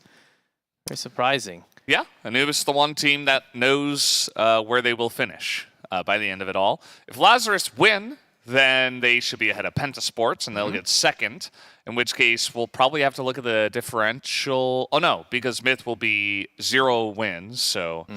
Then it's just 1 to 3, 4. 1 to 3, 4, that's easy. If Team Myth wins... Then we go into some... We should have some tiebreakers, right? Because Penta is currently 1 and 2. Yeah, Penta's currently 1 and 2. Team Myth would be 1 and 2. And Lazarus would also be 1 and 2. I think we, depending on the set score, if Team Myth loses 0-2, then Team Myth is third, because that's -5 then. But if Team Myth gets 1 on the board and loses 1-2, then I think we really have to break down the numbers. But unless that happens, well, if they win, then it's basically 1, 2, 3, 4 by the match score. But maybe we'll see. We'll see what happens. But I don't think we go down that far. And then we go from the differential after. And then all the way attack points. So not likely we'll have a rematch. Yeah, there's no way basically to have a rematch with all the tiebreaker rules that we have. It's just interesting to think about where we would maybe see the teams. But yeah, just it's like if Lazarus wins, boom, boom, boom, boom, 1, 2, 3, 4, easy peasy, no tiebreakers, no further thoughts even needed about the situation. But if, of course, Team Myth wins, then they're all tied at 1 and 2. And then we need to get into set score. We need to get into tiebreakers, stuff like that. Off the top of my head, I would guess that Lazarus, because they got 0-2'd, they might be in some trouble. But Team Myth also got 0-2'd. Ooh, let me actually, do the math. We do have some time. Here. So we do have some time. There's some time to do some math. They got 0-2'd, which means, okay, that there's 0. And Penta, 1-2. So -1. And plus -1. Because they got the 2-0 as well. against Team Myth yesterday. You remember, in the golden round. Uh-huh. So, okay, Team Myth, they need a 2-0 to... Wait. they need a 2-0 to basically tie it up. Yeah. Yeah, tie it up with Penta. And depending on, I think we have to go down to the rounds then. And then see what happens. But other than that, Lazarus, I think they still have a pretty good set score because Lazarus did have a 2-0 victory against Penta. That was a big one. Hard to do it. Yeah, never do math on Never do math on stream. Even though it's single especially digits, not on camera. especially when you don't have everything calculated 100%. But that's what I feel like it's going to happen. But for sure, all we know for now is that Anubis is Anubis is safe. They're number 1. They're going to play that best of 5, by the way. Yeah. The grand final best of 5. And change your clock because tomorrow we start 1 hour later. Yeah. Yeah, don't come here and wait. It's like, oh, why is it not live? Like, to have the wrong date? Is it not happening today? No. Yesterday and today, it will be plus 1 hour later tomorrow, starting from the 4th, 3rd placement match, and then the winner of that versus the second, and then the grand finals, best of 5. So don't miss it, of course. That's the best day. Yeah. The best of 5 is the most interesting to me. Last time around, we had a crazy, it went like so long because there was actually like a thunderstorm in Brazil. Oh, yes. I don't know if you remember that. I remember that. It was crazy. We were there. We were waiting for a while, and it went the distance. 5 games, 5 maps, 5 sets, and there were multiple extra rounds. Yeah, I remember that because it was very late in the morning, actually. When we started Americas, of course, it's usually in Korea time here at 3 a.m., 4 a.m. Yeah. And then it ended... No, but the final day starts at 5 a.m. And it actually ended right before lunchtime. No, it was like 1 p.m. and I was driving home and I'm like, this is crazy. But it really brought up the tension. Obviously, we didn't want that many delays, but... Yeah, but thunderstorms... it was just, it was... Sometimes you get power losses and natural things events. do happen. Yeah, it was out of our control and we were just like, what are we going to do? And we had a lot of time to talk about the games. Do happen, like very rare, but in the older days, like power outage, it was slightly more common compared to these days. But I think... did you hear that? So we're getting the word, guys, that we do need a little bit more time. So we are going to take a 5-minute break. We will be right back with this match.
Welcome back, guys. We are here at the CFS IO 2022 for the Eumena division.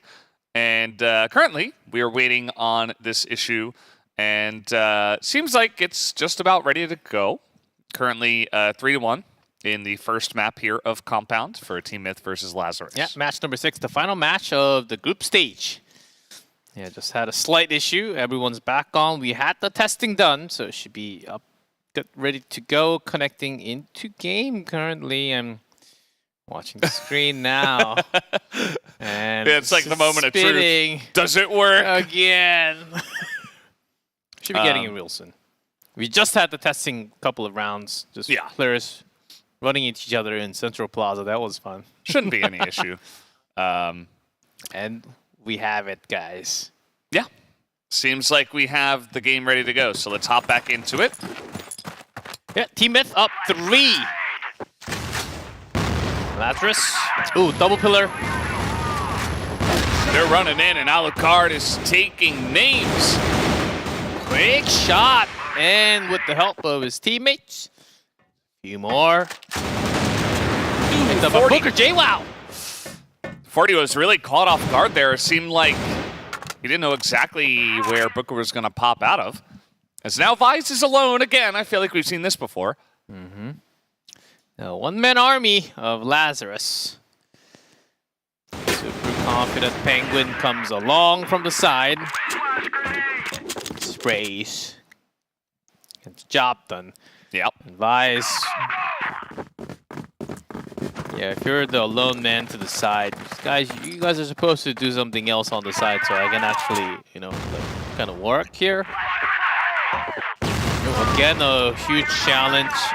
Ooh. Awesome with a nice little headshot through the pillars. They're still putting on the pressure here. Yet to be seen if they will commit to the pressure. Smoke right now is delaying their onslaught here. Yeah, through the smoke. It's still very hard. Whoa! Yeah, quick headshot. Wow, tried. Thought he was safe jumping through that window. These guys are so quick with the reflexes. Yeah, still keeping quiet. Horus is still there. They might be thinking that it's safe. That's exactly when he strikes. Awesome's got the backup. So 2 men, way too many dead near the B room. Vice, by the way, is through A long onto A now. Always in that same spot. Yeah, I believe 40 is actually carrying the C4. Low HP, so they're taking some time. But only Penguin left. Just trying to enter into B. Taken care of from Awesome, who actually picked up a AWM in the middle. Yeah, might as well. Somewhat of a... mostly the fight was near the double pillars and it was quiet. Here we go again. Alucard, nice little pick off this time. Not a big commitment from Lazarus this time. They're actually going into a room now. Trying to challenge Penguin here. Niels will be able to pick off one. Yeah, Penguin lost. But Team Myth, they know that the attack is coming towards A, very likely. But there is plenty of time. Lazarus does. They do love getting one kill and then rotates immediately back to the other side of the map. 40 has been keeping control of the center part somewhat. But now even smoked. Can't really get valuable information and also forces the rotation to a very far away pathing. And even going to take some more time because you can see that C4 now traveled towards the Central Plaza from their own base just a few seconds ago. Yeah, again, A long is controlled. Yeah. And this time, Niels actually being the bait over to the double pillar B site. Because they have been having constant pressure towards B. This could actually work. Alucard is staring at this door, though, but pretty much the only one there. We do have JWoww who is around. B site, shots fired. There's that rotation. Oh, and Niels is winning the fight by himself. He gets the 1. And then they're like, oh, where's the rest? Oh, they're on A. Yeah, Niels, he's dead, but he did more than his job.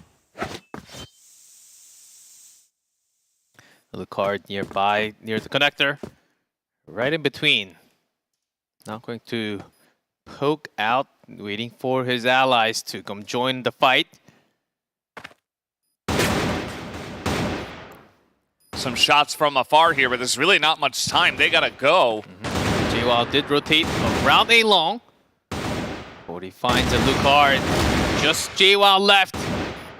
Just not enough time and just sniped from close range. It is going to be enough for Lazarus to pull one back here. The stats that we have from all the rounds here from Eumena, CFS from 2020 and 2021, this map is the most balanced. But only for Eumena. Yeah, America, for America, it's very unbalanced. So depending on the playstyle and who plays, it can pretty much get wild. Like we will be talking about America soon next week, but Compound, Glow Risk 65%. Yeah, the most imbalanced. But also because it was played the least. I think the data is somewhat up there because it was the low of a number to actually pull data. Well, push in here from Lazarus. They are making their way towards B, but the C4 is currently in the central plaza, so no committal just yet. The team, if they did fall for that fake BP push that Niels did try. A Lucard this time not going to let Vice get that push towards A long anymore. We're going quick. Immediately beep. That Booker's ready. Oh, Booker was so ready. Really nice sprays that come in, and JWoww is there for the backup from behind, and that is going to be enough. Team Myth now 5-3 last round before the swap. And overall, once again, it does feel like Team Myth is controlling the tempo a bit better. A lot more early picks in their favor, I would say. Especially today, 40 not popping too often, including the match that they had. Okay, quick approach to the B site. The Horus in a great bait spot. Two headshots. What about awesome? Nice response. Also bring down Booker down in the servers. Yeah. And if you're going to go quick, that's the way to do it, because you can get in there before there's any response from the rest of the guys on the enemy team. 3-3. Entrance smoked up. 40's got the double pillar side covered. Team Myth, no big rotation. All three go in. Okay, Penguin first, and they get on top. Penguin has a couple, just need the last, and that is an easy cleanup here from Team Myth. Or at least they made it look easy. Generally not as easy as that one looked. So Team Myth looking pretty good, 6-3 here at the half. As we saw a couple of rounds, actually 2 rounds in a row for Lazarus, attacking into A, switching into B, fake B, and back to A. Those type of movement actually looks really nice. But Team Myth, they're on top. They're not really letting these couple of rounds go into a 3 or a 3rd or a 4th round. You're stopping them from happening, really catching them. After a couple of rounds, okay, we can actually catch them in tempo. They're Lazarus, they're going to try this again and again and again. Well, it's being stopped for now for Team Myth, and after it being stopped, Team Myth actually take that into their advantage, push out towards the other side of the map. Like Alucard going out to the A long. Okay, Vice is doing way too much in A long. I'll be up front, catching him when he's making the movement. That was done in the previous round. Yeah, really, if you cut those important roles on the other side of the map, then they're shut down. Well, we'll have to wait and see if that is going to be the case, As here at the swap, Lazarus, they are not stopping with the rushes. These guys almost angry, but they did do this in the beginning against Anubis as well, so just a bit of a set play from them. Mm-hmm. And not just 2, 3, 4 members of everyone except for Alucard waiting. Sniper win. And then taking it back, awesome shooting from the side, but all 4! Yeah, the spray was decent, but it was too early almost, and didn't quite land any killing blows, so did a bunch of damage, but that's just Team Myth playing more as a team. Yeah, now this opens up way too many spots. Team Myth, they can push, and they can even have 2-3 split. No flick there for Niels, and that's going to be the end of him. Only Loons is left. Yeah, rushing towards B or the central plaza that he wants to defend first. Not found yet. Penguin's going to find an Alucard. Pistol headshot to finish off Team Myth. They're starting to run away on compound. 7-3 now. Yeah, only 3 rounds is pretty rough for Lazarus here. You know, if you're going to give up 6 at the half, you got to be right on the horse, right at the swap. Let's see. As we did see for a second. Welcome back. Member of Lazarus. Welcome back to the desk. Yeah, today. Yeah, by the way, this desk shot. I'm sure you guys noticed that it's a moving camera. Slowly. Not this one. Wow. I didn't notice. Yeah, but yeah, just a little bit of an issue. One of the players got popped out of the game, so we'll pop back into that as soon as possible. Shouldn't take too much time at all. But yeah, Lazarus, I mean, this doesn't seem to be their map, and this kind of worries me because you can see, obviously, the last match that they played, getting 0-2'd, it's like, can you keep your mental state together to go into the next one? And I think they could have been pretty good if they started off strong, but now they're also kind of losing early here to Team Myth. So I'm a little bit worried for Lazarus' mental at the moment. Yeah, that is in fact true, because Lazarus, it's not like they're doing exactly the same. They're actually doing much better. They're changing the tone. They had many different tries in this specific matchup, but it's actually Team Myth responding much, much better. So you can sort of tell that Lazarus is not doing bad. They're actually doing great, but it's just that Team Myth is actually, they're just on another level right now, responding. They had a lot more time to prep for the match too. I think that's really showing of what Team Myth can be compared to yesterday. And it's rough for Lazarus because at least our expectation coming into this tournament was that these 2 Egyptian teams are both going to be incredibly strong. They got to play both of them back-to-back on the same day. You just lost to 1-0-2. It's rough. It's difficult. Lazarus, the power that they had from the name, you still feel that it's just not there for now. Oh, but 40 is going to start off with a sniper fight win. Let's see. 4 down. 3 more to go for Team Myth to finish the map. Oh, Booker picked up AWM. Yeah. And the C4. Slowly coming into Niels. Niels has no idea. Oh, man. B-site empty. No way. The 3 men from Lazarus actually had a room set up. Of course, not knowing that Team Myth, they don't actually go in. It would have been sweet if they actually went in. Yeah. And meanwhile, because the C4 was over here with Booker with the AWM, the rest of them are like, well, I guess we got to regroup. We can't just rush into B. We don't have the bomb. It allows some time for Lazarus to actually reposition. Yeah, Lazarus now confused. And 40 wanted to check this out. Says something's got to be up here. Oh, Penguin. 2 headshots now in a row, and they know where Vise is. They're going to go in here towards Loons. Another headshot to Penguin. Vise getting the controls, getting the recoils, almost onto a third. Now all of a sudden 1-1. Booker with an 8 WM though.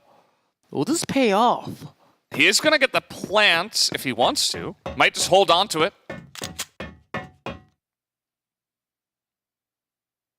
Right now, over in pillars is Vise, so... Yeah, Vise, I don't think he still knows that Booker has an AWM.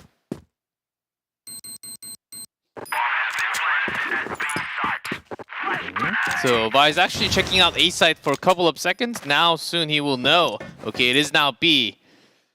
Have to make that rotation. Booker confident that he's going to be winning with the pistol. We've seen this. We've seen some crazy stuff in the servers. Let's see if he can pull it off. Okay. I don't think he's seen. Okay. Should have seen him. Timing was weird. There's that pistol. He's got the win. And Team Myth, another one on the board. 8-3. This is turning out to be the most one-sided round, or rather map, that we have had. And you can't really blame Vise. I mean, he killed 3 of them in a row. He was 1v4, and he nearly clutched it. But remember that round started with a Lucard going down. It was a 4v5. Yeah. And then... Penguin triple headshot. And then it went down to 4-2. 4-2. It's back and forth action. Ooh. What is... Full of meat. All meat. Pepperoni, sausage. Yeah. But he's got to go on diet, man. Not for 40, apparently. Oh, no. And maybe not for Lazarus. They did so well. Imagine, like, if you had a rifle at that moment, you can spray at least. Yeah. And awesome, you know, he knew they were all there, and he tried to pop out and get the spray, and they got a couple, but not meant to be. And now it's 2v2 all of a sudden. But still, long rotation. Sort of forced. Ooh, long distance. Was also sort of forced from that C4. JWoww, is he feeling confident? Okay. Yeah. These type of long distance fights, sometimes you just want to go for it and says, okay, I can probably win and get that headshot. Not today. Not today, JWoww. But still okay. Bunch of nades coming out here as teams try to get position on the front lawn. Awesome, he's got a AWM up there in the tower already. Hopped out the window after the kill. Even Neil's got a peek into the double pillar entrance. Team Myth taking it slower again. Oh, wait. Booker with the C4. A room. But he's alone. He's kind of playing the lone wolf role today. Yeah, Loon's there. It's just for tagging the ID. Anyone coming from A long? And if Booker goes down A long, that's a big rotation will be forced for Team Myth. Looks like Vise is snuck into that little corner undetected. Smoke flash used. Trying to tag for any ID first, and then maybe he will hide himself on the other side of the corner. Spotted by JWoww. And I think Loon. He did give the information there are at least a multiple. Yeah. That means they have to go for a bit of a rotation. We'll see how fast they go. That's a nicely placed grenade. Maybe into A. Looks like it, but 40 is right there.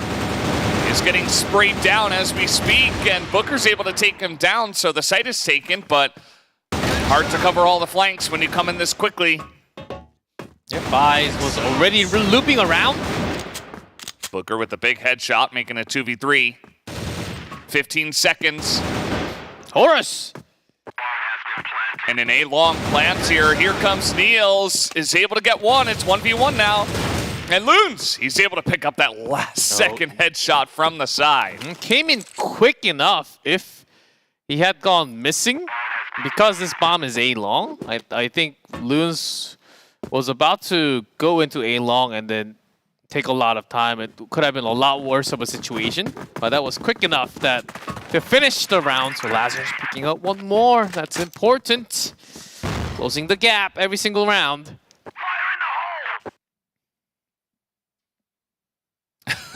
That's a... Ooh. They're not messing around in the pillars, but neither is Alucard. Will they challenge? I mean, Lazarus are so set up in here. Of course, Team Myth don't know that for the moment, but we might have a big clash in this area of the map. Just like we've seen before, there are backup members. Oh, awesome. Again, not exactly the same, but Neil's got him covered at least. So it's a 3-1 trade in the double pillars. Yeah. Couple of members of Team Myth still hanging around mid here. They got to get that bomb and consider where they want to go. Penguin feels like he's playing much better today, actually. He didn't have a great day yesterday. We know he's a very capable player, but certainly has shown off his stuff so far tonight. Yeah, only 2. But still very low HP Niels. Got that sniper. Where are they headed? Slightly more towards B entrance. Has some resources. Some throwables. Calling over his friend, but Loons. That's a big info. Oh, but Penguin's right there. He lands the headshot. They know where Vise is. Yeah, instead of going into A plant, they go to the side. The connect. Whoa, and a Alucard just in his face. Penguin comes back alive. They don't need the plants. They just need the kills. Up with 9. 3. Yeah, Team Myth looking to replicate that 10-5 victory that Penta had earlier today. Could definitely happen as they go aggressive into the pillars. Neil spots it. He's feeling shaky. Oh no! Oh, the backup members. Ooh, this is a disaster. That is nothing came right for them. Niels was supposed to get at least some half shots through the pillars. Awesome covering angles. But Team Myth, they know already. It's been done too many times. 40. Last survival. Yeah. From B. They're like, which way should we go? We could go either way. It is fine. They're going to plant at A, it looks like here. And 40, he's win. He's done. Steps That's out it. at the right time. 10-5. That is going to be the end of the map here. Compound is taken by Team Myth for the set 1 victory. And they look really strong today.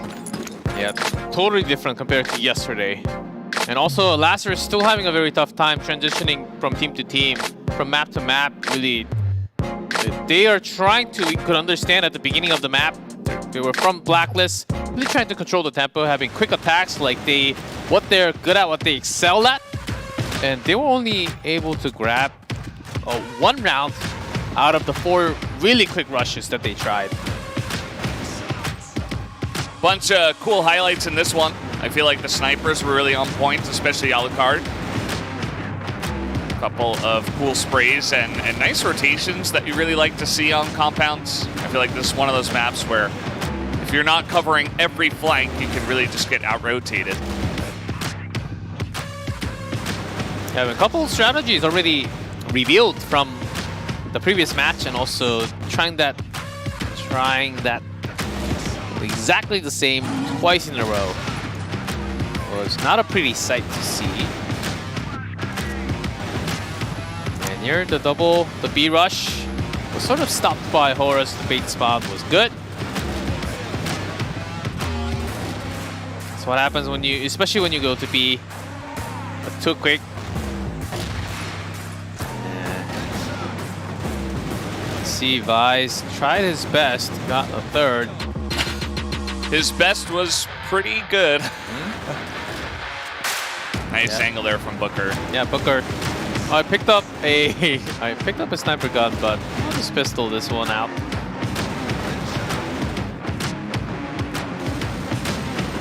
Yeah, that was quick. I think Booker was trying to hide up there. In this play, into the pillars really quickly. Team Myth playing with the tempo and playing it to their advantage. So really good stuff. Again, another 10-5 victory here, this time from Team Myth. And you got to favor them after that. Lazarus not able to keep up. Let's see. We do go to Black Widow, though. Lazarus having tons of experience on that map. But can they really shake up what they want to do? Can they really bring the strategy against Team Myth? Right now, the shots actually landing somewhat better. And also shots and plus teamwork, the backup, it's always there. Like the Team Myth that we have seen from the playoff of CFEL a couple weeks ago that we were expecting to see from day one. It wasn't there, but day two, right now, Team Myth, they are back. So a big troubling spot for Lazarus where they desperately need a win. Yeah, I mean, Black Widow, we've seen crazy comebacks on this map. We've seen pretty much anything that you could expect. So I'm just hoping that Lazarus say, we're still a good team. Maybe mentally we're not feeling it right now, but hopefully they can scrap something together to put some kind of a show here. I think maybe just try to sit back. Maybe they get GR first. I think that could really benefit them for Lazarus. But we'll have to wait and see. Yeah, it's quite interesting how Lazarus, when it was a few years ago, not too long ago, a year and a half, they used to start from the BL side, controlling what they want to do, not just in Black Widow, also in Port, sometimes Ankara. They had lots of quick rushes, and that worked very well, especially Ankara, D bottom pushes. Those startings actually shook up the opponent, GR side, so much. But because the times change and the strategy, and even Lazarus, they are sort of slightly more passive than before. Now we're talking that they should be having a better time starting from GR side. Yeah. Like in just a year and a half. Wow, the time flies and lots of changes. Yeah, pretty interesting. But guys, we are going to take another quick commercial break, so we'll be back after about 5 minutes. Don't go anywhere.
Welcome back, guys. We are looking here at the match summary from the one that we just did play. Actually, a relatively high number of defuses, but another pretty one-sided match, this time going the way of Team Myth over Lazarus. Because it was somewhat one-sided, double the score of the round. KD very high towards Team Myth, of course, the opposite for Lazarus, but awesome. Still keeping near 1.0. Even if your team is losing, that's pretty good. And Horus picking up so many kills in that game. Certainly deserving for MVP. I think there were a couple, at least. Yeah, Alucard also winning against 40 many times. Helped out the teammate a lot. Hard to choose an MVP, but Horus does pick it up here as well. And as we did mention, that was just the first map. That was Compounds. And we are going to be going into Black Widow here for our second map. And hoping at least that Lazarus can put up a little bit more of a fight. Even if Team Myth do look like the better team so far in this match, I would like to see, a little bit more of a fight put up. Yep, as we are switching map into Black Widow, I'm pretty sure Lazarus... Well, it's been a pretty gloomy day for Lazarus so far. No map win at all. It's now or never. If they lose, it is going to be a 0-2 defeat again. Yeah, might be rough for them, but we'll have to see how it goes. Let's jump into Black Widow for map number 2.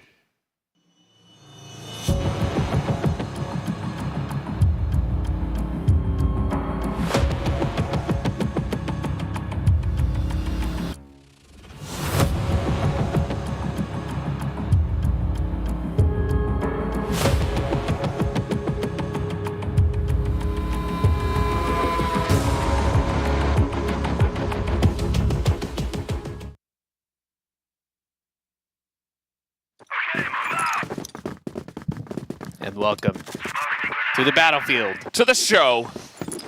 Welcome to the show. Oh, 50%. Plus 0.7%. 0.7, I guess Team Myth, that's just... They're just slightly better. This is the way it's going to go.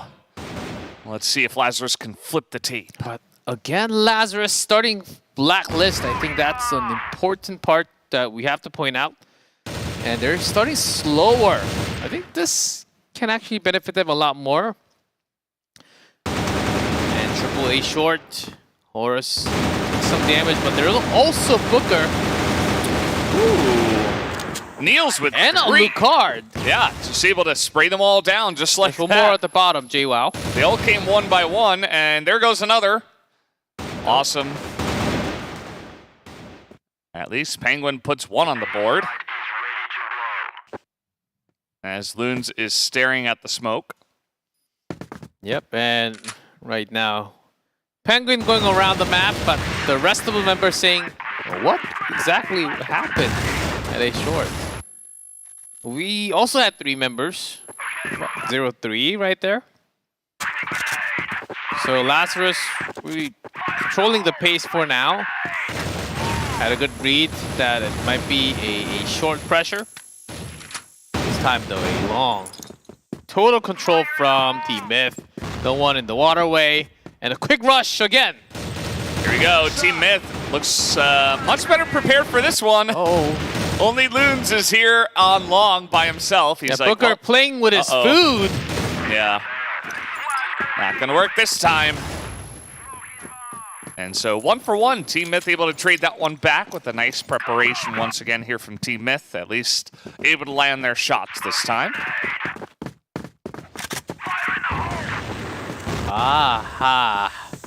Alucard is wherever he goes, the respawns are working so well. JWoww actually steps out a little bit. There's another one. B entry. 3-man ready. 40 with the rifles. The headshots are landing. Yeah, actually doing a pretty good job there. But we'll have to wait and see if Loons can go 1v2. That's really the main question here.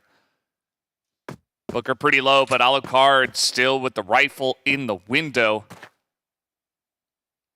Yeah, and C4 has to be... Those spots him. Those never shot in to the side of the box. That's one more down. That's But a round 4 going for Team Myth. Now we do see one of Lazarus missing at the moment. And we'll see if he actually comes in time. No damage in the new round, but yeah, I believe he went down after falling down. So we'll see. Lots of this match. And lots of pauses in the middle. Yeah, must be frustrating for Lazarus, you know, because of course they would love to just play the game and try to focus on the game, but yeah, this is where like true leadership comes in.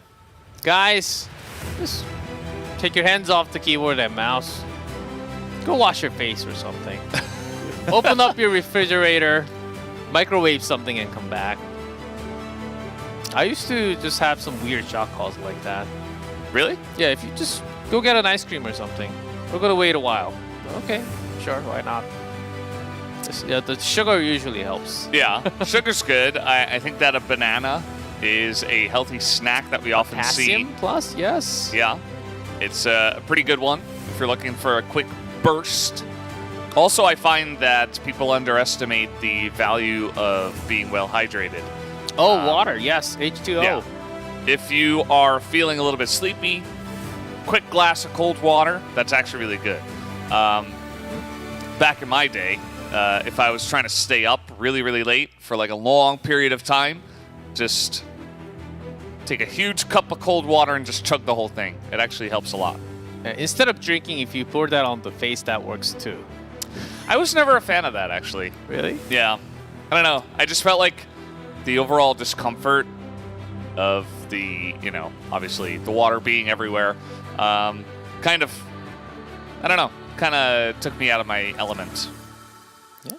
And I was usually more of a guy, if I really had to stay up late and study up for a test, I would go to bed. What?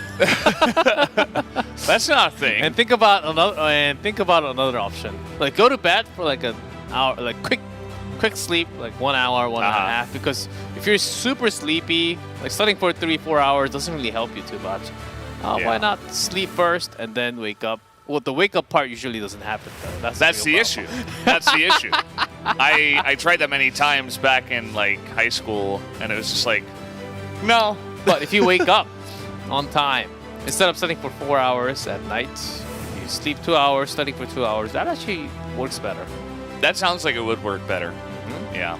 But the big problem is that the 2 hours of sleep. You have to wake 4 up. hours of sleep, and then the moment you wake up, you have to go for the test. Yeah. And then you know it's pretty much over from there. So, yeah, a lot of different And then strategies. you're thinking about excuses to not yeah. the test. I don't have a dog. I don't have a cat. My parents are away. What options do I have? Do I go honest or sideways? Usually sideways. Usually honest. Works. Yeah. Yep. Okay. Interesting. I don't know if I would take that advice to heart. Well, usually those excuses, because we're talking professors who has worked in the industry for years, decades, possibly. Probably, yeah. They know all kinds of excuses.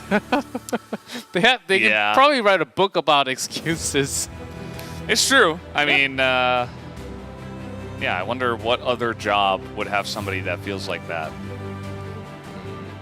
I think teacher's just the most obvious one. Oh, yeah. So I went with the honest first. Or like a business owner, something like that, maybe. Yeah, business or yeah, usually or a Cold Stone owner that hires a lot of high school kids. Or a parent.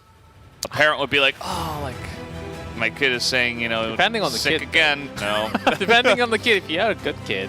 Yeah, true. You gotta know, like, Very faithful. Yeah. there's different, like, levels, you know. You gotta know what level you're at of trust. What level How were far you? you can take What it. level were you? I was a 1 good out kid. of 10. I was a good kid, generally. Wait, who said that? Your parents or yourself? No, I said that. I don't know the actual truth. But I feel like generally I was able to get away with it if I needed to. Yeah. Good kid. But nowadays we're responsible, right, G-Clef? I don't know. Responsible has levels. It does. It depends on what level you're in. But yeah. We are still waiting on if a player can get into it. But guys, since we don't have a fix at the moment, so we are going to take a look at some of the interview videos. So we'll jump to that right now.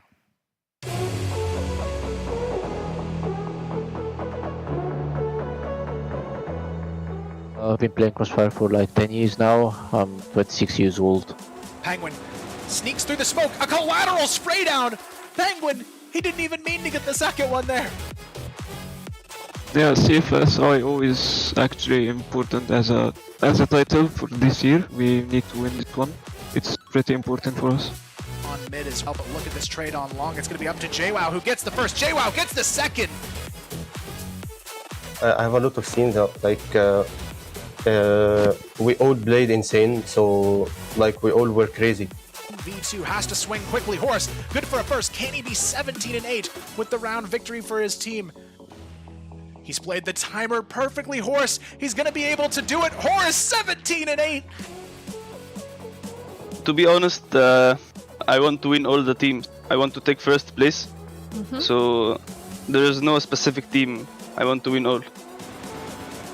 And he's going to find a chance, but Booker takes him out. On the other side of that, Booker going to find a first here. Booker going to find a second. Booker. So I'd like to thank all of them. And for the CFSI, I think we'll win it easily and will not disappoint any of them. Of course, JWoww, a lot of pressure coming from all of them in this half so far, but it's Alucard who gets the first this time around. Jin. But I would like to thank them all. And our resolution for the CFSI, I guess we are coming here to win the CFSI. I don't think we want to lose this one.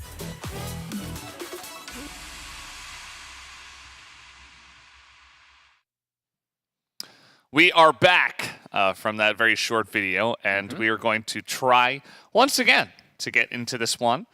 We are currently sitting at 2-1 in favor of Team Myth here.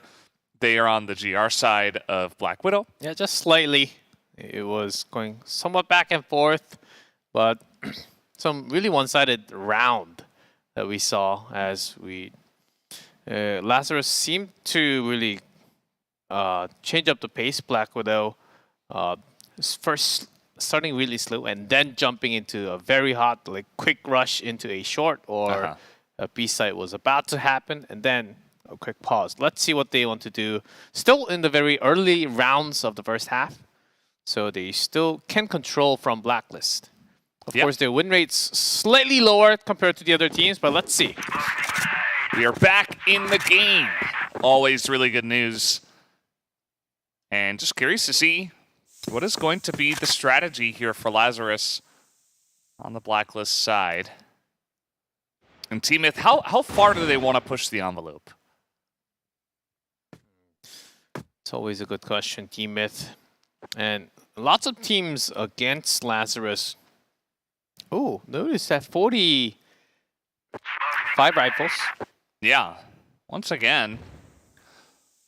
The firepower will be provided when they want to rush in. And that's also the reason why they have given up a long. JWoww was wrapping around quite far. Near BL base. They're going storage. We got all 5 members over here. And yeah, it's a lot of information. Just like you were saying, JWoww is all the way behind them. Sees nobody. Actually at BL base, goes into storage. That's a couple of kills already here for Team Myth. Horus lining it up. And now you see everybody's here ready to defend because they had the information from the back. Storage being trapped, JWoww. Soon enough, couple of seconds until he comes into storage and say hi, guys. You see Loons. It's like, wait, what? And then 40. It's like, oh no, I'm being attacked from both sides. Alucard pops out at exactly the right time. And Team Myth, again, it just feels like they're one step faster than Lazarus, and that has been a continuous issue for this team. Lazarus, they're trying to gain advantage from attacking quickly. And we've seen this a little too many times in this tournament now. As we know that they can always break through with their shots, but when your enemy is feeling better, when they're getting better shots into you, you have to swiftly change. Okay, if our teamwork is not really 100% right now, our shot's not landing 100%, let's try to work this out. Okay, JWoww already near access road, 1-1 trade, but information is given. They have a couple more members down near BL base coming into A long. Now that forces a big shift. And teammates sending 2 men down. And leaving B side open. Yeah. They are running through A long right now. And there is one guy, 40, who is looking back there. And that is going to be a trade 1-for-1. And now we're in a really wonky spot. We got people, you know, Booker's looking in towards B, but he's not sure if they're going doors. And we got a couple of guys over towards A at the moment. Pretty of an interesting position here. Have to wait for Horus to wrap around. Some info. The Vi's already crossed over. Oh, that timing was crucial. Yeah. Niels, he was about to shoot them from behind. I think he also had chance. He was waiting for the perfect moment. Yeah, it's like who's flanking who. Mm-hmm. You can see that Awesome. He's going to be 2v1'd over here as well, so that makes it a 1v3 now for Vise, who is trying to mix it up, coming from behind here. But Alucard is able to survive, and that is the most important part. That's going to be another round going the way of Team Myth. Delay 4 in a row for Team Myth. Lazarus really losing the control over the map. Of course, it's a huge map. But, okay, let's chill. About time where the shot caller just says, okay, let's chill. Use all the time we have. Wait for kills because they're coming at us. But instead, Lazarus, really today their point is to not stop. Yeah. Let's keep on flowing to somewhere around the map. But sometimes you can also flow. You can control the pace and go a little slower. Penguin pops out at the wrong time, actually, and 4v1 not exactly fair. So here comes the rest of Lazarus. And that's not even going to land. The flash timing was insane. Really good. Opening up A site. Now, totally.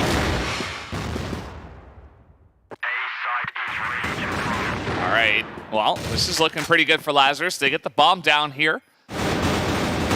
Pushing in his Booker. That's not going to work.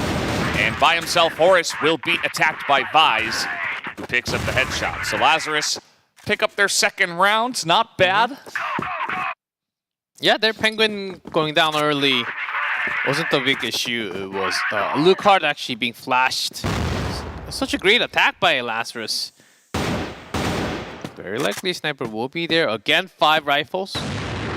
Oh, this that's time a nice through flick. the smoke off to the side. Yeah. This shows confidence.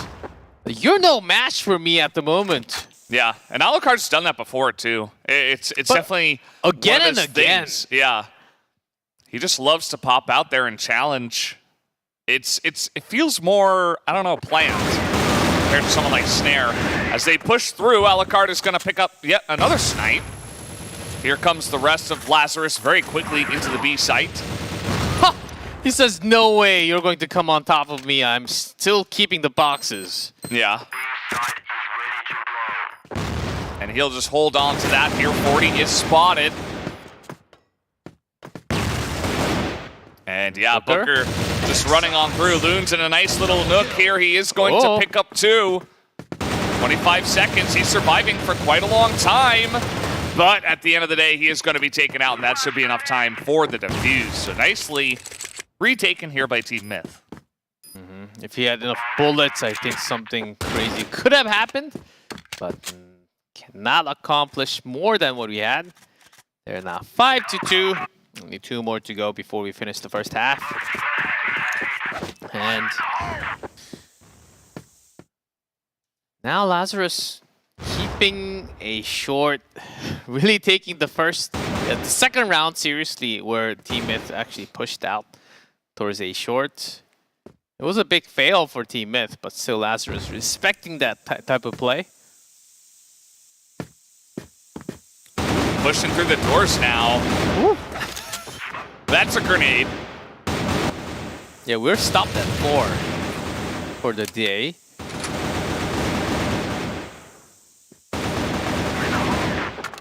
Still a lot of fighting around the doors. We haven't really seen teams do too much of that.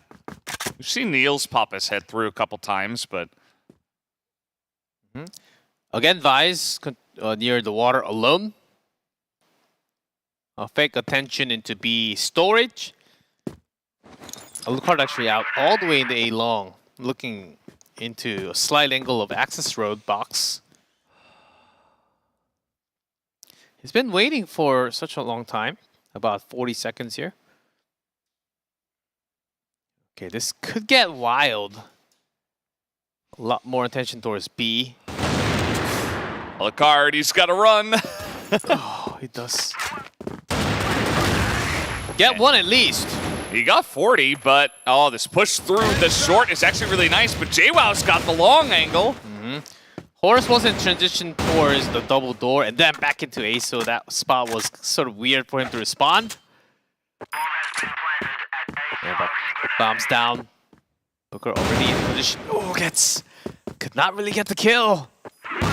Oh, number 5. Penguin. Can he save the team? 1v3, short tag. Okay, there's one, and he has to reload. That's the end of that. Lazarus trying to keep their hopes alive here. They would really love to at least get 4 from the Blacklist side to give themselves a fighting chance. And let's see how this is going to go. Alucard picks up the first snipe. He has won that battle so many times in this series. How about B storage? B side is open, but Lazarus don't know yet. Awesome. Willing to take his chance.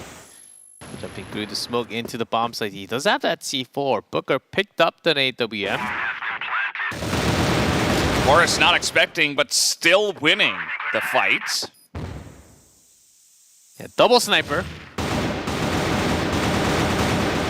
Trying to push in from multiple angles here. They're going to go for it. That's not so great, but Horus gets something done. Still 2v2, but not too much time. In comes Alucard. Booker gets one. Oh, that's a big headshot there. Yeah, Booker could not really go for the defuse and almost runs out of time, but that's a headshot. Vise had some room. I thought he had some more room to actually just wait and buy some more time, because that wasn't... Whoa. It was almost like pressure? Was he really pressured? It seemed like he didn't have the timing perfect there. Maybe he couldn't perfectly hear, when the defuse was coming in and all that stuff. And it just felt like a huge mistake by Vise at that moment. Yeah, it's just hard, It's he was just fighting like 2 people there, and Alucard was charging him, and he's like, "Oh, was he defusing? I'm not sure. I'm gonna check." And then Booker just gets the quick headshot when he checks just a little bit too quickly. So that's one of those close rounds as Lazarus where you're going to feel, oh man, if we had that, we'd be in a much better spot mentally going into the half, but not meant to be for Lazarus on that one. So another 6-3 advantage here for Team Myth. Yeah, that's not just 5, that's the current state. It's also because if your team's not really doing well in terms of overall, like 40's not really showing up, because on the opposite side, Alucard is starting up with a kill in the first 20 seconds, like either A long or B into from anywhere. The storage just peeks out. But if it happens over and over and over again, what's happening? Alucard just having the perfect timing, even like having the calculated pre-shot. What's happening right there? So this time they even brought not just the rifler, they even brought 40 with them to get Alucard, but still Alucard wins and escapes. It wasn't even a trade. Yeah. It's a bit of an issue for sure, and I'm glad you raised it because it's something that Vi's also talked about, as we're not going to have time to talk about it. Awesome. With a nice little snipe, Horus follows up as they are rushing out into the waterway here. Awesome. Able to pick up 2 already. What do you think? 3. Awesome getting few more, but a lot of the members of Lazarus also down low in HP. Down to 4-2-2. Horus picking up 3. Surely the MVP. Yeah, he's is a working beast hard. Today. He is just 40 beast spotted. moding Oh! it. I mean, this is insane. From that distance. Okay. He's not going to get the ace. He won't pick up all 5 of them. Not this time. But Booker is still here. Booker's always just by himself, just planting the bomb somewhere. And let's see where Booker hides. A long box? Wow, very unexpected with that plant. Yeah, he's pretty active on the site, checking a lot of different areas here. Yeah, Booker's still not spotted. And there you have it. Just waiting behind the truck, and that's the one spot that Loons does not check. A pretty quick round to bring Myth to 7 against 3. Lazarus, their initial push actually worked until Horus just went around the waterway and said, poor souls. And he has picked up all the kills by himself. 4 kills. 40 was actually just waiting in the smoke there, just begging someone to poke their head out. He's getting a decent amount of info as he pushes up here. Big rotation from Team Myth over towards Waterway. If you're not really feeling great, at least force yourself in a riskier position, which will give some extra information for the entire team at least. Shots fired, 40s revealed. But still, even with that Team Myth, no B rush. It's definitely a good point you make because you don't want to play safe and on your hind heels when you're not feeling it. You want to just kind of spark something in your brain, you know? You want to get into the action. You don't want to lose confidence. Yeah, if you keep on losing, you keep on going back, and then you find yourself at the edge of the cliff all of a sudden. Yeah, exactly. And there we go, at least the one trade. Yeah. And lots of information, and because it's all the way down in A-long towards the BL base, Lazarus still has a whole lot of time for the rotation. And Awesome picking up a couple. Yeah, Awesome doing his best to try to bring this back, but Horus, I think he has other ideas in mind. As Horus will go down, but JWoww is there to support him, but now still 1v2. There's one shot for JWoww, knows where Vise is. He's hiding in the corner. Oh, 1-1. We've had so many 1-1s today. Oh, tag both. Grenade. Final shots. Pistol. Oh, JWoww. He makes us say wow with his great strategic plays. But actually, that was a really nice little firefight there. Both of them. Both of them running out of their rifle bullets, coming down to pistols. Lazarus, I feel like they've had enough. I mean, this is Niels nearly trying to run through smoke to challenge them. Like, this is not the most strategic crossfire we've ever seen. They're running out of patience. Yeah. It's rough. Edge of the rope. I really feel like Team Myth is actually making that happen. Calling out for those rush plays of Lazarus. The response has been so great. Rise down waters, but Horus again. Now 6-2. Loons pops out. Nice little clap back there as Horus is in, gets another kill. Yeah, B storage now in control over Team Myth. B side open. There's a big rotation of the other 240. Awesome, both snipers. By the way, water now taken. Oh, Alucard is still there. Horus comes out. Yeah, they've had enough. Yeah, just Awesome now in the B passage. We'll face him. Spotted. We have plenty of time to go A. Not even needed, Awesome. Alucard just says, hey, we have 2, you are 1. Yeah. It's a simple equation, G-Clef. Face it. 2 is greater than 1. At least that has been the feel here. 9 is greater than 3. Yes, much greater. And yeah, I mean, that's been the feel of this match. Team Myth have just outnumbered them. Look at the positioning of Team Myth. Yeah. 2 down in BL base. Not just 1. They know that it could be a short push or a long push, so they have double team back there. Very smart. And casually, they usually do take the water. And because they do have a Lucard watching from all the way back. Some good information, but Niels is popping out again to challenge. And finally, Lazarus going back into their own side. And in really good bait positions. Again, another in the quarter box. But is it too late? Team Myth, they're just a single round away. Looks like they are going to rotate this time. Just giving Lazarus the benefit of the doubt. And saying, okay, you can defend here for now. They actually have done a big chunk of damage to Niels as well. As Awesome is waiting for the rotation here. Let's see how his spray can be this time. He is actually flashed and dashed. Oh That's my. it. Team Myth. Oh. Loon spotted. Booker not able to land the But shot. there's 40 on the side, right next to the stairs. And he gets 2. Finishes off with a headshot here. Catch. Penguin is in no man's land, but he gets 2 kills with it. Oh, and he created so much space. Another kill from... That's insane. 40 pops that's out. it. That's the end. 10-3 and 2-0 in the match. Team Myth have decidedly shown that they are the ones that deserve to take the victory tonight. 10-3. I did not imagine.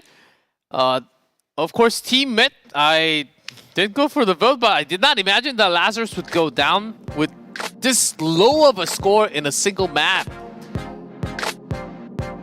Before coming into the tournament, maybe Penta having maybe 4 out of 10 because they looked like the weakest team, which they're not anymore, certainly. And Lazarus, just knowing the name, knowing the history, the members, what they're capable of, the potential of the team, it was just not there at all today. And Team Myth, of course, we have to give... like, this team just came back alive. Yesterday, some of them just logged off. It was just not connected. Yeah. And it's really big, right? We talked about how a tiebreaker situation, we'll probably get into that a little bit later in terms of the actual math, but if you win 10-5, 10-3, it's got to feel good in terms of round score, in terms of set score. You know, they only lost 1-2 to at least to Anubis, not to Penta Sports, but they took them to a golden round. So I feel like Team Myth should be in a pretty good spot in terms of their seeding as well. Yeah, the seeding, I think we have to go down to the numbers and do some calculation for the standings for the matchup that we have tomorrow.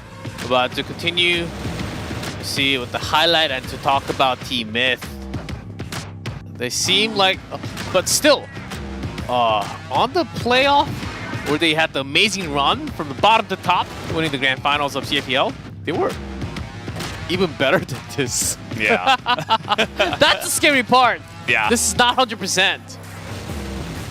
And on the other side, Lazarus, this is not even, it's, what would you put? Like, not even 50% of Lazarus, what we're seeing today?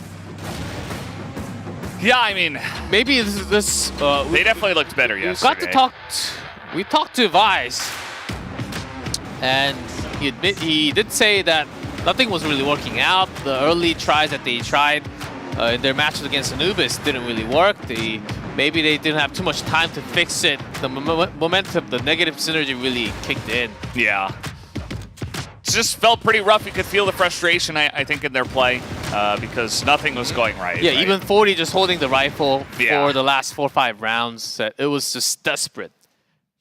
Absolutely. So yeah, I mean, either way, I think that at least from here, it does mean that Lazarus can kind of take a backseat and say, well, we kind of messed up. Okay, that wasn't great, but at least we have one more try, right? This is the fun part of this format. It's like, regardless of what you did for the first 2 days, even if you just really did not do well, you can come back and say, let's give it a better shot tomorrow. Of course, you need to have the mental fortitude to say, regardless what happens, I'm still a good player. I still have confidence in my team. And I'm hoping that Lazarus do show some better play tomorrow. But very interesting for Team Myth. I wonder where they're going to end up. I mean, they could even get second seed like this. Again, I don't have the numbers in front of me, but... I did for a second, but it's my calculations, so I have to... Big disclaimer. Triple check myself. Big disclaimer. Yeah. Clef did the math. So... you can't really trust the standings. Yeah. All we know is who's on top. Anubis Gaming, of course. Yeah, they're waiting on top for now, and we're going to see who's second place, third place, fourth place. Don't want to ruin the surprise. Of course, I did all the math. I know everything, but wow, don't want to ruin the surprise. T-Clef knows everything. Don't want to ruin the surprise because we'll have the official very soon. Yeah, and it means that maybe Team Myth doesn't have to make a giant gauntlet run again. Maybe it just means they can relax at second or maybe third place. I would have to guess that they got second. That would be just my guess. I don't actually know. And then maybe Penta at second, or third rather, which doesn't really matter. It just means that maybe you get side selection for the maps that you will play for that best of 3 against the fourth place team. I think because Team Myth won 2-0, that I think will create a big shift because Lazarus did have a 2-0 win against Penta, which was huge. Yeah. But losing, because I think Lazarus needed at least one map to get one higher seeding. I think that will all come in with the set differential. Yeah. But doing 3 teams at the same time in my head, that's... I said it's already done, of course. Yeah, I don't know. We'll just have to wait and see. Of course, guys, as we mentioned before, the schedule for tomorrow is going to be 1 hour later than how we have been starting now. So make sure you set your clocks, your alarm clocks, whatever, to make sure that you're turning up at the right time. And it will be best 3, best 3, best of 5. So could have some even more action here at Crossfire. Perhaps even another thunderstorm. No, please. Maybe G-Clef and I can go for a lunch date after the matches, depending on how long it goes. But always... I'll be falling asleep before the menu comes out. It's always a fun time here. It is really. I fully enjoy every single day. And it's all about the third day. As playoff, like Team Myth, still not in their final form. Anubis, we really showed what they were capable of. And day 1, we were thinking, okay, these 2 Egyptian teams are really strong. It seems like it might be top 2 with Lazarus competing against them from the result of CFPL and how they have been doing. Yeah. And then all of a sudden, Penta kicks in towards the last day of day number 1. It's like, it's not top 3 anymore. It's all 4 teams. And then day 2, what? Like, it's less than 20 hours. Yeah. That just happened. And then Anubis is just on top. Then Team Myth, now they're at the bottom. Now, okay, I guess they're Team Myth because they just had a really bad day yesterday. Okay, they're still Team Myth. And comparing them to Anubis, are they about even, or is it Team Myth a little stronger? That's really the power level, because how shaky these teams have been. Not just Lazarus, also Team Myth, and also somewhat Penta in the middle. It's really hard to determine the power level. Yeah, and that's also why we saw some of the caster predictions like half and half, and some differences in between. So we do have the match summary from this one. So we're gonna take a look at this first, and you can see here that 10-3. It's hard to talk too much more about this. We had 2 diffuses. Yeah, Alucard, Horus, out of control. Easy Horus MVP for my standpoint. almost 2 KD. Some insane sweeps, also connections. Yep, match result. The most one-sided map so far. Broke that record of 10-5. Went down to 10-3. Really thought it was going to be a 2-1. We do have the standings though. Here it is. Whoa. Anubis on top, Team Myth second, Penta third, Lazarus fourth. 1 round. Differential. 1 round. That 10-3. 10-5. And that means really put them up high. Yeah, Penta Sports, they have to play an entire extra best of 3. If Lazarus got 1 more set, it brings Team Myth down to the bottom potentially because of the round. And then Lazarus could have been third at least, or Penta, and then putting Penta in second. So that final match really created lots of differences in the standings. Yeah.